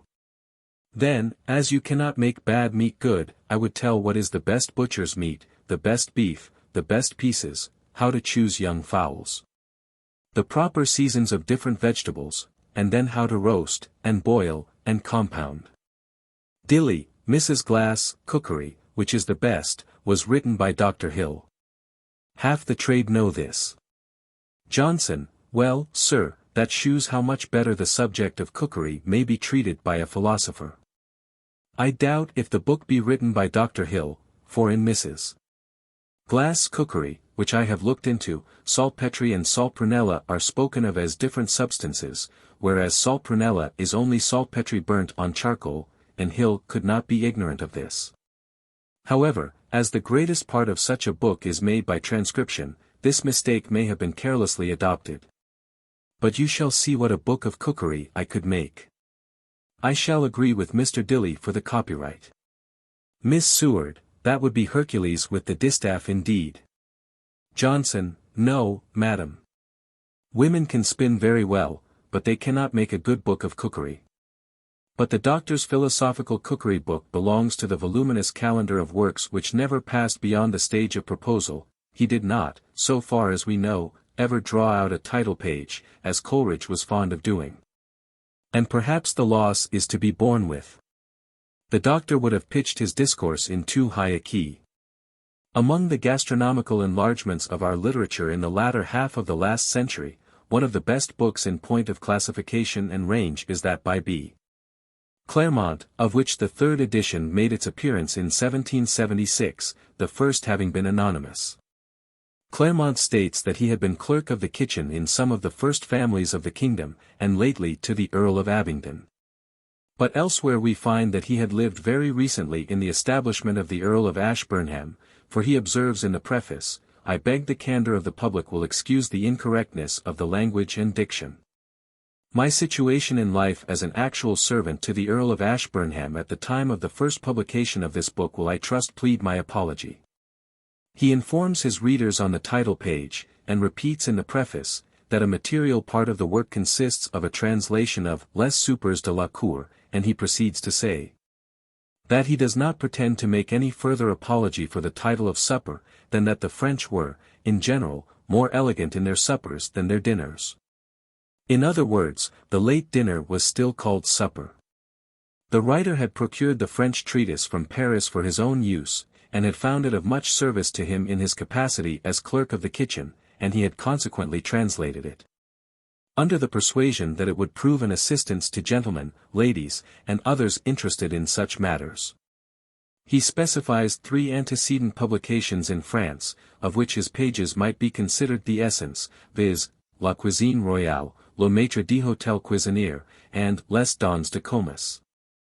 And he expresses to some of his contemporaries, who had helped him in his researches, his obligations in the following terms: as every country produces many articles peculiar to itself, and considering the difference of climates, which either forward or retard them, I would not rely on my own knowledge, in regard to such articles. I applied therefore to 3 tradesmen, all eminent in their profession, one for fish, one for poultry, and one for the productions of the garden, viz., Mr. Humphrey Turner, the manager in St. James's Market, Mr. Andrews, poulterer in Ditto, and Mr.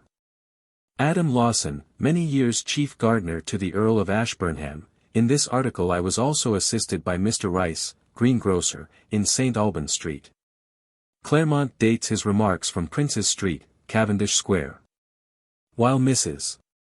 Glass was still in the middle firmament of public favour, a little book without the writer's name was published as by a lady. I have not seen the first or second editions, but the third appeared in 1808. It is called A New System of Domestic Cookery, formed upon principles of economy, and adapted to the use of private families. The author was Helene Rundell, of whom I am unable to supply any further particulars at present. Mrs. Rundell's cookery book, according to the preface, was originally intended for the private instruction of the daughters of the authoress in their married homes, and specially prepared with an eye to housekeepers of moderate incomes. Mrs. Rundell did not write for professed cooks, or with any idea of emolument, and she declared that had such a work existed when she first set out in life it would have been a great treasure to her. The public shared the writer's estimate of her labors, and called for a succession of impressions of the new system, till its run was checked by Miss Acton's still more practical collection. Mrs. Rundell is little consulted nowadays. But time was when Mrs. Glass and herself were the twin stars of the Culinary Empyrean. Coming down to our own times, the names most familiar to our ears are Ude, Francatelli, and Sawyer, and they are the names of foreigners. Footnote: a fourth work before me has no clue to the author, but it is like the others, of an alien complexion. It is called French Domestic Cookery, combining elegance and economy. In 1200 receipts, 12 mo, 1846. Sawyer's book appeared in the same year. In 1820, an anonymous writer printed a Latin poem of his own composition, called Tabella Siberia, a bill of fare, etc., etc., with copious notes, which seem more important than the text. No English school of cookery can be said ever to have existed in England. We have, and have always had, ample material for making excellent dishes. But if we desire to turn it to proper account, we have to summon men from a distance to our aid, or to accept the probable alternative, failure. The adage, God sends meat, and the devil sends cooks, must surely be of native parentage, for of no country is it so true as of our own. Perhaps, had it not been for the influx among us of French and Italian experts, commencing with our Anglo-Gallic relations under the Plantagenets, and the palmy days of the monastic orders, culinary science would not have arrived at the height of development which it has attained in the face of great obstacles. Perchance we should not have progressed much beyond the pancake and oatmeal period. But foreign chefs limit their efforts to those who can afford to pay them for their services. The middle classes do not fall within the pale of their beneficence. The poor know them not. So it happens that even as I write, the greater part of the community not only cannot afford professional assistance in the preparation of their meals, which goes without saying, but from ignorance expend on their larder twice as much as a Parisian or an Italian in the same rank of life, with a very indifferent result. There are handbooks of instruction, it is true, both for the middle and for the lower classes. These books are at everybody's command. But they are either left unread, or if read, they are not understood. I have before me the 11th edition of Esther Copley's Cottage Comforts, 1834. It embraces all the points which demand attention from such as desire to render a humble home comfortable and happy. The leaves have never been opened. I will not say, ex hoc dis omnes, but it really appears to be the case, that these works are not studied by those for whom they are written, not studied, at all events, to advantage. Dar. Kitchener augmented this department of our literary stores in 1821 with his Cook's Oracle, which was very successful, and passed through a series of editions. In the preface to that of 1831, the editor describes the book as greatly enlarged and improved, and claims the rapid and steady sale which has invariably attended each following edition as a proof of the excellence of the work. I merely mention this, because in Kitchener's own preface to the 7th issue, L2MO, 1823, he says, "This last time I have found little to add, and little to alter." Such is human fallibility. The Cook's Oracle was heralded by an introduction which very few men could have written, and which represents the doctor's method of letting us know that, if we fancy him an impostor, we are much mistaken.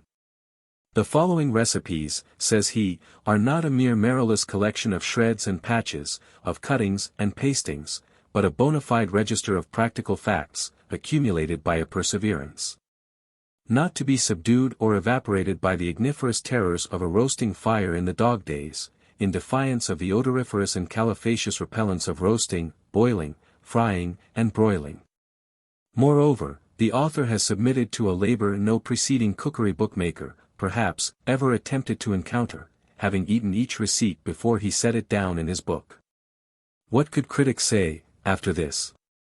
1 or 2 large editions must have been exhausted before they recovered their breath, and could discover how the learned Kitchener set down the receipts which he had previously devoured. But the language of the preface helps to console us for the loss of Johnson's threatened undertaking in this direction. Dr. Kitchener proceeded on different lines from an artist who closely followed him in the order of publication. And the two did not probably clash in the slightest degree. The cooking world was large enough to hold Kitchener and the ci-devant chef to the most Christian King Louis XVI. And the Right Honourable the Earl of Sefton, Louis Eustache Eudes. Eudes was steward to the United Service Club, when he printed his French Cook in 1822. A very satisfactory and amusing account of this volume occurs in the London Magazine for January 1825. But whatever may be thought of Eudes nowadays, he not only exerted considerable influence on the higher cookery of his day, but may almost be said to have been the founder of the modern French school in England. Eudes became chef at Crockford's Club, which was built in 1827, the year in which his former employer, the Duke of York, died.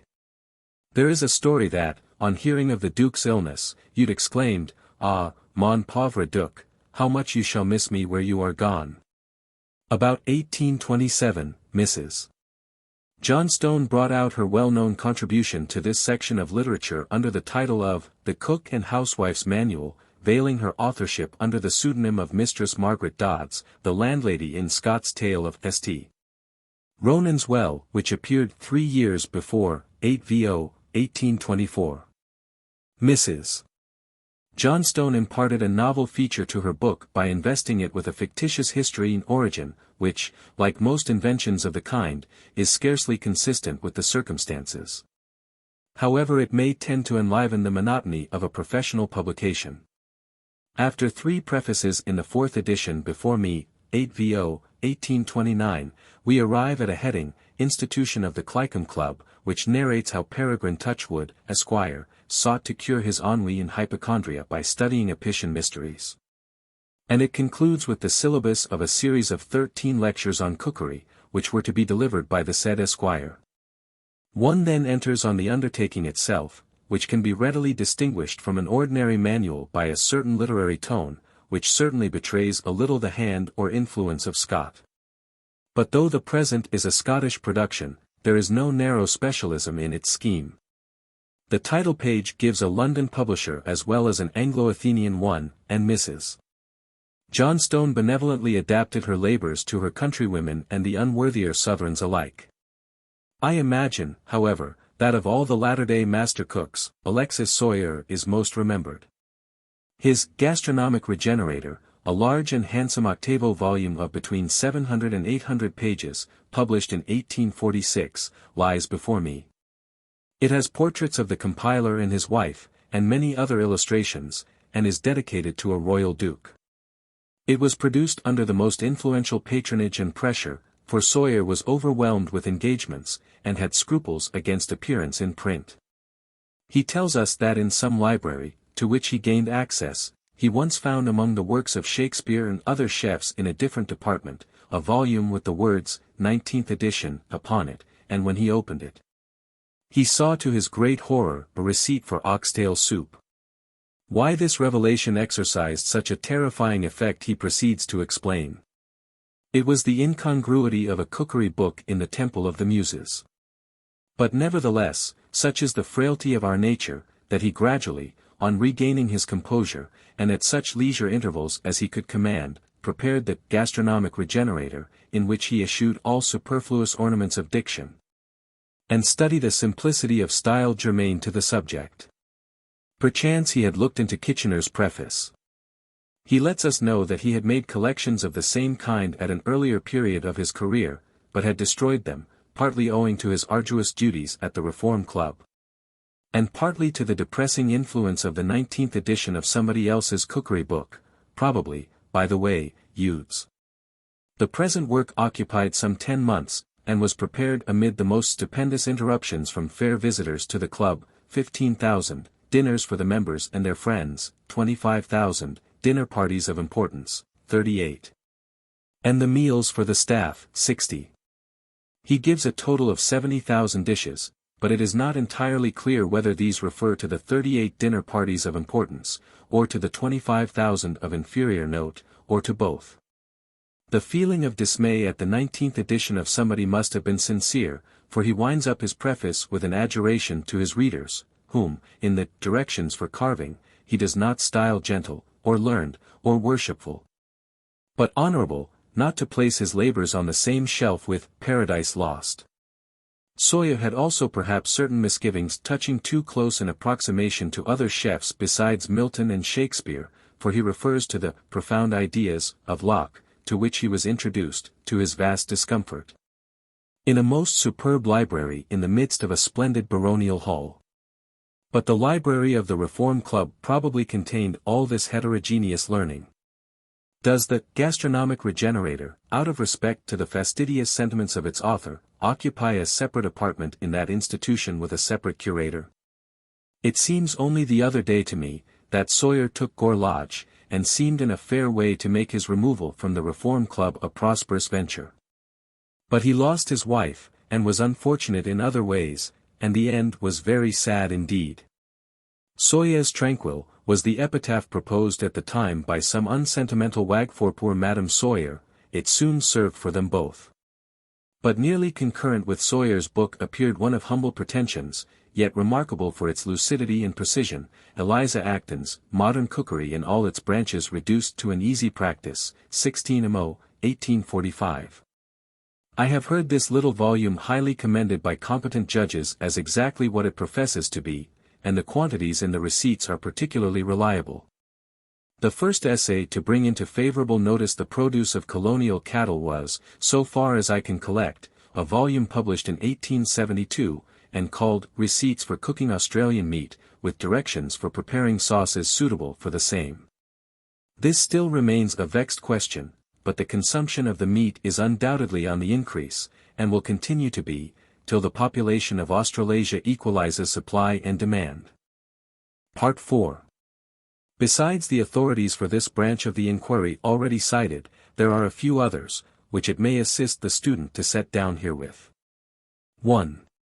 A collection of ordinances and regulations for the government of the royal household, Edward III. To William and Mary. 4-2, 1790. 2. The Book of Nurture. By Hugh Rhodes, of the King's Chapel. Printed in the time of Henry VIII. By John Redman. 4-2. 3. Abbreviate touching the order and government of the house of a nobleman. 1605, Archaeologia, 13. 4. Orders made by Henry, Prince of Wales, respecting his household. 1610, Archaeologia, 14. 5. The School of Good Manners. By William Fiston or Fiston. 8 VO, 1609. 6. The School of Virtue, the second part. By Richard West. 12 MO, 1619. 7. The School of Grace, or A Book of Nurture. By John Hart. 12 Mo, about 1680. 8. England's Newest Way in All Sorts of Cookery. By Henry Howard, Free Cook of London. 8 VO, London, 1703. 9. A collection of above 300 receipts in cookery, physic and surgery, for the use of all good wives, tender mothers, and careful nurses. By several hands. The second edition, to which is added a second part. 8 VO, London, 1729. 5th edition, 8 VO, London, 1734. 10. The Complete City and Country Cook. By Charles Carter. 8 VO, London, 1732. 11. The Complete Housewife, or Accomplished Gentlewoman's Companion, being a collection of upwards of 500 of the most approved receipts in cookery, pastry, confectionery, preserving, pickles, cakes, creams, jellies, made wines, cordials. With copper plates. And also bills of fare for every month in the year. By E. Smith. 7th edition, with very large additions, near 50 receipts being communicated just before the author's death. 8 VO, London, 1736. 11th edition. 8 VO, London, 1742. 12. The Complete Family Piece, a very choice collection of receipts in cookery. 7th edition. 8 VO, London, 1737. 13. The Modern Cook. By Vincent Lachapelle, Cook to the Prince of Orange. 3rd edition. 8 VO, London, 1744. 14. A Treatise of All Sorts of Foods, both animal and vegetable, and also of drinkables, written originally in French by the learned M. L. Lemery. Translated by D. Hay, M.D. 8 VO, London, 1745. 15. The Housekeeper's Pocketbook. By Sarah Harrison. 6th edition, 2 volumes 12 Mo, London, 1755. 16. Professed Cookery. By N. Cook. 3rd edition. 8 VO, London, about 1760. 17. The Experienced English Housekeeper. By Elizabeth Raffald. 2nd edition. 8 VO, London, 1771.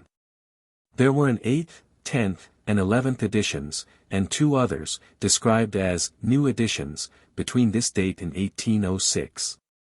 The compiler dedicates her book to the Honourable Lady Elizabeth Warburton, in whose service she had been. She mentions that the volume was published by subscription, and that she had obtained 800 names. In the preface Mrs. Raffald begins by observing, when I reflect upon the number of books already in print upon this subject, and with what contempt they are read, I cannot but be apprehensive that this may meet the same fate with some who will censure before they either see it or try its value. She concludes by saying that she had not meddled with physical receipts, leaving them to the physician's superior judgment, whose proper province they are. The author of the Experienced Housekeeper tells us that she had not only filled that post in noble families during 15 years, but had travelled with her employers, and so widened her sphere of observation. 18. The Young Lady's Guide in the Art of Cookery. By Elizabeth Marshall. 8 VO, Newcastle, 1777. 19. English Housewifery exhibited in above 450 receipts. By Elizabeth Moxon. 4th edition. 8 VO, Leeds, about 1780. 20. The Practice of Modern Cookery. By George Dalrymple. 8 VO, Edinburgh, 1781. 21. The Lady's Assistant for Regulating and Supplying the Table. By Charlotte Mason. 8 VO, London, 1786. 22. The Complete Family Companion. 8 VO, London, 1787. 23. The Honours of the Table. Or, Rules for Behaviour During Meals, with the Whole Art of Carving. By the author of Principles of Politeness, etc., Trussler. 2nd edition. Woodcuts by Buick. 12 Amo, London, 1791. 24. The French Family Cook, being a complete system of French cookery. From the French. 8 VO, London, 1793. 25. The British Housewife, or, The Cook's, Housekeeper's, and Gardener's Companion. By Martha Bradley. 8 VO. 26. Cookery and Pastry. By Mrs. Mackivy. New edition, 12 Amo, Edinburgh, 1800. 27. The London Art of Cookery. By John Farley. 4th edition. 8 VO, London, 1807. 28. The School of Good Living. Or, a literary and historical essay on the European kitchen, beginning with Cadmus, the cook and king, and concluding with the union of cookery in chemistry. 12 Amo, London, 1804. 29. Culina Famulator Medicina. Receipts in Modern Cookery, with a medical commentary by Ignotus, and revised by A. Hunter, M.D., FASL and E. 4th edition, 12 Amo, York, 1806. 30. The Universal Cook. By Francis Collingwood and T. Woolhams. 4th edition. 8 VO, London, 1806. 31. A Complete System of Cookery. By John Simpson, Cook. 8 VO, London, 1806. Again, 8 VO, London, 1816. 32. Simpson's Cookery Improved and Modernized. By H. W. Brand. 8 VO, London, 1834. 33. The Imperial and Royal Cook. By Frederick Nutt, Esquire, author of The Complete Confectioner. 8 VO, London, 1809. 34. The Housekeeper's Domestic Library. By Charles Millington. 8 VO, London, 1810. 35. The Housekeeper's Instructor, or Universal Family Book. By W. A. Henderson. 17th edition. By S. C. Shrubbley, Cook to the Albany, London. 8 VO, London, 1811. 36. The Art of Preserving All Kinds of Animal and Vegetable Substances for Several Years. By M. Appert. Translated from the French. 2nd edition. 8 VO, London, 1812. With a folding plate. 37. Domestic Economy in Cookery, for Rich and Poor. By a Lady. 8 VO, London, 1827. In the preface the author apprises us that a long residence abroad had enabled her to become a mistress of the details of foreign European cookery, but she adds, the mulligatawnies and curries of India. The sweet pillows, yahort, and cold soups of Persia, the kububs, sweet yafs and sherbets of Egypt. The cold soups and mixed meats of Russia, the couscous and honeyed paste of Africa, have been inserted with the view of introducing a less expensive and more wholesome and a more delicate mode of cookery. 38. Apician Morsels. Or, Tales of the Table, Kitchen, and Larder. By Dick Humelbergius Secundus. 8 VO, London, 1834. 39. Cottage Economy and Cookery. 8 VO, London, 1844, footnote, reprinted from the Journal of the Agricultural Society, 1843, Volume 3, Part 1. Diet of the Yeoman and the Poor. The staple food among the lower orders in Anglo-Saxon and the immediately succeeding times was doubtless bread, butter, and cheese, the aliment which goes so far even yet to support our rural population. With vegetables and fruit, and occasional allowances of salted bacon and pancakes, beef, or fish. The meat was usually boiled in a kettle suspended on a tripod. Footnote, the tripod is still employed in many parts of the country for a similar purpose, over a wood fire, such as is used only now, in an improved shape, for fish and soup. The kettle which is mentioned, as we observe, in the tale of Tom Thumb, was the universal vessel for boiling purposes. Footnote, an inverted kettle was the earliest type of the diving bell, and the bacon house, or larder. so called from the preponderance of that sort of store over the rest, was the warehouse for the winter stock of provisions. Footnote: what is called in some places the keeping room also accommodated flitches on the walls, and hams ranged along the beams overhead. And it served at the same time for a best parlour. The fondness for condiments, especially garlic and pepper, among the higher orders, possibly served to render the coarser nourishment of the poor more savoury and flavourous. It is interesting to remark, says Mr. Wright, footnote, Domestic Manners and Sentiments, 1862, p. 91, that the articles just mentioned, bread, butter, and cheese, have preserved their Anglo-Saxon names to the present time, while all kinds of meat, beef, veal, mutton, pork, even bacon, have retained only the names given to them by the Normans. Which seems to imply that flesh meat was not in general use for food among the lower classes of society. In Mallory's compilation on the adventures of King Arthur and his knights, contemporary with the Book of St. Albans, we are expressly informed in the 6th chapter, how the king made a great feast at Caerleon in Wales, but we are left in ignorance of its character. The chief importance of details in this case would have been the excessive probability that Mallory would have described an entertainment consonant with the usage of his own day.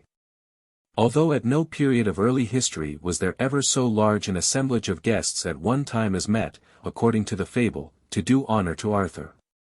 In the 10th century colloquy of Archbishop Alfric, the boy is made to say that he is too young to eat meat, but subsists on cabbages, eggs, fish, cheese, butter, beans, and other things, according to circumstances.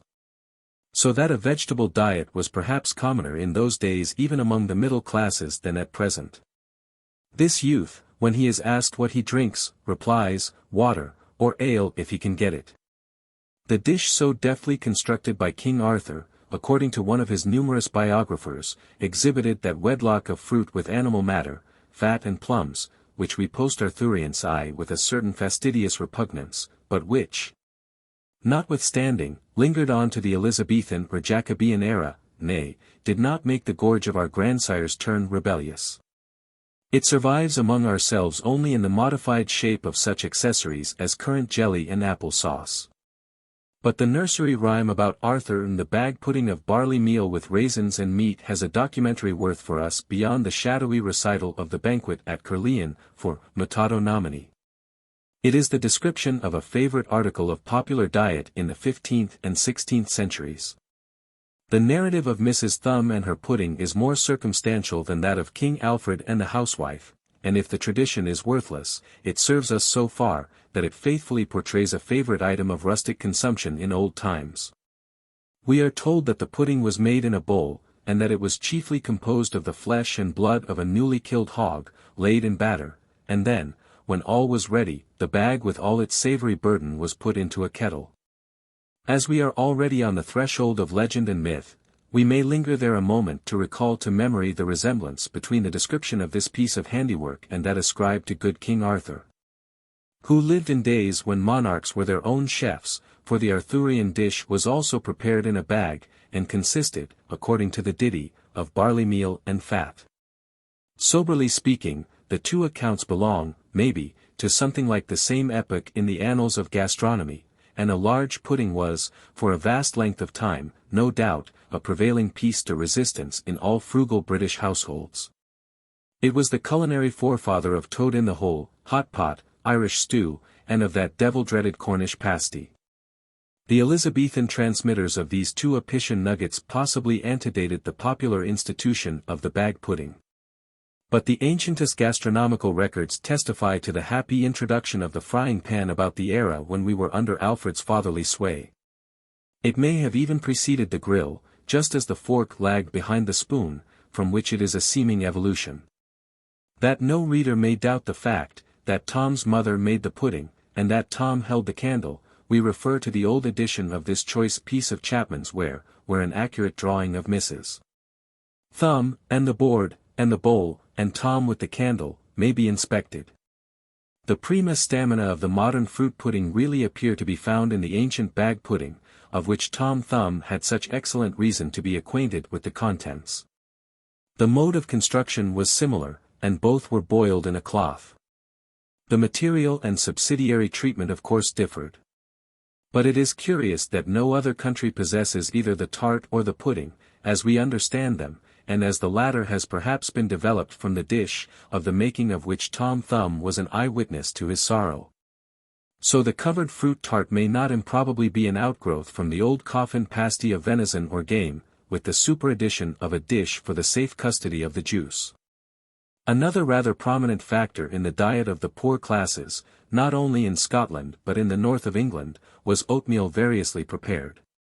One very favourable and palatable way was by grinding the meal a second time as fine as flour, boiling it, and then serving it with hot milk or treacle. There is something in the nature of this food so peculiarly satisfying and supporting, that it seems to have been destined to become the staple nourishment of a poor population in a cold and bracing climate. The 14th and 15th centuries unquestionably saw a great advance in the mystery of cookery and in the diversity of dishes, and the author of Piers of Fulham complains that men were no longer satisfied with brawn and powdered beef, which he terms store of house, but would have venison, wild fowl, and heronshaw. And men of simple estate, says he, will have partridges and plovers, when lords lack. He adds quaintly, a mallard of the dunghill is good enough for me, with pleasant pickle, or it is else poison. Party. We have for our purpose a very serviceable relic of the old time, called A Merry Jest, How the Ploughman Learned His Paternoster. The scene purports to be laid in France, and the general outline may have been taken from the French.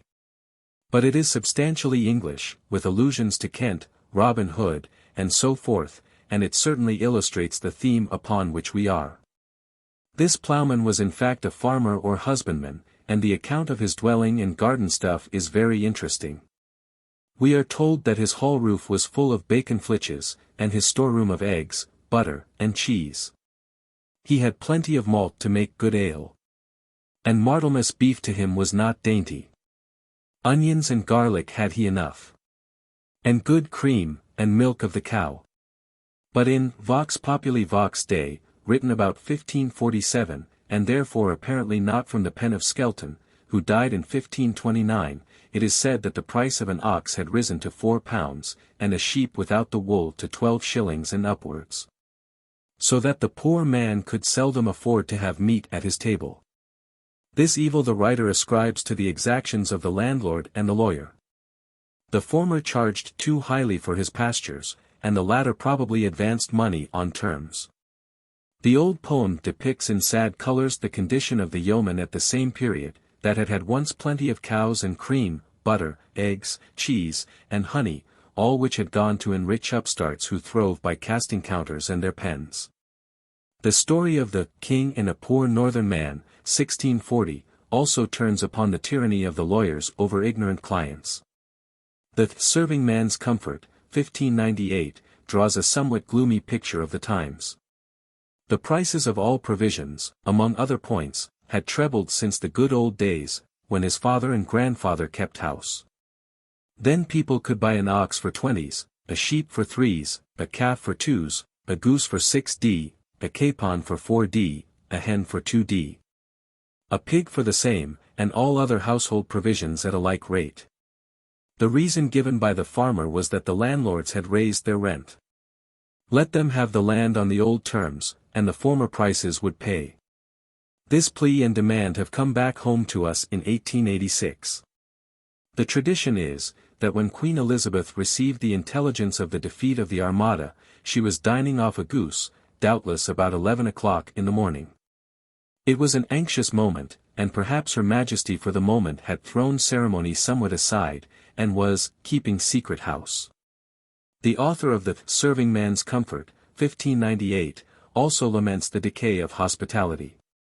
Where, he inquires, are the great chins of stalled beef, the great, black jacks of double beer, the long hall tables fully furnished with good victuals. But he seems to have been a stickler for the solid fare most in vogue, according to his complaint, formerly. And he represents to us that in lieu of it one had to put up with goose giblets, pig's pettitoes, and so many other boiled meats, forced meats, and made dishes. Things were hardly so very bad, however, if, as he states previously, the curtailment of the expenditure on the table still left, as a medium repast, 2 or 3 dishes, with fruit and cheese after. The black jack here mentioned was not discarded till comparatively modern days. Nares, who published his glossary in 1822, states that he recollects them in use. A meal's meat twice a week, worth a groat, is mentioned as the farm servant's portion in Civil and Uncivil Life, 1579. In A Piece of Friar Bacon's Brazenheads Prophesy, a unique poem, 1604, we read that at that time a cheesecake and a pie were held good country meat. The author adds, ale and spice, and curds and cream, would make a shoaler make of aim. Breton, in his Fantastics, 1626, observes, milk, butter and cheese are the labourer's diet, and a pot of good beer quickens his spirits. Norfolk dumplings were celebrated in John Day the playwright's time. He has put into the mouth of his East Country yeoman's son, Tom Strode, in The Blind Beggar of Bethnal Green, written long before it was printed in 1659, the following, As God mend me, and ere thou comest into Norfolk, I'll give thee as good a dish of Norfolk dumplings as ere thou laidst thy lips to. And in another passage of the same drama, where Swash's shirt has been stolen, while he is in bed, he describes himself as naked as your Norfolk dumpling. In the play just quoted, Old Strode, a Norfolk yeoman, speaks of his contentment with good beef, Norfolk bread, and country home-brewed drink. And in the City Madam, 1658, Holdfast tells us that before his master got an estate, his family fed on roots and livers, and necks of beef on Sundays. I cite these as traits of the kind of table kept by the lower grades of English society in the 17th century. Meats and drinks. Slender, you are afraid, if you see the bear loose, are you not? And, I, indeed, sir. Slender, that's meat and drink to me, now. Merry Wives of Windsor, I, 1.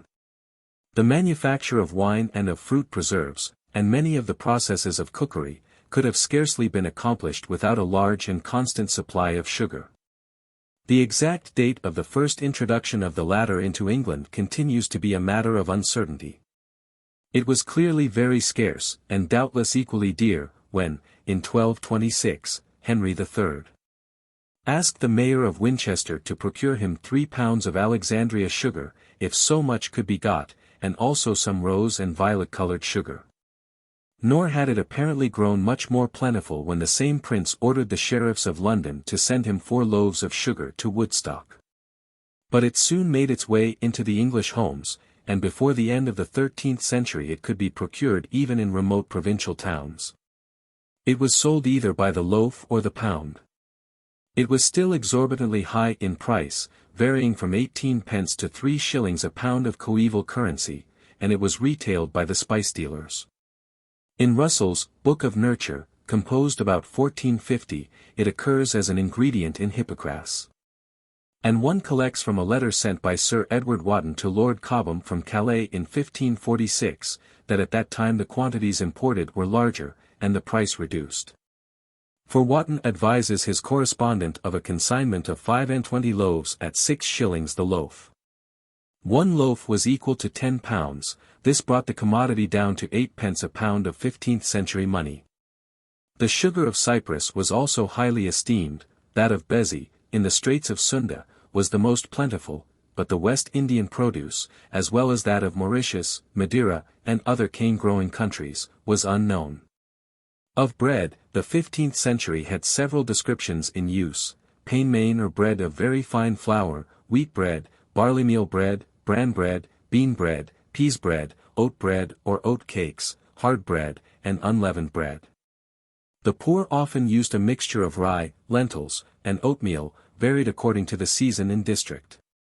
The author of The Serving Man's Comfort, 1598, however, seems to say that it was counted by the poorer sort at that time a hardship only to be tolerated in a dear year to mix beans and peas with their corn. And he adds, so must I yield you a loaf of coarse cockle, having no acquaintance with coin to buy corn. In a nominale of this period mention is made of oblis, or small round loaves, perhaps like the old-fashioned turnover. And we come across the explicit phrase, a loaf of bread, for the first time, a pictorial vocabulary of the period even furnishing us with a representation of its usual form. Nor were the good folks of those days without their simnels, cracknels, and other sorts of cakes for the table, among which in the wastel we recognize the equivalent of the modern French gâteau. Besides marchpane or pain main, and pain puff, two sorts baked on special occasions, and rather entering into the class of confectionery, our better-to-do ancestors usually employed three descriptions of bread, manchette for the master's table. Made of fine bolt flour. Sheet, of unbolted flour, but not mixed with any coarser ingredient, and brown bread, composed of flour and rye meal, and known as maslin, mistalon. A bushel of wheat, in a romance of the 13th century, is estimated to produce 20 loaves. But the statement is obviously to be taken with allowance. The manchet was sometimes thought to be sufficient without butter, as we now eat a scone. In the Conceits of Old Hobson, 1607, the worthy haberdasher of the poultry gives some friends what is facetiously described as a light banquet, a cup of wine and a manchet of bread on a trencher for each guest. In an apartment illuminated with 500 candles. There is no pictorial record of the mode in which the early baker worked here, analogous to that which Lacroix supplies of his 16th-century confrère. The latter is brought vividly enough before us in a copy of one of Jostemon's engravings, and we perceive the bakery and its tenants, one, apparently a female, kneading the dough in a trough at the farther end, a second by a roasting fire.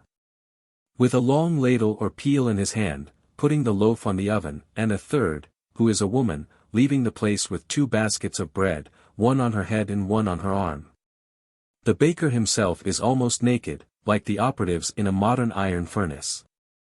The artist has skillfully realized the oppressive and enervating atmosphere. And it was till lately quite usual to see in the side streets of Paris in the early morning the boulanger at work precisely in the same informal costume. So tenacious is usage, and so unchanging many of the conditions of life. The Anglo-Norman used butter where his Italian contemporary used oil. But it is doubtful whether before the conquest our ancestors were commonly acquainted with butter. The early cook understood the art of glazing with yolk of egg, and termed it enduring, and not less well that of presenting dishes under names calculated to mislead the intended partaker, as where we find a receipt given for pomme d'orange, which turns out to be a preparation of liver of pork with herbs and condiments, served up in the form of glazed force meatballs. Venison was salted in troughs. In the tale of The King and the Hermit, the latter exhibits to his unknown visitor his stock of preserved venison from the deer, which he had shot in the forest. The mushroom, of which so many varieties are at present recognized by botanists, seems, from the testimony of an Italian, Giacomo Castelvetri, who was in London in 1614, and to whom I have already referred, to have been scarcely known here at that time. I cannot say, of course, how far Castelvetri may have prosecuted his inquiries, though he certainly leaves the impression of having been intelligently observant, or whether he includes in this observation the edible toadstools. But even now much unreasonable prejudice exists as to the latter, and very limited use is made of any but 2 or 3 familiar sorts of the mushroom itself. It is a pity that this misconception should not be dissipated. Caviari had been brought into England, probably from Russia, at the commencement of the 17th century, perhaps sooner. In 1618, the Court and Country, by Breton, seems to represent it as an article of diet which was little known, and not much relished. For a great lady had sent the writer's father a little barrel of it, and it was no sooner opened than it was fastened down again, to be returned to the donor with a respectful message that her servant had black soap enough already. In the time of James I, the ancient bill of fare had been shorn of many of its coarser features, so far as fish was concerned. And the author of The Court and Country tells a story to shew that porpoise pie was a dish which not even a dog would eat.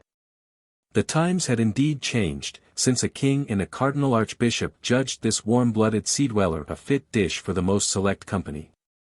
It is not a despicable or very ascetic regimen which Stevenson lays before us under April in his reproduction of Breton's Fantastics, 1626, under the title of the 12 Months, 1661, the wholesome diet that breeds good sanguine juice. Such as pullets, capons, sucking veal, beef not above 3 years old, a draught of morning milk fasting from the cow. Grapes, raisins, and figs be good before meat, rice with almond milk, birds of the field, peasants and partridges, and fishes of stony rivers, hen eggs poached, and such like. Under May he furnishes us with a second and not less appetizing menu. Butter and sage are now the wholesome breakfast, but fresh cheese and cream are meat for a dainty mouth. The early peascods and strawberries want no price with great bellies. But the chicken and the duck are fatted for the market, the sucking rabbit is frequently taken in the nest, and many a gosling never lives to be a goose. Even so late as the succeeding reign, Breton speaks of the good cheer at Christmas, and of the cook, if he lacks not wit, sweetly licking his fingers. The storage of liquids became a difficult problem where, as among our ancestors, glazed pottery was long unknown, and more especially with regard to the supply of water in dry seasons. But so far as milk was concerned, the daily yield probably seldom exceeded the consumption.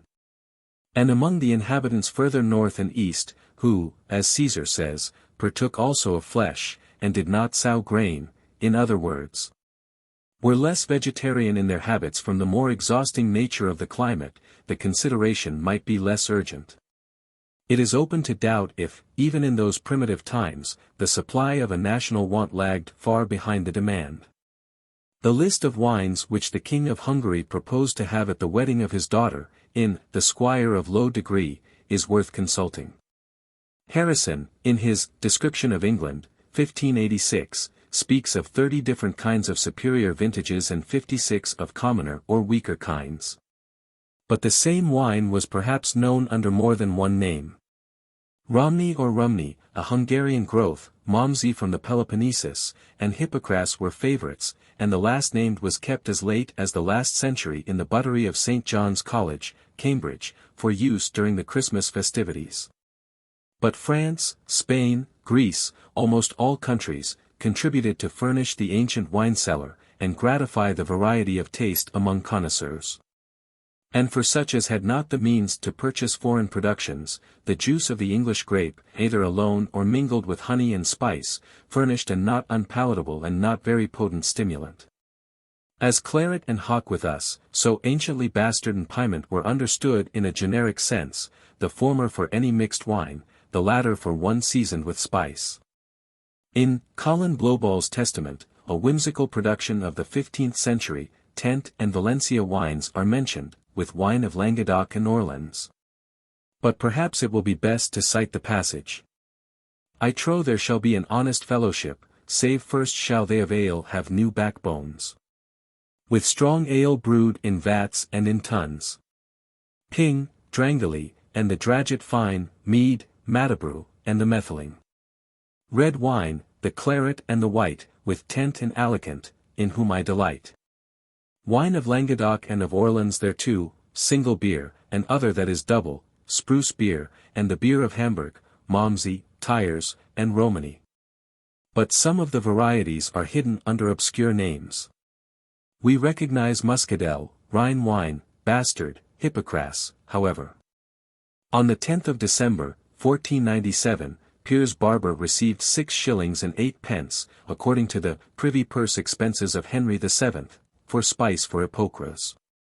Metheglin and beer of some kind appear to be the most ancient liquors of which there are any vestiges among the Britons. Ferguson, in his essay on the formation of the palate, states that they are described by a Greek traveller, who visited the south of Britain in the 4th century BC. This informant describes metheglin as composed of wheat and honey, of course mixed with water, and the beer as being of sufficient strength to injure the nerves and cause headache. Worledge, in his Vinetum Britannicum, 1676, gives us receipts for metheglin and birch wine. Breton, in his Fantastics, 1626, under January, recommends a draught of ale and wormwood wine mixed in a morning to comfort the heart, scour the maw, and fulfill other beneficial offices. The English beer of bygone times underwent many vicissitudes, and it was long before our ancestors conquered their dislike to the bitter hop, after having been accustomed to a thick, Sweet liquor, of which the modern Kentish ale is in some measure a survival. Beer was made from a variety of grain, oats were most commonly employed.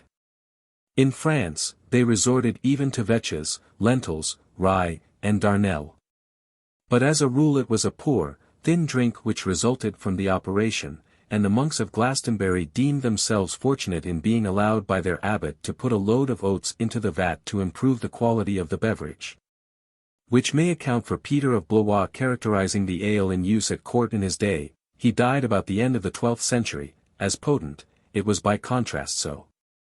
The first assize of ale seems not to have been enacted till the reign of Henry III. From a glossary of the 14th century, inserted in Reliquius Antique, 1841, it appears that whey was then used as a drink. It occurs there as serum, quidem liquor, whey. The kitchen. In direct connection with cookery as with horticulture, are the utensils and appliances which were at the command of those who had to do with these matters in days of yore. And in both cases an inquirer finds that he has to turn from the vain search for actual specimens belonging to remoter antiquity to casual representations or descriptions in missas and printed books.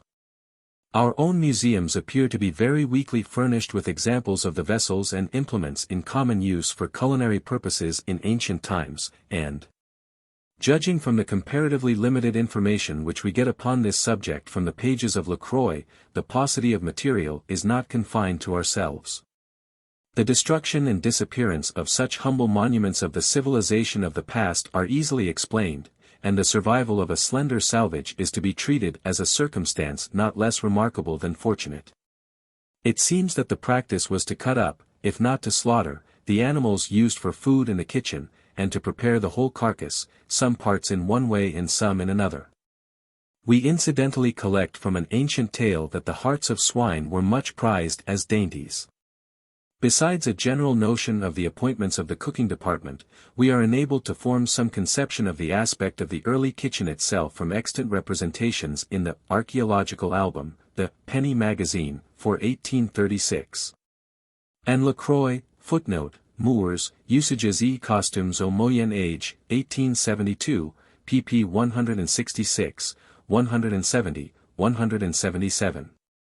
The last-named authority furnishes us with two interesting 16th-century interiors from Jost Amann, and, from the same source, a portraiture of the cook of that period.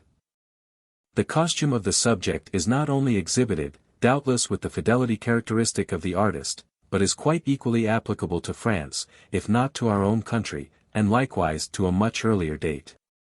The evidences of the same class supplied by the Archaeological Album, 1845, are drawn from the Ms. in the British Museum, formerly belonging to the Abbey of St. Albans. They consist of two illustrations, one of Master Robert, cook to the Abbey, as elsewhere noticed, accompanied by his wife, unique relic of its kind. The other a view of a small apartment with dressers and shelves, and with plates and accessories hung round, in which a cook, perhaps the identical Master Robert aforesaid, is plucking a bird. The fireplace is in the background, and the iron vessel which is to receive the fowl, or whatever it may really be, is suspended over the flame by a long chain. The perspective is rather faulty, and the details are not very copious. But for so early a period as the 13th or early part of the following century its value is undeniable. Master Robert plucking a bird. The Penny Magazine presents us with a remarkable exterior, that of the venerable kitchen of Stanton Harcourt, near Oxford, 29 feet square and 60 feet in height. There are two large fireplaces, facing each other, but no chimney, the smoke issuing at holes, each about 7 inches in diameter, which run round the roof. As Lamb said of his essays, that they were all preface, so this kitchen is all chimney. It is stated that the kitchen at Glastonbury Abbey was constructed on the same model, and both are probably older than the reign of Henry IV. The one to which I am more immediately referring, though, at the time, 1835, the drawing was taken, in an excellent state of preservation, had evidently undergone repairs and structural changes. It was at Stanton Harcourt that Pope wrote a portion of his translation of Homer, about 1718. A manufactory of brass cooking utensils was established at Wandsworth in or before Aubrey's time by Dutchmen, who kept the art secret. License states that the place where the industry was carried on bore the name of the Frying Pan Houses, footnote, Environs of London, 1st edition, Surrey, pages 502-3. In the north of England, the bake stone, originally of the material to which it owed its name, but at a very early date constructed of iron, with the old appellations retained as usual, was the universal machinery for baking. And was placed on the brandery, an iron frame which was fixed on the top of the fireplace, and consisted of iron bars, with a sliding or slot bar, to shift according to the circumstances. The tripod which held the cooking vessel over the wood flame, among the former inhabitants of Britain, has not been entirely effaced. It is yet to be seen here and there in out-of-the-way corners and places. And in India they use one constructed of clay, and differently contrived. The most primitive pots for setting over the fire on the tripod were probably of bronze. The tripod seems to be substantially identical with what was known in Nidderdale as the kale pot. This was formerly in common use, says Mr. Lucas. A round iron pan, about 10 inches deep and 18 inches across, with a tight-fitting, convex lid. It was provided with 3 legs. The kale pot, as it was called, was used for cooking pies, and was buried bodily in burning peat. As the lower peats became red-hot, they drew them from underneath, and placed them on the top. The kale pot may still be seen on a few farms. This was about 1870. The writer is doubtless correct in supposing that this utensil was originally employed for cooking kale or cabbage and other green stuff. 3 rods of iron or hard wood lashed together, with a hook for taking the handle of the kettle, formed, no doubt, the original tripod. But among some of the tribes of the north of Europe, and in certain Tartar, Indian, and other communities, we see no such rudimentary substitute for a grate, but merely 2 uprights and a horizontal rest, supporting a chain. And in the illustration to the 13th or 14th century Ms., once part of the abbatial library at St. Albans, a nearer approach to the modern jack is apparent in the suspension of the vessel over the flame by a chain attached to the center of a fireplace. Not the tripod, therefore, but the other type must be thought to have been the germ of the later-day apparatus, which yielded in its turn to the range. The fireplace with a ring in the middle, from which is suspended the pot, is represented in a French sculpture of the end of the 14th century, where 2 women are seated on either side, engaged in conversation.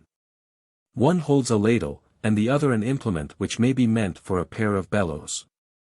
In his treatise on kitchen utensils, Neckham commences with naming a table, on which the cook may cut up green stuff of various sorts, as onions, peas, beans, lentils, and pulse. And he proceeds to enumerate the tools and implements which are required to carry on the work: pots, tripods for the kettle, trenchers, pestles, mortars, hatchets, hooks, saucepans, cauldrons, pails, gridirons, knives, and so on. The head cook was to have a little apartment, where he could prepare condiments and dressings, and a sink was to be provided for the viscera and other offal of poultry. Fish was cooked in salt water or diluted wine. Pepper and salt were freely used, and the former must have been ground as it was wanted, for a peppermill is named as a requisite. Mustard we do not encounter till the time of Johannes de Garlandia, early 13th century, who states that it grew in his own garden at Paris.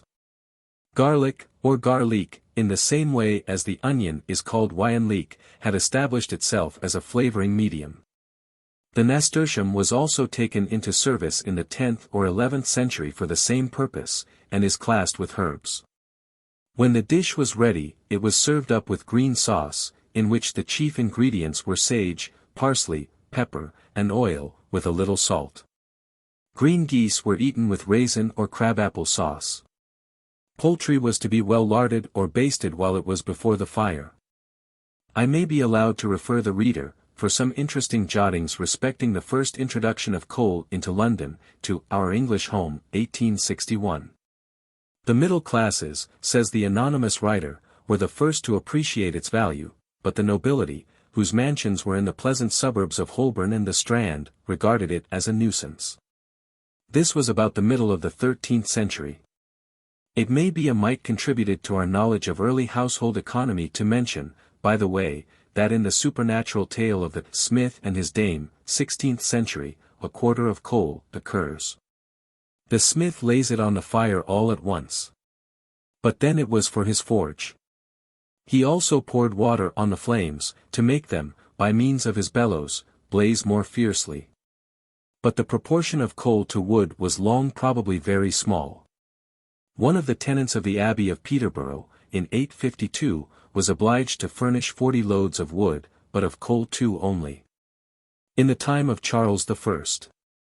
However, coals seem to have been usual in the kitchen, for Breton, in this Fantastics, 1626, says, under January, the maid is stirring betimes, and slipping on her shoes and her petticoat, gropes for the tinder box. Where after a conflict between the steel and the stone, she begets a spark, at last the candle lights on his match. Then upon an old rotten foundation of broken boards she erects an artificial fabric of the black bowels of Newcastle soil, to which she sets fire with as much confidence as the Romans to their funeral piles. Under July, in the same work, we hear of a chafing dish of coals, and under September, wood and coals are mentioned together. But doubtless the employment of the latter was far less general. In a paper read before the Royal Society, June 9, 1796, there is an account of a saucepan discovered in the bed of the river Withine, near Tattersall Ferry, in Lincolnshire, in 1788. It was of base metal, and was grooved at the bottom, to allow the contents more readily to come within reach of the fire.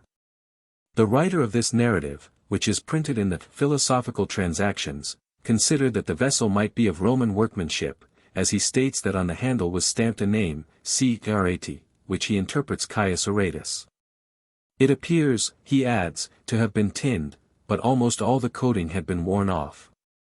The art of tinning copper was understood and practiced by the Romans, although it is commonly supposed to be a modern invention. Neckham mentions the roasting spit, elsewhere called the roasting iron, but I fail to detect skewers, though they can hardly have been wanting. Ladles for basting and stirring were familiar. As to the spit itself, it became a showy article of plate, when the fashion arose of serving up the meat upon it in the hall, and the tenure by which Finchingfield in Essex was held in Capite in the reign of Edward III.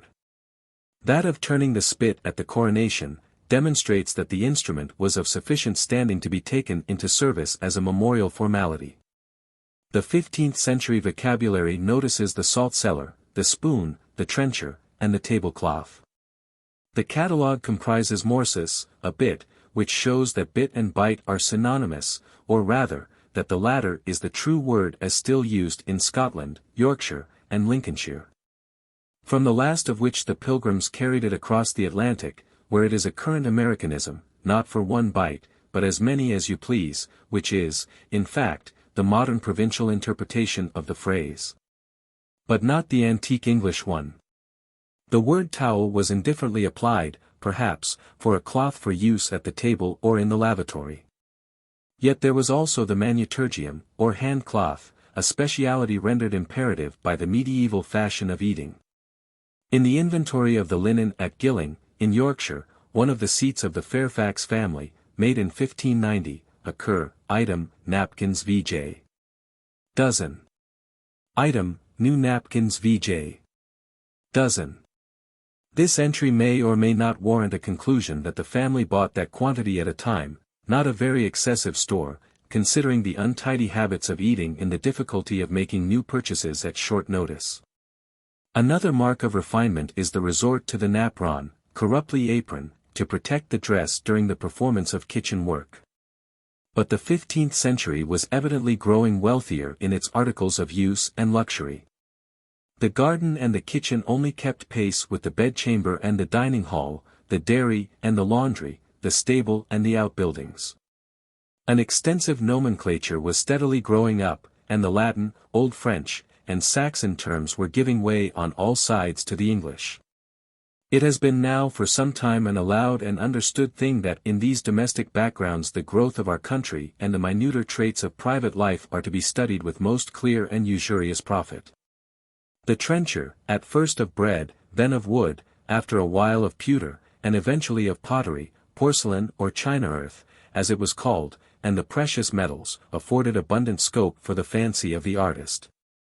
Even in the remote days when the material for it came from the timber dealer, and sets of 12 were sometimes decorated on the face with subjects taken from real life, and on the back with emblems of the purpose to which they were destined. Puttenham, whose Art of English Poetry lay in Ms. some years before it was published in 1589, speaks of the posies on trenchers and banqueting dishes. The author of Our English Home alludes to a very curious set, painted in subjects and belonging to the reign of James I, which was exhibited at the Society of Antiquaries' rooms by Colonel Sykes. It is to be augured that, with the progress of refinement, the meats were served upon the table on dishes instead of trenchers, and that the latter were reserved for use by the guests of the family. For in the Serving Man's Comfort, 1598, one reads, "Even so the gentlemanly serving man, whose life and manners doth equal his birth and bringing up, scorneth the society of these sots, or to place a dish where they give a trencher." And speaking of the passion of people for raising themselves above their extraction, the writer, a little farther on, observes, "For the yeoman's son, as I said before, leaving G. Hay. For, butler, some more fair trenchers to the table. Bringeth these ensuing ulcers amongst the members of the common body." The employment of trenchers, which originated in the manner which I have shown, introduced the custom of the distribution at table of the two sexes, and the fashion of placing a lady and gentleman alternately. In former days it was frequently usual for a couple thus seated together to eat from one trencher, more particularly if the relations between them were of an intimate nature, or, again, if it were the master and mistress of the establishment.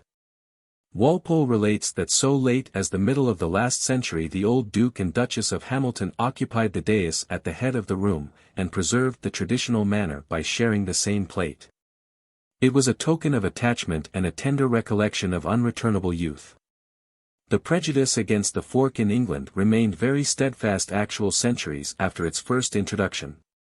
Forks are particularized among the treasures of kings, as if they had been crown jewels, in the same manner as the iron spits, pots, and frying pans of His Majesty Edward III. And even so late as the 17th century, Coriat, who employed one after his visit to Italy, was nicknamed Furcifer. The two-pronged implement long outlived Coriat, and it is to be seen in cutlers' signs even down to our day. The old dessert set, curiously enough, instead of consisting of knives and forks in equal proportions, contained 11 knives and 1 fork for ginger. Both the fork and spoon were frequently made with handles of glass or crystal, like those of mother of pearl at present in vogue. In a tract coeval with Coriat the fork-bearer, Bretons, Court and Country, 1618, there is a passage very relevant to this part of the theme. "For us in the country," says he, "when we have washed our hands after no foul work, nor handling any unwholesome thing, we need no little forks to make hay with our mouths, to throw our meat into them." Forks, though not employed by the community, became part of the effects of royal and great personages, and in the inventory of Charles V. of France appear the spoon, knife, and fork. In another of the Duke of Burgundy, 60 years later, 1420, knives and other implements occur, but no fork. The cutlery is described here as of German make. Brathwaite, in his Rules for the Government of the House of an Earl, probably written about 1617, mentions knives and spoons, but not forks. As the fork grew out of the chopstick, the spoon was probably suggested by the ladle, a form of implement employed alike by the baker and the cook. For the early tool which we see in the hands of the operative in the oven more nearly resembles in the bowl a spoon than a shovel. In India nowadays they have ladles, but not spoons. The universality of broths and semi-liquid substances, as well as the commencement of a taste for learned gravies, prompted a recourse to new expedients for communicating between the platter and the mouth. And some person of genius saw how the difficulty might be solved by adapting the ladle to individual service. But every religion has its quota of dissent, and there were, nay, are still, many who professed adherence to the sturdy simplicity of their progenitors, and saw in this daring reform and the fallow blade of the knife a certain effeminate prodigality. It is significant of the drift of recent years toward the monograph, that, in 1846, Mr. Westman published The Spoon, Primitive, Egyptian, Roman, Medieval and Modern, with 100 illustrations, in an octavo volume. The luxury of carving knives was, even in the closing years of the 15th century, reserved for royalty and nobility, for in the privy purse expenses of Henry VII, under 1497, a pair is said to have cost £1 6s. 8d. Of money of that day. Nothing is said of forks. But in the same account, under February 1st, 1,500 to 1, Mistress Brent receives 12s. And a book, which cost the king 5s. More, for a silver fork weighing 3 ounces. In Newberry's Dives Pragmaticus, 1563, a unique poetical volume in the library at Althorpe, there is a catalogue of cooking utensils which, considering its completeness, is worth quotation. The author speaks in the character of a chapman, one forestalling Autolycus. I have basins, ewers, of tin, pewter and glass. Great vessels of copper, fine latten and brass. Both pots, pans and kettles, such as never was. I have platters, dishes, saucers and candlesticks. Chafers, lavers, towels and fine tricks. Posnets, frying pans, and fine pudding pricks. Fine pans for milk, and trim tubs for sows. I have ladles, skummers, andirons and spits. Dripping pans, pot hooks. I have fire pans, fire forks, tongs, trivets, and trammels. Roast irons, trays, flaskets, mortars and pestles. And among other items he adds rollers for paste, molds for cooks, fine cutting knives, fine wine glasses, soap, fine salt, and candles. The list is the next best thing to an auctioneer's inventory of an Elizabethan kitchen, to the fittings of Shakespeare's, or rather of his father's.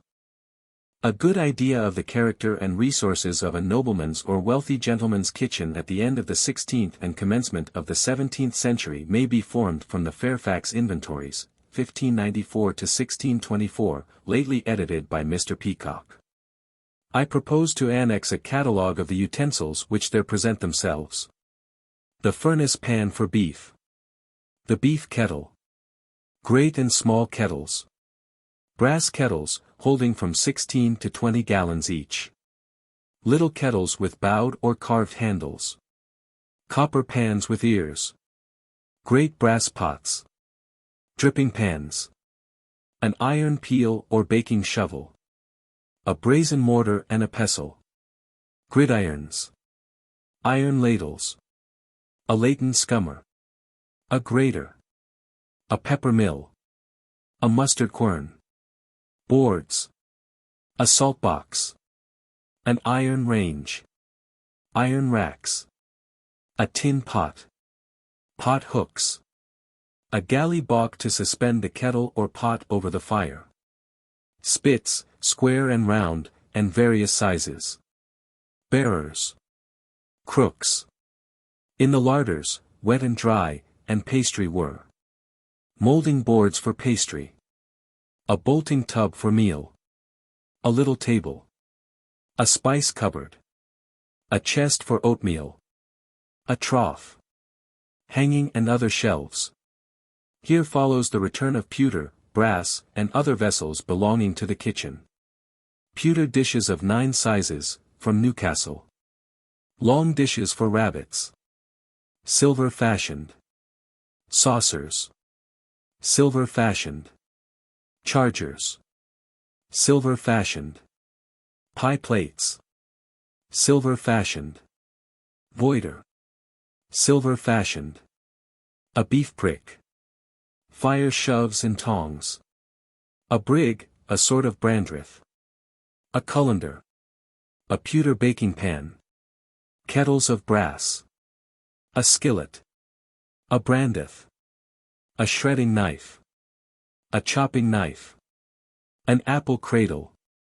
A pair of irons to make wafers with. A brass pot lid. Beef axes and knives. For slaughtering. Slaughter ropes. For slaughtering. Beef stangs. For slaughtering. In the beef house was an assortment of tubs, casks, and hogsheads. Table knives, forks, spoons, and drinking vessels presumably belonged to another department. The dripping pan is noticed in Breton's Fantastics, 1626, dishes and trenchers are necessary servants, and they that have no meat may go scrape, a spit and a dripping pan would do well, if well furnished. Flecknoe, again, in his character of a miserable old gentlewoman, inserted among his enigmatical characters, 1658, speaks of her letting her prayer book fall into the dripping pan, and the dog and the cat quarrelling over it, and at last agreeing to pray on it. But this is a branch of the subject I cannot afford further to penetrate. Yet I must say a word about the polished maplewood bowl, or mazer, with its mottos and quaint devices, which figured on the sideboard of the Yeoman and the Franklin, and which Chaucer must have often seen in their homes. Like everything else which becomes popular, it was copied in the precious metals, with costly and elaborate goldsmiths' work, but its interest for us is local, and does not lend itself to change of material and neighborhood. The habits of the poor and middle classes are apt to awaken a keener curiosity in our minds from the comparatively slender information which has come to us upon them. And as in the case of the mazer, the laver which was employed in humble circles for washing the hands before and after a meal was, not of gold or silver, as in the houses of the nobility, but of brass or latten. Nor was it in either instance a ceremonious form, but a necessary process. The modern finger-glass and rose-water dish, which are an incidence of every entertainment of pretension, and in higher society as much a parcel of the dinner table as knives and forks, are, from a medieval standpoint, luxurious anachronisms. In Archbishop Ælfric's Colloquy, originally written in the 10th century, and subsequently augmented and enriched with a Saxon gloss by one of his pupils, the cook is one of the persons introduced and interrogated. He is asked what his profession is worth to the community, and he replies that without him people would have to eat their greens and flesh raw, whereupon it is rejoined that they might readily dress them themselves. To which the cook can only answer, that in such case all men would be reduced to the position of servants. The kitchen had its chef or master cook, archimacharis, undercooks, a waferer or maker of sweets, a scullion or swiller, who is otherwise described as a quistron, and knaves, or boys for preparing the meat. And all these had their special functions and implements. Even in the 15th century the appliances for cookery were evidently far more numerous than they had been. An illustrated vocabulary portrays, among other items, the dressing board, the dressing knife, the roasting iron, the frying pan, the spit turner, in lieu of the old turn broach, the andiron, the ladle, the slice, the scummer. And the acetabulum, or saucer, first presents itself. It seems as if the butler and the pantler had their own separate quarters, and the different species of wine, and the vessels for holding it, are not forgotten. The archaic pantry was dedicated, not to its later objects, but to that which the name strictly signifies. But at the same time the writer warrants us in concluding, that the pantry accommodated certain miscellaneous utensils, as he comprises in its contents a candlestick, a table or board cloth, a hand cloth or napkin, a drinking bowl, a saucer, and a spoon. The kitchen, in short, comprised within its boundaries a far larger variety of domestic requisites of all kinds than its modern representative, which deals with an external machinery so totally changed. The ancient court of England was so differently constituted from the present, and so many offices which sprang out of the feudal system have fallen into desuetude, that it requires a considerable effort to imagine a condition of things where the master cook of our Lord the King was a personage of high rank and extended possessions. How early the functions of cook and the property attached to the position were separated, and the tenure of the land made dependent on a nominal ceremony, is not quite clear. Warner thinks that it was in the Conqueror's time. But at any rate, in that of Henry II. The husband of the heiress of Bartholomew de Chaney held his land in Addington, Surrey, by the sergeantry of finding a cook to dress the victuals at the coronation. The custom was kept up at least so late as the reign of George III, to whom at his coronation the lord of the manor of Addington presented a dish of pottage. The tenure was varied in its details from time to time. But for my purpose it is sufficient that manorial rights were acquired by the Magnus Coccus or Magister Cocorum in the same way as by the Grand Butler and other officers of state. And when so large a share of the splendor of royalty continued for centuries to emanate from the kitchen, it was scarcely inappropriate or unfair to confer on that department of state some titular distinction, and endow the holder with substantial honors. To the Grand Chamberlain and the Grand Butler the Grand Cook was a meet appendage. The primary object of these feudal endowments was the establishment of a cordon round the throne of powerful subjects under conditions and titles which to ourselves may appear incongruous and obscure, but which were in tolerable keeping with the financial and commercial organization of the period, with a restricted currency, a revenue chiefly payable in kind, scanty facilities for transit, and an absence of trading centers. These stewardships, butlerships, and cookships, in the hands of the most trusted vassals of the crown, constituted a rudimentary vehicle for ingathering the dues of all kinds renderable by the king's tenants. And as an administrative scheme gradually unfolded itself, they became titular and honorary, like our own reduced menagerie of nondescripts. But while they lasted in their substance and reality, they answered the wants and notions of a primitive people, nor is it for this practical age to lift up its hands or its voice too high. For medieval England is still legible without much excavation in our court, our church, nay, in our laws. There lurk our cunning spoilers. Mr. Fairholt, in the Archaeological Album, 1845, has depicted for our benefit the chef of the Abbey of St. Albans in the 14th century, and his wife Helena. The representations of these two notable personages occur in a mise in the British Museum, which formerly belonged to the Abbey, and contains a list of its benefactors, with their gifts.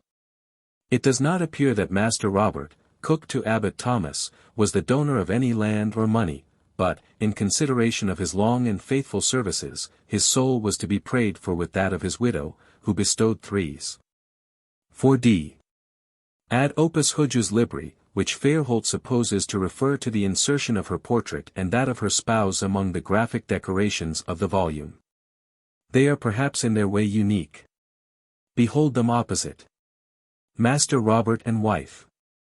Another point in reference to the early economy of the table, which should not be overlooked, is the character of the ancient buttery, and the quick transition which its functionary, the butler, experienced from the performance of special to that of general duties. He at a very remote period acted not merely as the curator of the wine cellar, but as the domestic steward and storekeeper.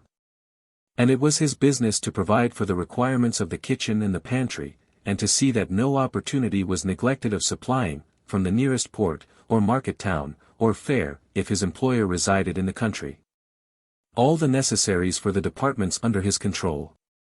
We are apt to regard the modern bearer of the same title as more Catholic in his employments than the appellation suggests, but he in fact wields, on the contrary, a very circumscribed authority compared to that of his feudal prototype. One of the menial offices in the kitchen, when the spit came into use, was the broach turner, lately referred to.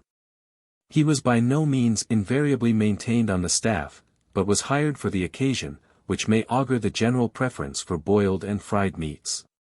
Sometimes it appears that any lad passing by, or in want of temporary employment, was admitted for this purpose, and had a trifling gratuity, or perhaps only his dinner and the privilege of dipping his fingers in the dripping, for his pains. Warner cites an entry in some accounts of the Hospital of St. Bartholomew at Sandwich, under 1569, for turnage the spit, eyed, and this was when the mayor of the borough dined with the prior. A royal personage gave, of course, more. The play of Gammer Gurton's Needle, written about 1560, opens with a speech of Dickon the Bedlam, or Poor Tom, where he says, "Many a gossip's cup in my time have I tasted, and many a broach and spit have I both turned and basted." The spit, again, was supplanted by the jack. The History of Friar Rush, 1620, opens with a scene in which the hero introduces himself to a monastery, and is sent by the unsuspecting prior to the master cook, who finds him subordinate employment. Meals. It has been noted that for a great length of time 2 meals were made to suffice the requirements of all classes. Our own experience shows how immaterial the names are which people from age to age choose to bestow on their feeding intervals. Some call supper dinner, and others call dinner luncheon. First comes the prevailing mode instituted by fashionable society, and then a foolish subscription to it by a section of the community who are too poor to follow it, and too proud not to seem to do so. Formerly it was usual for the great to dine and sup earlier than the little, but now the rule is reversed, and the later a man dines the more distinguished he argues himself. We have multiplied our daily seasons of refreshment, and eat and drink far oftener than our ancestors, but the truly genteel Briton never sups. The word is scarcely in his vocabulary, like Beau Brummel and the farthing, fellow, I do not know the coin. In a glossary of the 10th–11th century only 2 meals are quoted, undermeat equals prandium, and even meat equals coena. That is to say, our Saxon precursors were satisfied as a rule with 2 repasts daily, but to this in more luxurious times were added the supper and even the rear supper, the latter being, so far as we know, a second course or dessert and the bipartite collation corresponding to the modern late dinner. But it is one of those strange survivals of ancient manners which people practice without any consciousness of the fact, which is at the root of the fashion, which still occasionally prevails, of dividing the chief meal of the day by an interval of repose, and taking the wine and dessert an hour or 2 after the other courses. And the usage in our colleges and inns of court of retiring to another apartment to wine may claim the same origin. It is obvious that the rear supper was susceptible of becoming the most important and costly part of an entertainment. And that it frequently assumed extravagant proportions, many passages from our early poets might be adduced to prove. In the Book of Cookery, 1500, we have the menu at the installation of Archbishop Neville in York in 1467. But the bill of fare of a feast given by him in 1452 at Oxford, where he is mentioned as Master Neville, son of the Earl of Salisbury, is inserted from the Cotton Ms. Titus, in Reliquiae Antiqui, 1841. It consisted of 3 courses, which seem to have been the customary limit. Of course, however, the usage varied, as in the Song of the Boar's Head, of which there are 2 or 3 versions, 2 courses only are specified in what has the air of having been a rather sumptuous entertainment. The old Low Latin term for the noonday meal was merenda, which suggests the idea of food to be earned before it was enjoyed. So in Friar Bacon's Prophecy, 1604, a poem, it is declared that, in the good old days, he that wrought not, till he sweated, was held unworthy of his meat. This reminds one of Abernethy's maxim for the preservation of health, to live on 6pence a day, and earn it. The Song of the Boar's Head, just cited, and printed from the Porkington MS. In Reliquiae Antiqui, 2:30, refers to larks for ladies to pick as part of the second course in a banquet.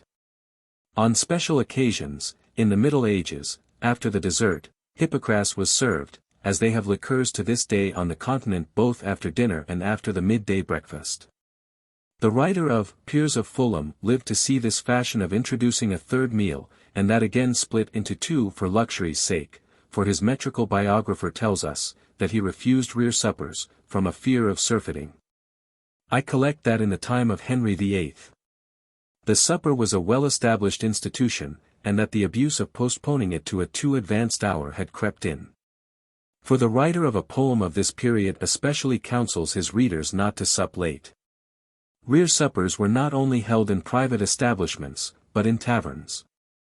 And in the early interlude of the 4 Elements, given in my edition of Dodsley, and originally published about 1519, a very graphic and edifying scene occurs of a party of roisterers ordering and enjoying an entertainment of this kind.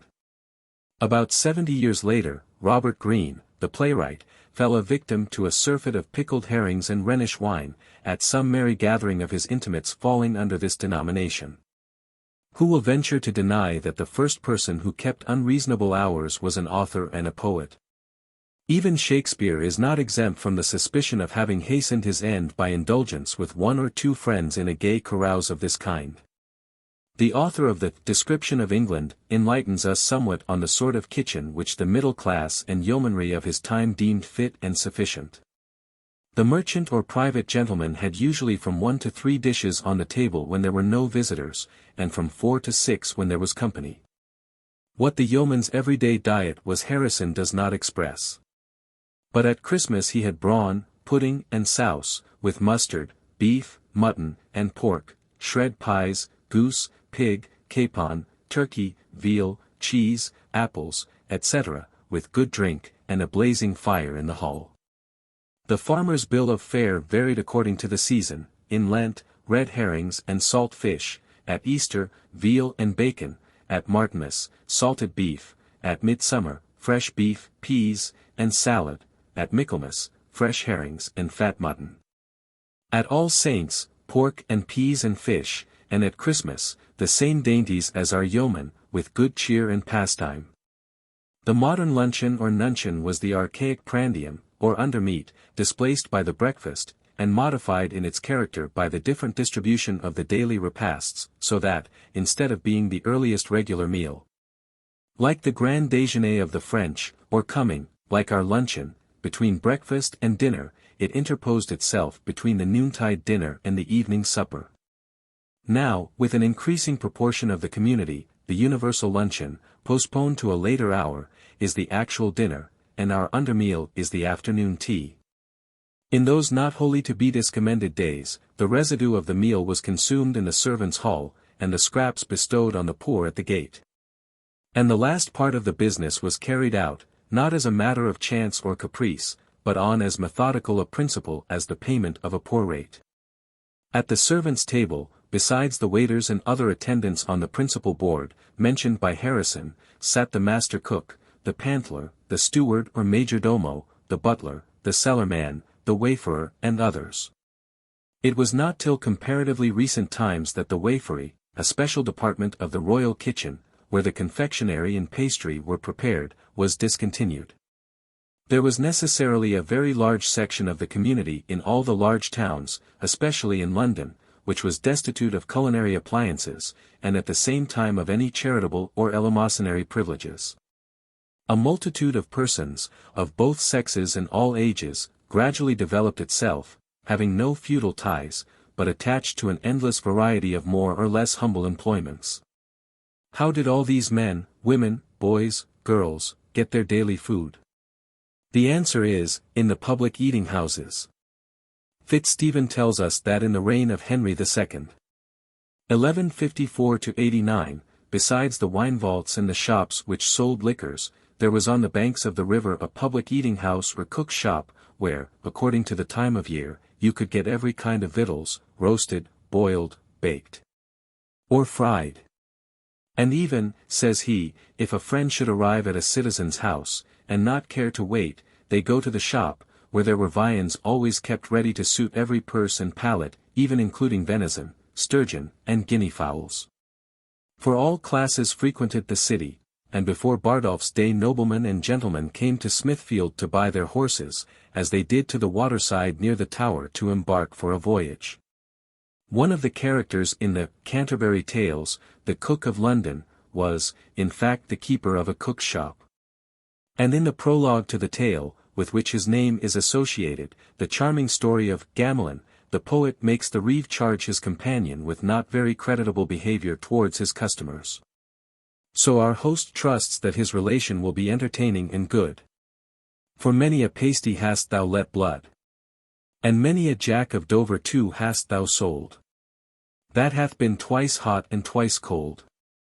Of many a pilgrim hast thou Christ's curse, for thy parsley fare they yet the worse, that they have eaten with the stubble goose. For in thy shop is many a fly loose. But these restaurants were not long confined to one locality. From a very early date, owing perhaps to its proximity to the Tower and the Thames, Eastcheap was famed for its houses of entertainment. The Dagger in Cheap is mentioned in A Hundred Merry Tales, 1526. The Boar is historical. It was naturally at the East End, in London proper, that the flood tide, as it were, of tavern life set in, among the seafarers, in the heart of industrial activity. And the anecdotes and glimpses which we enjoy show, just what might have been guessed, that these houses often became scenes of riotous excess and debauch. Lydgate's ballad of London Lickpenny helps one to imagine what such resorts must have been in the first part of the 15th century.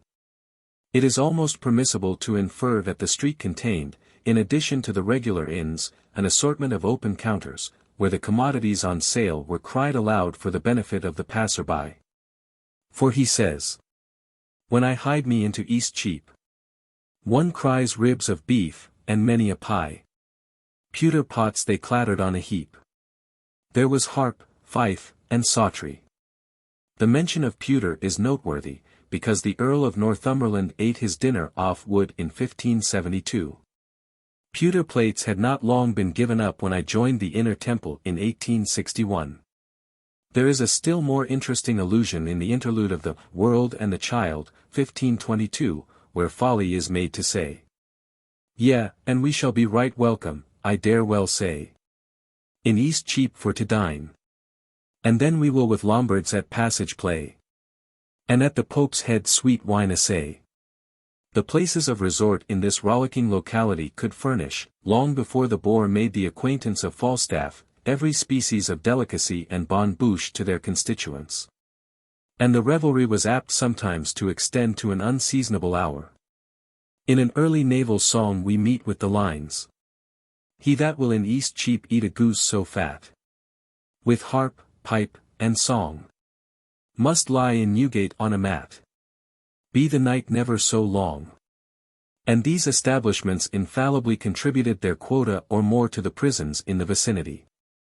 Houses of refreshment seem, however, to have extended themselves westward, and to have become tolerably numerous, in the earlier society of the 16th century, for Sir Thomas More, in a letter to his friend Dean Colet, speaking of a late walk in Westminster and of the various temptations to expenditure and dissipation which the neighbourhood then afforded, remarks, "Whithersoever we cast our eyes, what do we see but victualling houses, fishmongers, butchers, cooks, pudding-makers, fishers, and fowlers, who minister matter to our bellies."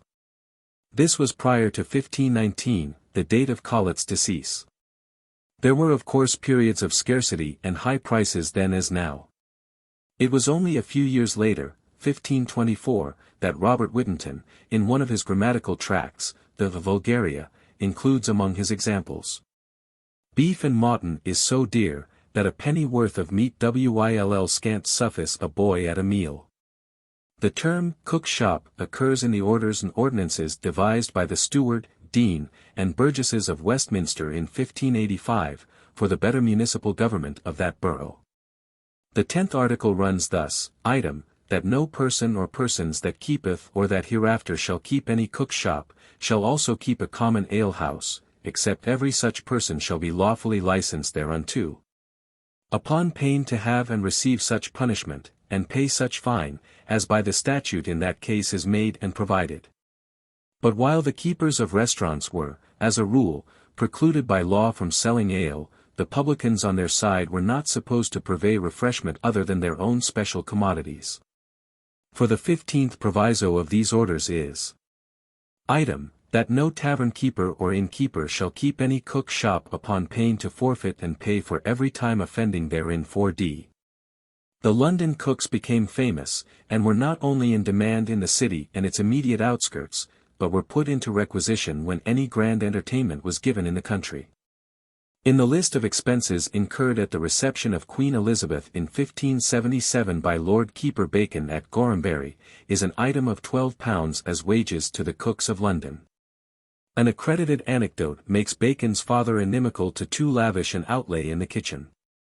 But a far more profuse housekeeper might have been puzzled to dispense with special help, where the consumption of viands and the consequent culinary labor and skill required, were so unusually great.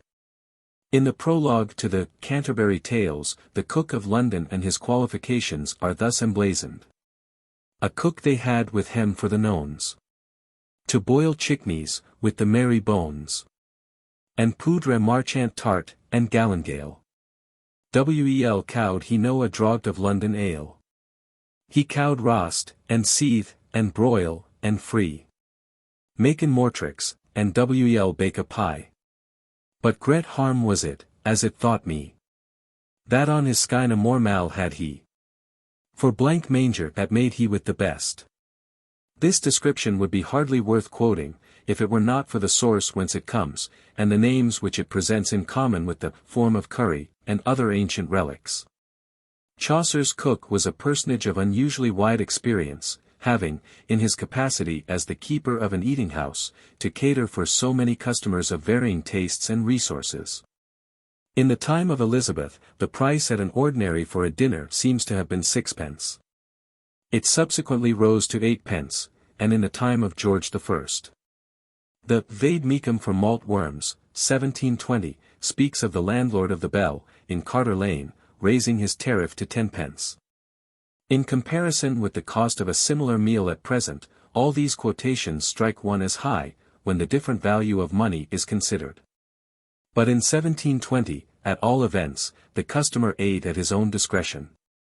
Their vicinity to Eastcheap, the great centre of early taverns and cook shops, obtained for Pudding Lane and Pie Corner those savoury designations. Paris, like London, had its cook shops, where you might eat your dinner on the premises, or have it brought to your lodging in a covered dish by a portchape. In the old prince of French kitchen interiors, the cook's inseparable companion is his ladle, which he used for stirring and serving, and occasionally for dealing a refractory garçon de cuisine a rap on the head. The Dictionary of Johannes de Garlandia, early 13th century, represents the cooks at Paris as imposing on the ignorant and inexperienced badly cooked or even tainted meat, which injured their health. These Culinary stood, perhaps, in the same relation to those times as our keepers of restaurants. He mentions in another place that the cooks washed their utensils in hot water, as well as the plates and dishes on which the victuals were served. Mr. Wright has cited an instance from the romance of Dune de Mayence, where the guards of a castle, on a warm summer evening, partook of their meal in a field. Refreshment in the open air was also usual in the hunting season, when a party were at a distance from home, and the garden arbor was occasionally converted to this kind of purpose, when it had assumed its more modern phase. But our picnic was unknown. Etiquette of the table. Paul Hentzner, who was in England at the end of the reign of Elizabeth, remarks of the people whom he saw that, they are more polite in eating than the French, devouring less bread, but more meat, which they roast in perfection. They put a good deal of sugar in their drink. In his Court and Country, 1618, Nicholas Breton gives an instructive account of the strict rules which were drawn up for observance in great households at that time, and says that the gentlemen who attended on great lords and ladies had enough to do to carry these orders out. Not a trencher must be laid or a napkin folded awry, not a dish misplaced, not a capon carved or a rabbit unlaced contrary to the usual practice. Not a glass filled or a cup uncovered save at the appointed moment, everybody must stand, speak, and look according to regulation. The books of demeanor which have been collected by Mr. Furnivall for the Early English Text Society have their incidental value as illustrating the immediate theme, and are curious, from the growth in consecutive compilations of the Code of Instructions for Behavior at Table, as evidences of an increasing cultivation both in manners and the variety of appliances for domestic use, including relays of knives for the successive courses. Distinctions were gradually drawn between genteel and vulgar or coarse ways of eating, and facilities were provided for keeping the food from direct contact with the fingers, and other primitive offences against decorum. Many of the precepts in the late 15th century, Baby's Book, while they demonstrate the necessity for admonition, speak also to an advance in politeness and delicacy at table. There must be a beginning somewhere. And the authors of these guides to deportment had imbibed the feeling for something higher and better, before they undertook to communicate their views to the young generation. There is no doubt that the Baby's Book and its existing congeners are the successors of anterior and still more imperfect attempts to introduce at table some degree of cleanliness and decency. When the Baby's Book made its appearance, the progress in this direction must have been immense. But the observance of such niceties was of course at first exceptional. And the ideas which we see here embodied were very sparingly carried into practice outside the verge of the court itself and the homes of a few of the aristocracy. There may be an inclination to revolt against the barbarous doggerel in which the instruction is, as a rule, conveyed, and against the tedious process of perusing a series of productions which follow mainly the same lines. But it is to be recollected that these manuals were necessarily renewed in the manuscript form from age to age, with variations and additions. And that the writers resorted to metre as a means of impressing the rules of conduct more forcibly on their pupils. Of all the works devoted to the management of the table and kitchen, the Book of Nurture, by John Russell, Usher of the Chamber and Marshal of the Ball to Humphrey, Duke of Gloucester, is perhaps, on the whole, the most elaborate, most trustworthy, and most important. It leaves little connected with the cuisine of a noble establishment of the 15th century untouched and unexplained. And although it assumes the metrical form, and in a literary respect is a dreary performance, its value as a guide to almost every branch of the subject is indubitable. It lays bare to our eyes the entire machinery of the household, and we gain a clearer insight from it than from the rest of the group of treatises, not merely into what a great man of those days and his family and retainers ate and drank, and how they used to behave themselves at table, but into the process of making various drinks, the mystery of carving, and the division of duties among the members of the staff. It is, in fact, the earliest comprehensive book in our literature. The functions of the squire at the table of a prince are, to a certain extent, shown in the Squire of Low Degree, where the hero, having arrayed himself in scarlet, with a chaplet on his head and a belt round his waist, cast a horn about his neck, and went to perform his duty in the hall. He approaches the king, dish in hand, and kneels. When he has served his sovereign, he hands the meats to the others. We see a handsome assortment of victuals on this occasion, chiefly venison and birds, and some of the latter were baked in bread, probably a sort of paste. The majority of the names on the list are familiar, but a few, the teal, the curlew, the crane, the stork, and the snipe, appear to be new. It is, in all these cases, almost impossible to be sure how much we owe to the poet's imagination and how much to his rhythmical poverty.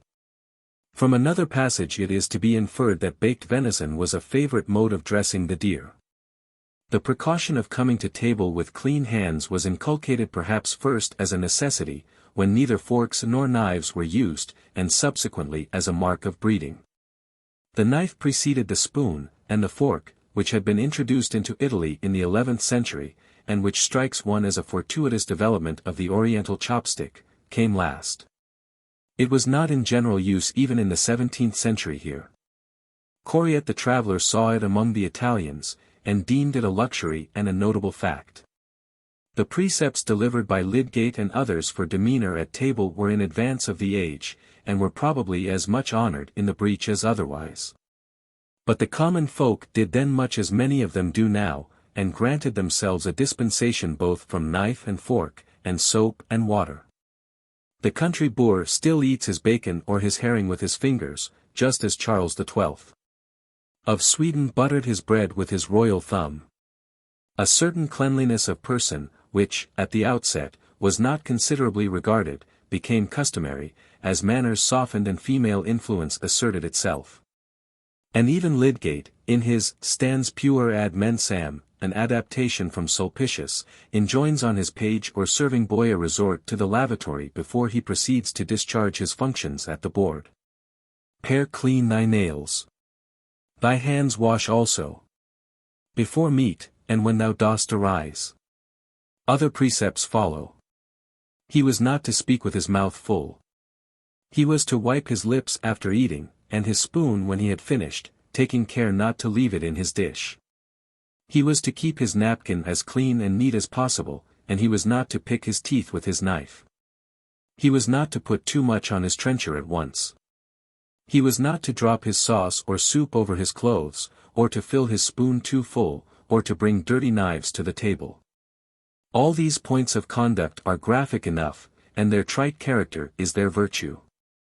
Boiled, and perhaps fried meats were served on silver, but roasts might be brought to table on the spit, which, after a while, was often of silver, and handed round for each person to cut what he pleased.